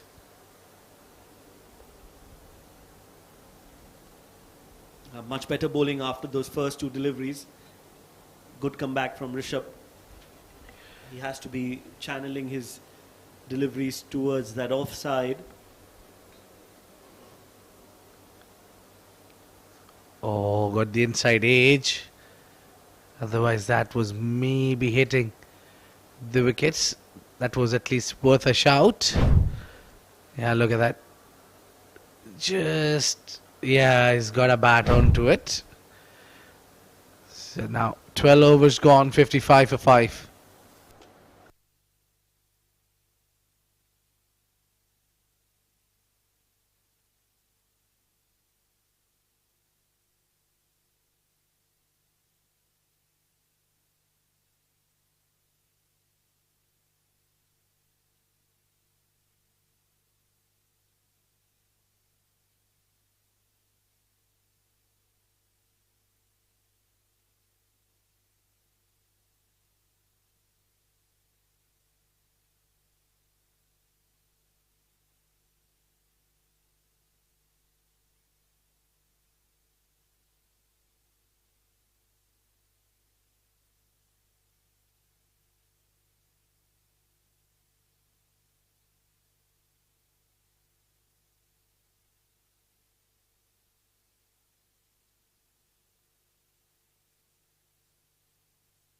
Surya Satish from the academic end. That's a good punch from the back foot. Solid timing. Excellent work there, but wouldn't be going all the way for 4.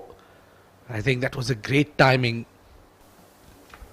Yes, it was all about timing that shot, wasn't it? From Rizwan. Just brought the bat right in time, got it in the middle of the willow, and the ball just screamed in towards that sweeper cover region. Didn't go all the way. I'm sure the fielder's got some hand onto it, but that will definitely be a big positive for Rizwan. He plays that up in the air. Much more confident looking shot. Played with intent, cleared the infield, and the result is on your screens. 4 runs. Yeah, this time much fuller. Up and over. Good execution there. Lovely lofted shot from the upper hand. That's not the bottom hand shot. This is where the upper hand comes in place, and that looks even better. I think this is a very defensive approach from Surya Satish to come around the wicket for the left-handed Rizwan. I think that angle across Rizwan would have been much more lethal. This is easy pickings with the ball coming onto the bat nicely. The only way I think Surya Satish can do is that if he brings ball in hard, if he brings ball in with the angle maybe, otherwise I don't find any reason coming round the wicket. There's not a lot of movement in the air. So And also Shoaib is not very express. that's right. Hence, it's all about angles and creating that ball to move away. But right now, it is looking very easy for Rizwan, who's on 9 of 13, who's got 2 boundaries in the over already. Now, Dubai Starlets will really have to up their game from here on. They can't allow Pacific Group to come back into the game. A small partnership brewing between Niaz and Rizwan as we speak. Yeah, it's all about get that ball old and get more understanding of the deck. Oh, this one up in the air, and I think that was not a chance, not sure. We were a little excited that shot was in the air, but Yeah, the fielder definitely has got some hand onto it. We'll have to see that in the replay if there was a chance or not. But again, Rizwan trying to go for that lofted shot over point. Not needed. He can play that on the ground, along the ground, and still get 4 runs. yeah, just like that. Try to keep the ball grounded and take in 2. That's a good running. A very good over for Pacific Group. It's 13 gone, 65 for 5.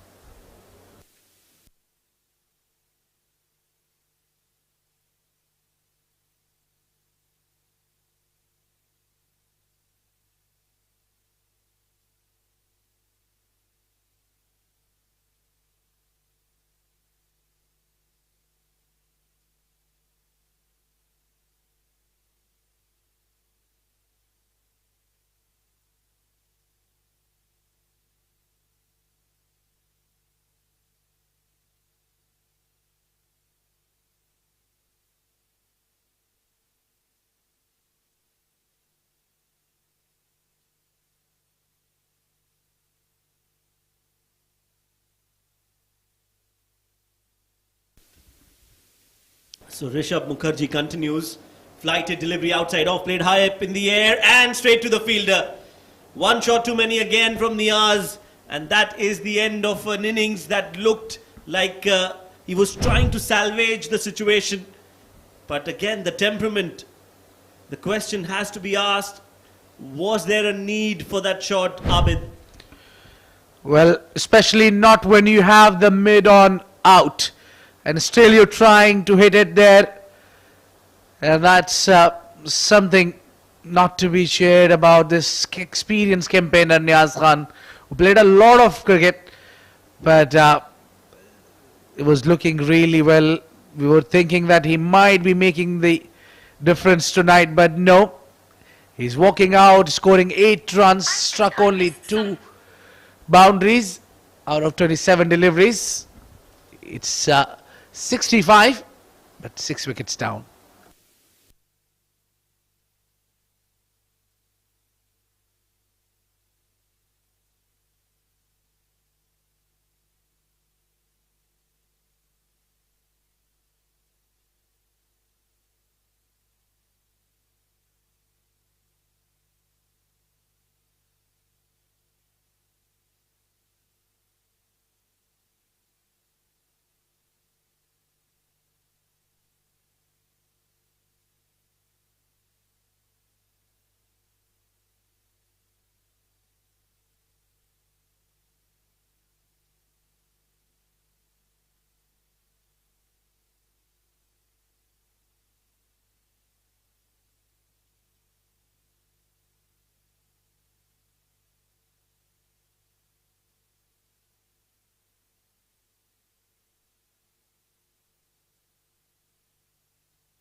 Rishabh with the wicket. And the new man coming in is experience. The star all-rounder. Umar Farooq. Very talented. But I didn't bowl much today. Not sure why. Oh, that's clean bowled. The talented Umar Farooq has a very short stay in the middle thanks to some great bowling from Rishabh Mukherjee. And that is wicket number 7. Look at that turn. It also kept low. And that has brought the end of Umar Farooq. He's walking back and Pacific Group have lost their 7th. What's happening, Abid? Well, you don't go on to the back foot too soon. Umar Farooq gone on a back foot and playing across the line where Rishabh Mukherjee hits the bullseye and making a walkout is Umar Farooq. It will be a long walk for him. He's gone without troubling the scorer.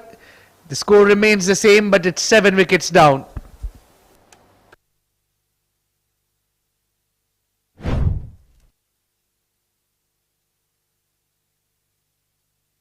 There you go. Going on a back foot was never a good idea. The young Rishabh Mukherjee loves the occasion, loves the reward.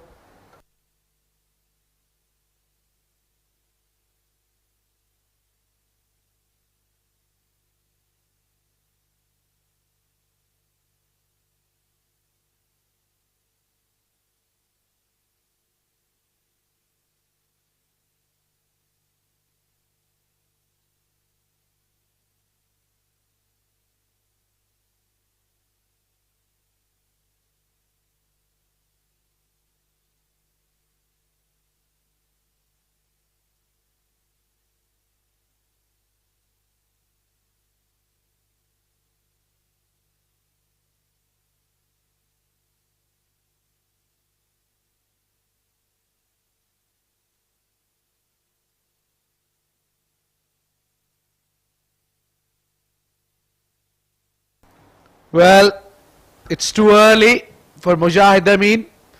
And a little early in the com box with me is a Ahmed Khwaja. Welcome, Ahmed. Thank you very much, Abid. Well, it's been a disaster for Pacific Group. Their debut in the Bukhatir Premier League has been very, very unfortunate indeed. Complete no-show from the batters, and the DCC Starlets, they're on the verge of a massive victory.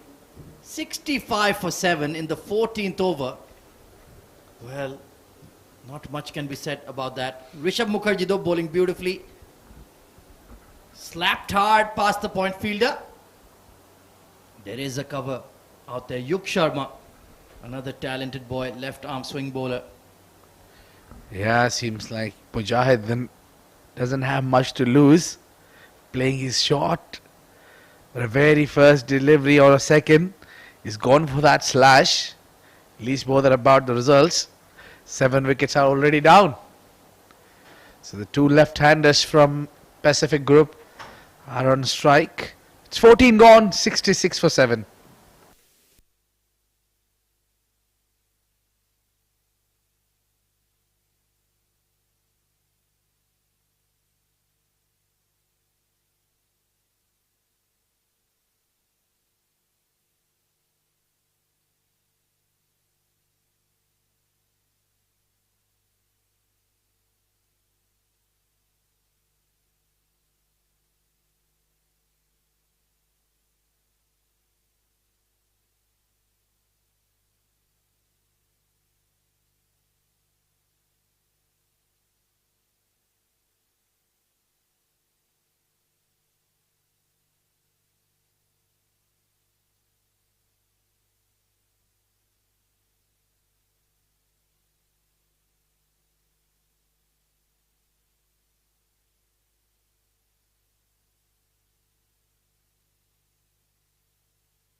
Well, coming in, another fine all-rounder. He can bat a bit, but then exceptional bowler. Harshit Seth, very talented. He's a wicket taker as well. Oh, beats the outside edge. It's left arm spinner versus left arm spinner. The young and the old. The present and the future. Let's see what Harshit can produce against Mujahid Amin. He's also a pure wicket taker. Slip in place now. And Mujahid Amin is playing his shots. There's no other choice here really, Abid.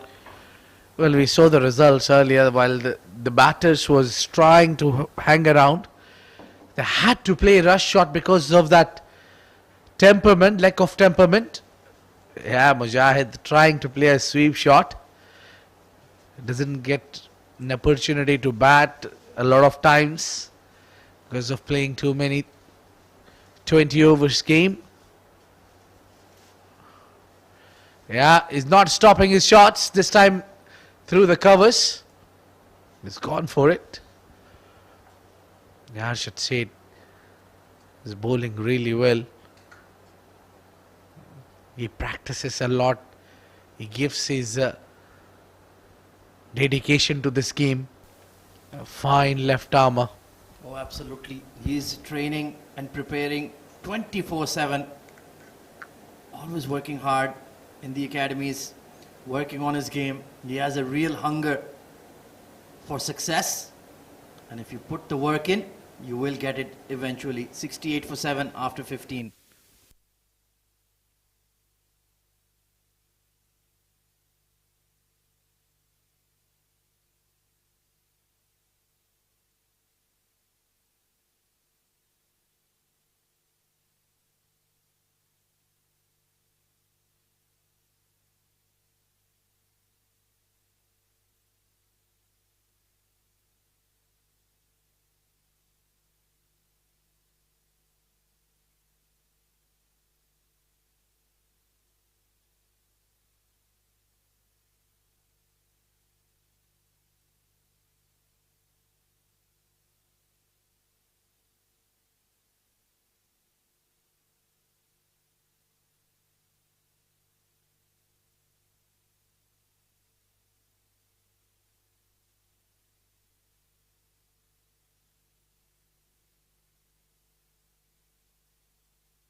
Well, we're back after drinks.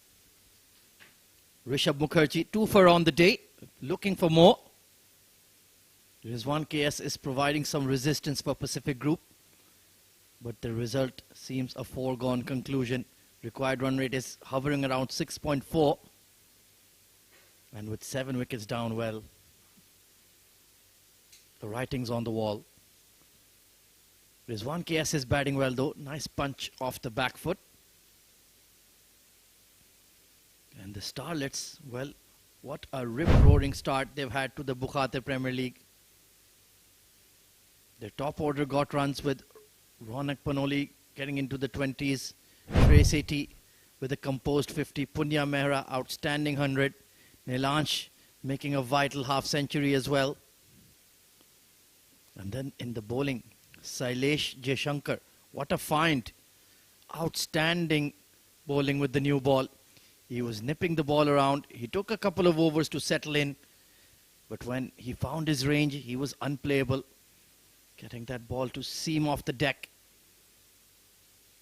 And got 3 quick wickets. So it's a pretty big task for Rizwan KS to manage this innings. How does he go about it with the tail at the crease alongside him? Mujahid, not really known for his batting prowess. Another big drive from KS. But all he can really do is get ones.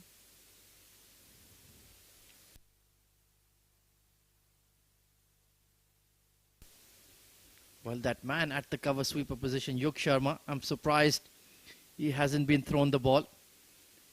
Very young but very high quality left arm swing bowler. We saw him last season in the Bukhatir T20 in S10. He really caught the eye.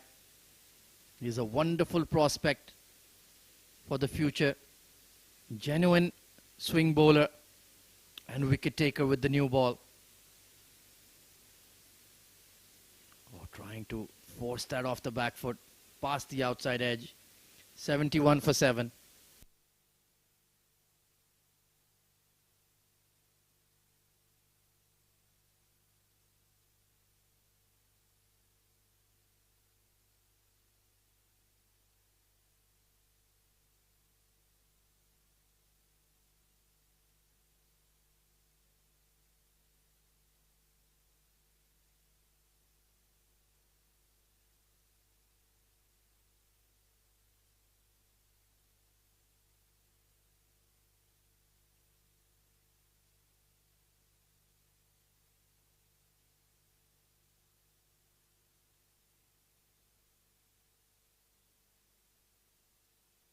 Harshit will continue from the Sharjah Cricket Academy end.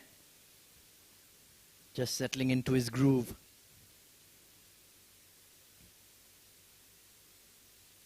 Well, KS is taking those singles with ease, but that just means he's exposing Mujahid Amin to a lot of the strike. I'm not sure that's a good idea. If I am the captain of the Starlets, Ammar Badami, I'd think about bringing on a fast bowler. I'd definitely like to see Yug Sharma. Tell him to bowl full and straight, target the sticks, and perhaps you can end this contest early. Mujahid looks relatively composed against the spinners. Not looking too unruffled.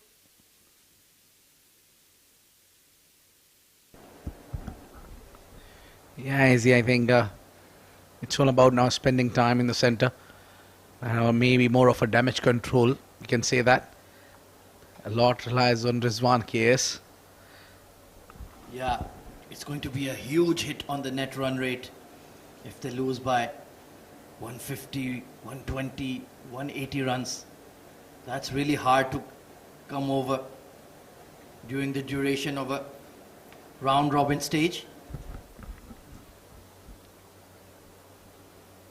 Just pulled his length back a bit there, Harshit.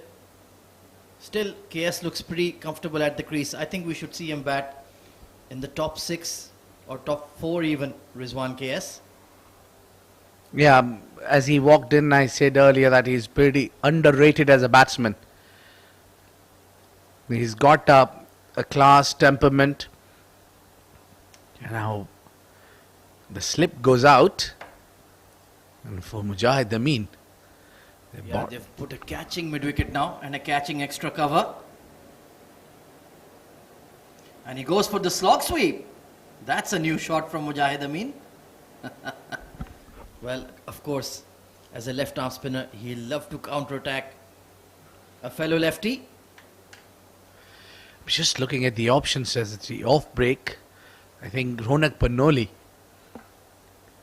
is a left arm, pardon me, maybe Punya Mehra. He bowls those off break as well, so maybe an off break bowler. would be a good option here if you use against these two left-handers. Well, honestly, I'd like to see a seamer like Yug Sharma or bring back Sailesh. Tell him to attack the stumps, look for your fifer. You deserve it. You've bowled beautifully. You pretty much decided the contest in the power play itself with those 3 quick wickets. Well, for me, it's Punya who got 100. Let's take a couple of more wickets. Well, that would be the perfect day out. Another big hard sweep behind square this time, and it will hit the fence. That's a good shot from Mujahid Amin. Picks up a boundary of the last ball of the over. Well executed sweep. It's 80 for 7.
Rishabh continues.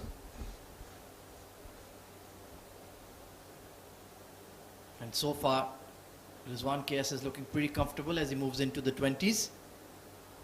What will Mujahid Amin do? What will he do? Well, Mujahid Amin certainly is getting loose tonight. He's going for his shots. He's not planning to play a long knock here or play defensive shots. No. He's getting any loosener. He's sending it towards the fence. Well, that was very close to that front pad. Just an inside edge. You can see what Rishabh was planning there. He was throwing the ball up outside off. And then that armor coming into the left-hander's pads. Very, very close. Yeah, Rishabh's picked up 2 wickets, 2 crucial wickets.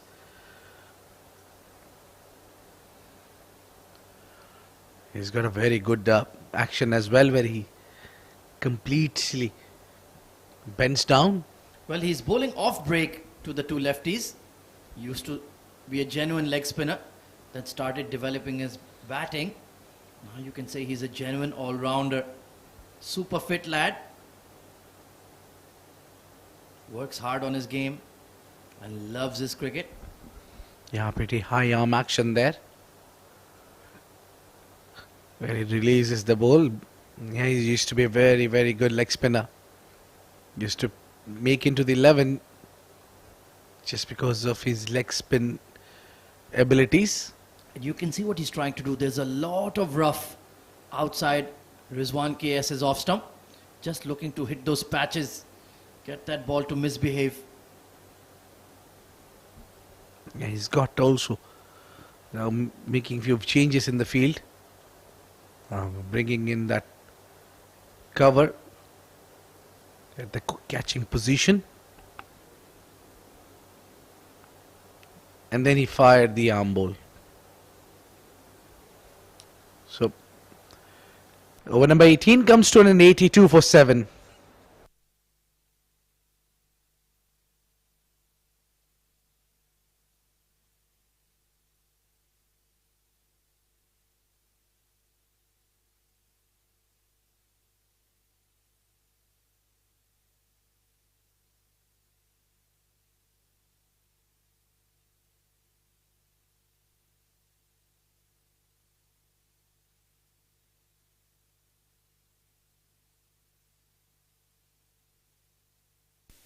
Well, there you can see it's been a wonderful all-round bowling performance from DCC Starlets. Sailesh, Nilansh and Rishabh Mukherjee sharing the wickets among them.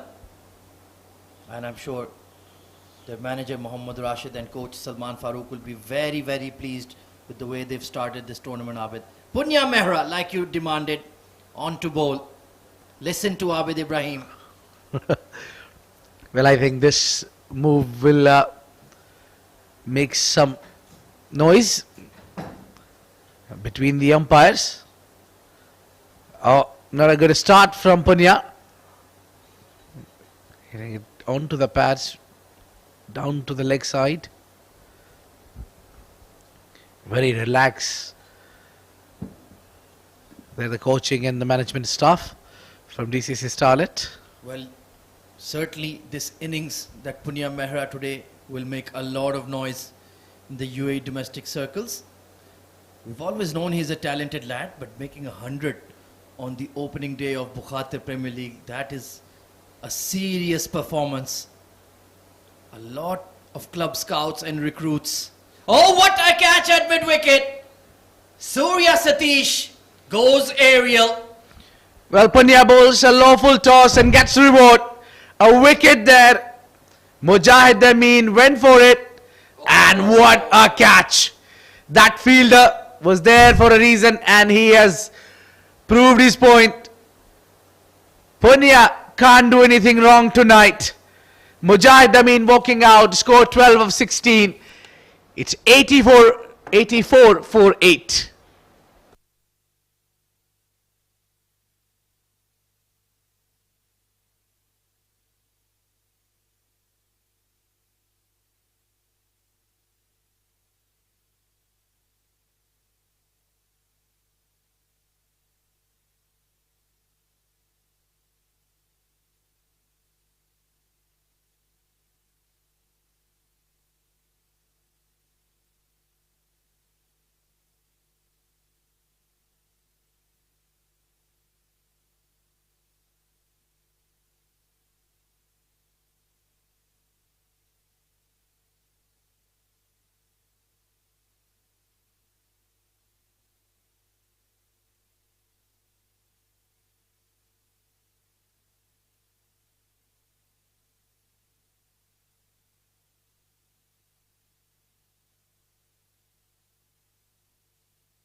Saqib Manshid coming in at number 10. And like Abid Ibrahim mentioned, it's Punya Mehra's night. Another big full toss. Hit hard. Oh, misfield at mid-off. Well, you'll go scampering after it. Rishabh. And they'll just ease through for 2. What a catch that was from Surya Satish. He should be wearing an S on his chest. Just like Superman. Brilliant catch.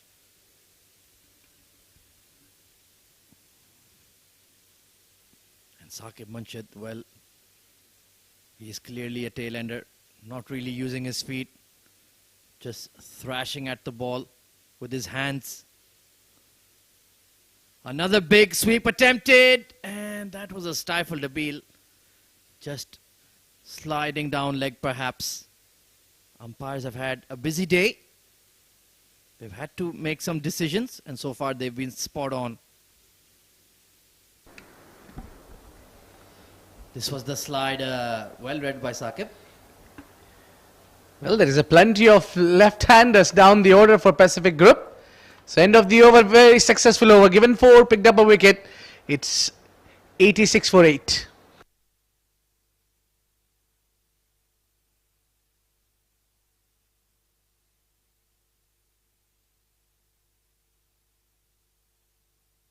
Well, look away if you're a fan of Pacific Group.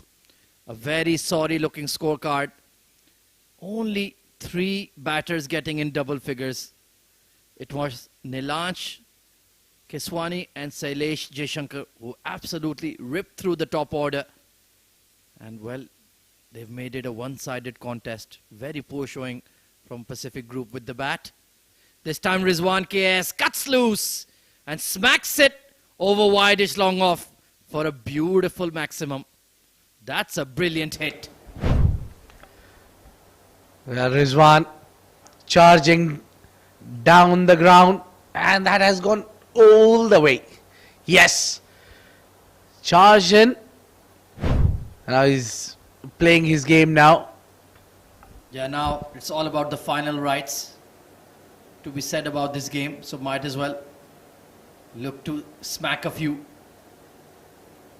He's played a responsible hand. He did what he could do. That was a brilliant shot. Just shows you the caliber of player he is.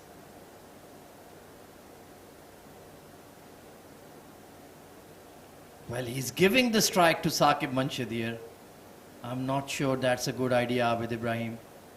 I wouldn't expose him for too long, or this show might be over soon. Rishabh also with 2 wickets to his name, like Nilansh Keswani. Good day in the office for the Starlets spinners. Full toss, nicely put away.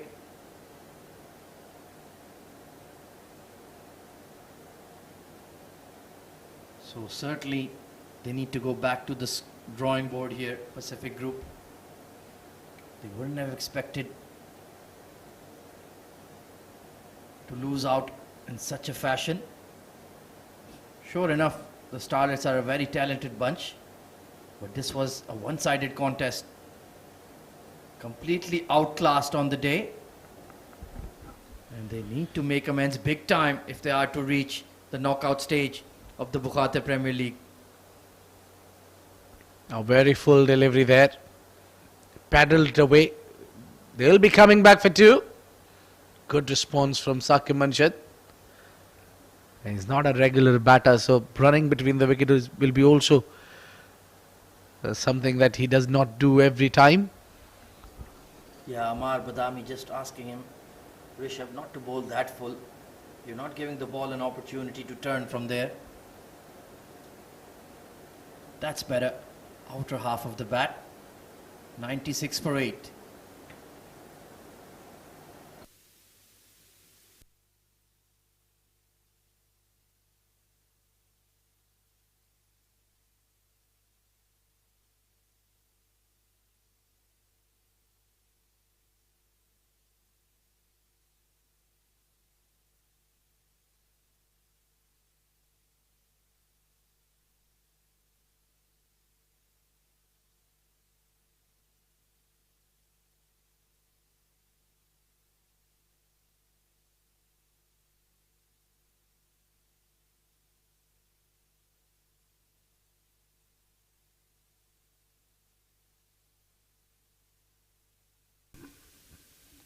Punya Mehra was oh so close to a second, trying to cut a straight one there, Saqib Munshid. That's not a good idea. Yeah. Oh, too close to cut. Yeah, that was an arm ball, but didn't turn so much. This time, he's given him width. Well, Lenanch, you're clapping, but you need to get on your knees, young man. You might have a slip catch coming towards you soon. That's better. Oh, hit the outer half of the bat. And they've picked up one. He'll be disappointed with that. Punya's not happy, even though he's having a laugh about it. Yeah, because he was enjoying the company of Saqib Munshid. He wanted to go against Saqib. He knows that he's that talender. Rizwan is certainly not. He's a perfect middle order batter, Rizwan KS. You see that 29, that's the most highest score for Pacific Group tonight. Yeah, he's the only batter of theirs who's applied himself. Taken on the full and belted hard past mid-on. Beautiful shot to bring up the 100 for PCG. Yeah, advancing down the track. Just hitting it perfect. There you go. A wake-up call for Saqib Munshid. And Certainly, he was in the firing line there. Had to move quickly. Belter of a shot. So now that mid-on has gone back to the fence. Enough with that attacking field for Punya. Yeah, the last time he bowled full toss, he got a wicket for it. So maybe that was the idea, to bowl a full toss, another one and get another one. Well, he still had Surya waiting at mid-wicket. Brilliant catch that was. Forcing shot off the back foot, but straight to the fielder. He races through his over. 101 for 8.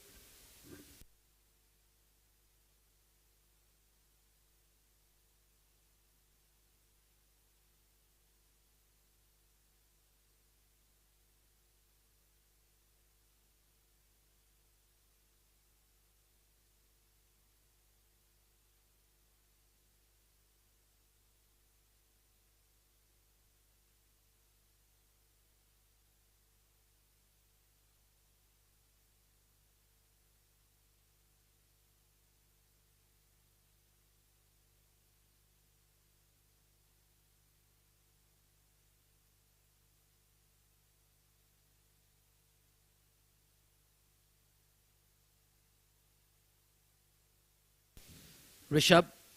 Oh, that's a peach of a delivery. Just straightened off the deck. That's much more like it. Give it a rip. Yeah, you've got plenty of runs to defend. Only 2 wickets away from the victory. Give it a try. Loops it in the air, flight, and try to get that turn from the surface. And then you can aim to bowl that quicker one with the batter coming on the front foot. You might catch his pad. Oh, bottom edge on that sweep. Some work to do for the deep square leg. Karan Dhiman out there. They'll pick up 2. Yeah, good commitment shown by these youngsters. They are very, very athlete. They're very good fielders. That catch from Surya Satish was a perfect example. Bowling too full there, Rishabh Mukherjee. Yeah, his bowling has become slightly inconsistent with him focusing on his batting. Understandable when you focus on one skill set over the other. There will be a certain drop in consistency levels. But he's still a very useful all-rounder. Has a very high ceiling to improve. Oh, that kept a touch low. Was trying to carve that away behind point. 103 for 8 after 22. And with that, there'll be a change in the com box as Abid Ibrahim steps out. And joining me is going to be Shoaib Ahmed.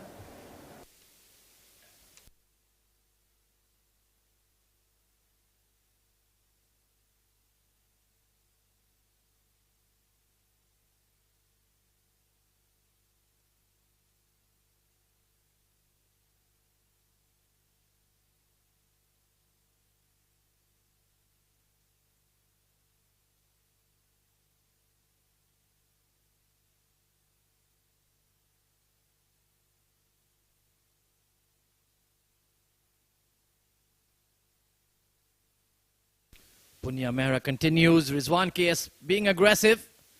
Not quite catching it on the blade. There was a long off in place already for that lofted shot. He's moved into the 30s. And to be fair to Saqib Manshad, he's put a price on his wicket. Working hard. They want to reduce that margin of defeat so as to soften the net run rate negativity. Trying to glide that behind point. That's not a good idea. They'll be aiming for his front pad and they want him to camp on the back foot. And well, Shoaib, this is a big surprise of a result. We would have expected a much tighter contest. Oh yes, absolutely, and that is a big appeal. Oh, that's clean bowled. I thought that hits the pad, but not to be. And what a night it is for this young man, Punya Mehra, with the ball, with the bat. Nothing can go wrong when he's around. Well, everything he touches turns to gold. Solid gold for the Starlets. Saqib Manshad has been cleaned up for 6. 104 with the 11th coming out.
Irfanullah Khan coming in at number 11.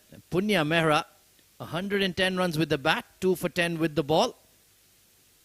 Well, what an outing it's been for him. Playing across the front pad there, just tucked into square leg. So Irfanullah has done his duty, got Rizwan KS back on strike. But it does remain to be seen how long Pacific Group can hold out here. It's going to be a big loss and a big net run rate hole they have to dig out from throughout the tournament. At this stage, DCC were well in control. It was that partnership between Punya Mehra and Nilansh Keswani that really set the two teams apart, Shoaib. Absolutely, I think some vital contributions coming in from this man on your screen. A century on the first game of the tournament, along with Shrey scoring those 80 odd runs, and then Nilansh Keswani scoring that half century as well. So this is what one-day cricket is all about. It's all about contributing as a team, and that's the end of the over as we speak.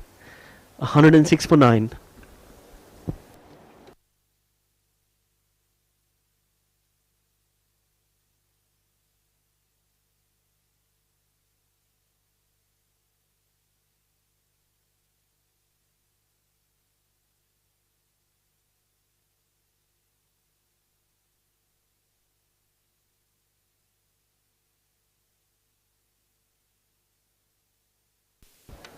Rishabh Mukherjee continues. Flicked in the air behind square. And well, he is giving the strike to the number 11. That's asking for trouble, Shoaib Ahmed. Oh yes, but there's nothing much Rizwan can do from here on. If there's a single on, he's decided to take it. And somehow, just somehow, Irfan has managed to get that bat in front of his pad. Well, the most glaring thing is his front foot. It's standing across his stumps. So if he misses, well, I don't think there's much of a decision to be made. His stride is going across his crease rather than down the pitch. Has to be careful indeed. He's a big, tall lad. And I think he might not last the over, if I'm very frank. Oh, just swept away that bottom edge. Oh yes, again that front foot being planted across the stumps. Now that's never a very comfortable position to be in. Luckily he got some bat onto it, otherwise Asif, the umpire, had his finger ready and sharpened like a knife. Trigger finger, absolutely. Rizwan KS, beautiful shot over extra cover. Sparkling feet, dancing down the track. And that's the shot of a class player. Oh yes, he is the standout performer for Pacific Group. If there's any positive coming out from the second innings, it's this man. He's definitely displayed some skill here and some temperament as well to stay out there and try to hold on to that innings as much as he can. Moves into the 40s. Took 3 wickets with the ball. And now showing a lot of character with the bat. 1 hit away from a well-deserved half century. I think it's a race against time with the way Irfanullah Khan is batting. And he will keep the strike though. 116 for 9 at the end of 24.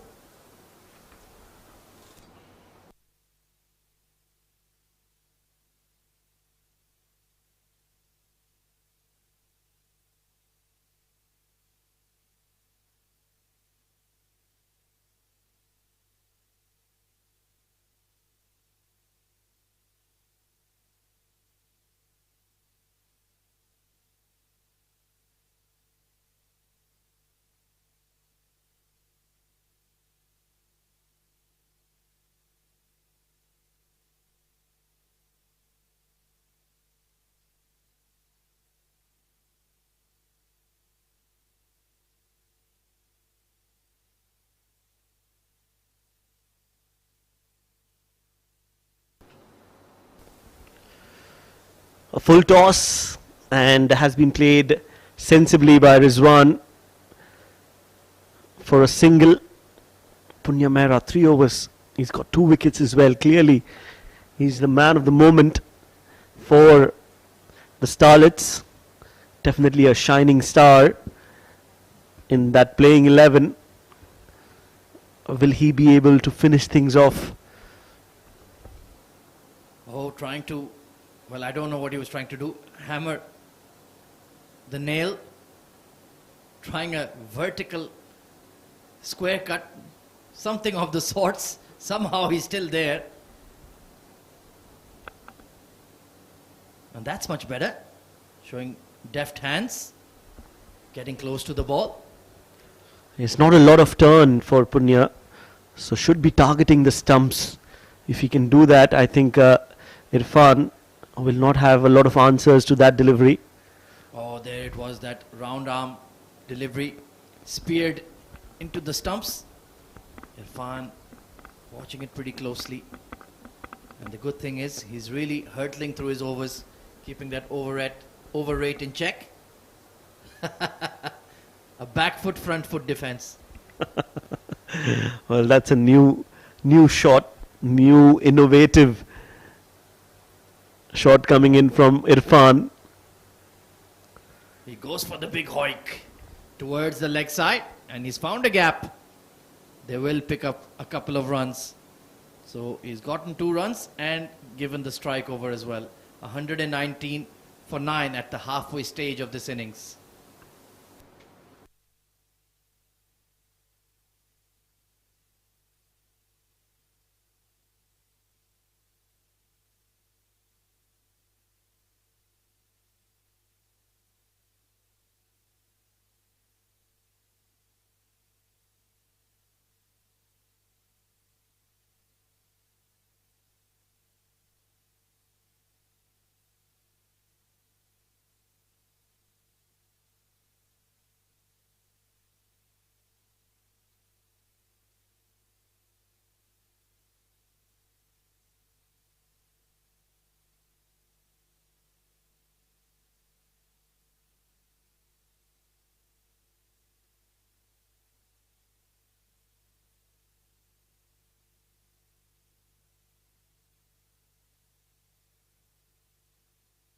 Harshit Seth reintroduced into the attack.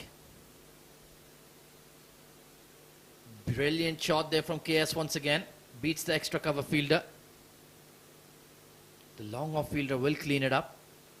So he moves on to 48. I think he's deserved a 50 here, Shoaib. Oh yes, I think like I said, this is the only positive that Pacific Group can take from the second innings. Rizwan on 48, definitely deserving a half century here. Well, he's certainly still being very watchful, picking his moments. 172 needed at this stage of the game. Well, that seems out of the question. I think they could perhaps just bring that mid off and mid on up, tempt KS into a big shot. He's willing to use his feet, so perhaps one shot too many could gift his wicket. Or what they could do is get those fielders inside for Irfan and make him play a false shot. Yeah, he's certainly concentrating hard so far. The mid off is up, but the mid on is on the fence. So he can just punt it down the ground for 1. Outside edge, and that'll be a chase for the short third. He will rein it in there. Punya Mehra still working hard in the field despite almost doing a one-man show. Couple of wickets, 110 runs. I'm sure his social media feed will be filled with the shots tonight. And why not? You've earned it, young man.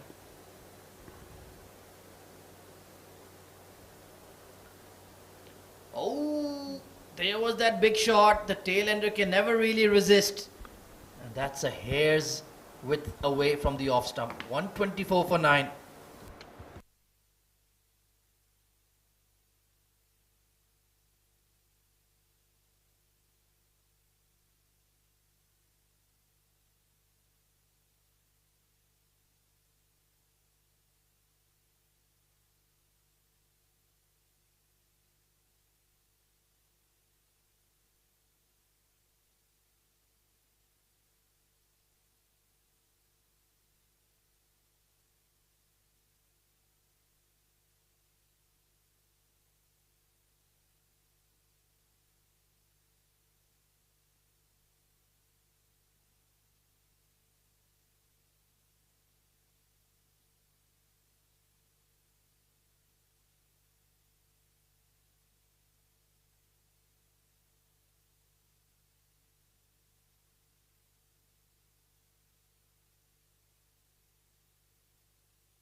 Fifth over for Punya Mehra, hunting for a 3-for. And Rizwan KS is one hit away from his 50. A slip in place. Intriguing field setting from Amar Badami. Oh, he stomped! Can you believe it? The pressure told, and PCG have been knocked over for 124. Rizwan KS loses his head and his 50. There you go. His bat was still in the air, and that is game, set, and match. Well, that last dismissal is just a testament to the second innings. What a poor shot selection from a well-set batter, and that has been the story from all the batters from Pacific Group. Everyone who came out to bat didn't show up in a way, and Dubai Starlets, well, they've started off with a bang, and they have really done well for themselves. They are definitely looking towards the stars with that win. Oh, absolutely. Rename them. They are the DCC Stars, not the Starlets anymore. That's a commanding win over a very strong side. What a way to open up the 47th Bukhatir Premier League. That is the batting scorecard. Well, very sorry reading indeed. It was Sailesh Jaishankar who ripped through their top order. 3 wickets in the power play alongside Nilanj Keswani. It was only Rizwan KS and Mujahid Amin who offered any kind of resistance. 124 all out in just 26 overs. That's a shocking performance.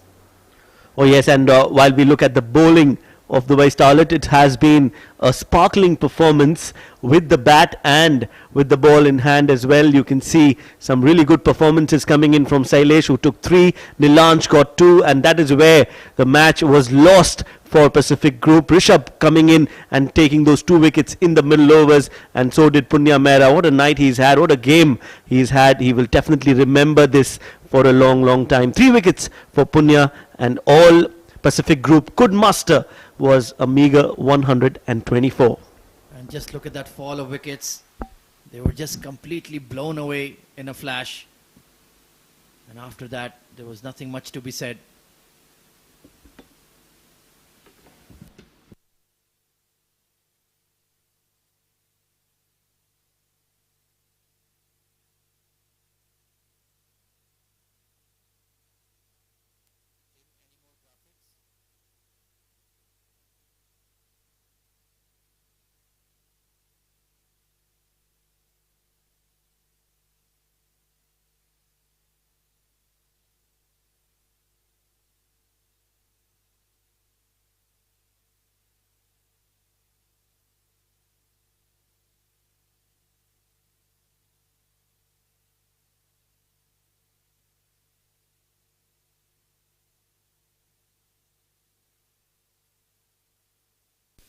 So there it is then.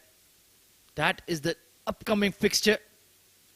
Match number 2 of the 47th Bukhatir League. 7 districts taking on Kolara Chocolates tomorrow at 5 p.m. live from Sharjah Cricket Stadium, the home of cricket in the UAE. It's been a massive 168-run victory for DCC Starlets in match number 1. That's all from the comm box. Now we go downstairs with Abid Ibrahim for the post-match presentation. It's goodbye from the commentary box. We'll see you tomorrow.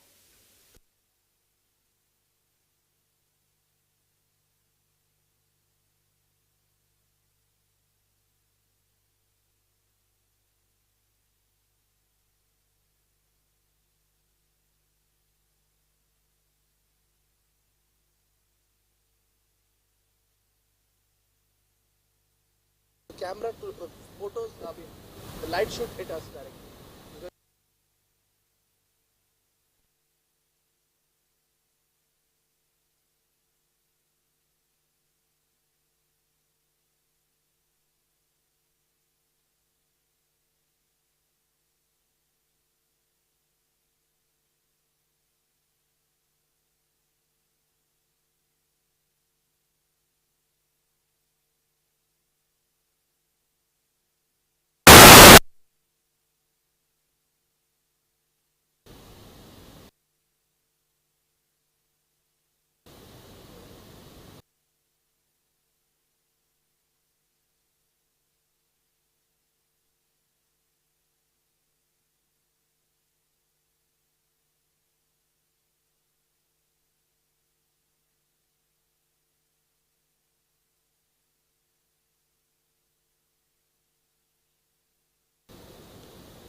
Good evening, ladies and gents. Welcome to the post-match presentation party of this SkyExchange.net 47th Bukhatir Premier League, powered by FanCode. We are all set, and to present this first opening game went as per plan for the DCC Starlets. A brilliant game, what we witnessed here, and we would like to thank Sharjah Cricket and all its administrations involved behind the scenes for supporting and hosting this level of tournament. We would like to thank our sponsors, title sponsor Sky.Exchange, powered by FanCode. Official streaming partner is FanCode, events partner TCM, the merchandise partner we have got Leap Sports, pouring partner Dole International, F&B partner is Star Biryani. And what a great game we had here. The first opening game, it was absolutely youngsters dominating on the experience side of Pacific Group. They have won the game by marvelous victory of 168 runs. To commence and to announce the player of the match, I've got the match referee with me, Mr. Tehseen Javed. Thank you, sir, for being here. And it is the DCC Starlets who won the match. And the man of the match, I don't think so. We have a lot of guesses tonight. The man scored 110 runs of 98 balls and picked up 3 wickets in the end. It's Punya Mehra. Please come forward.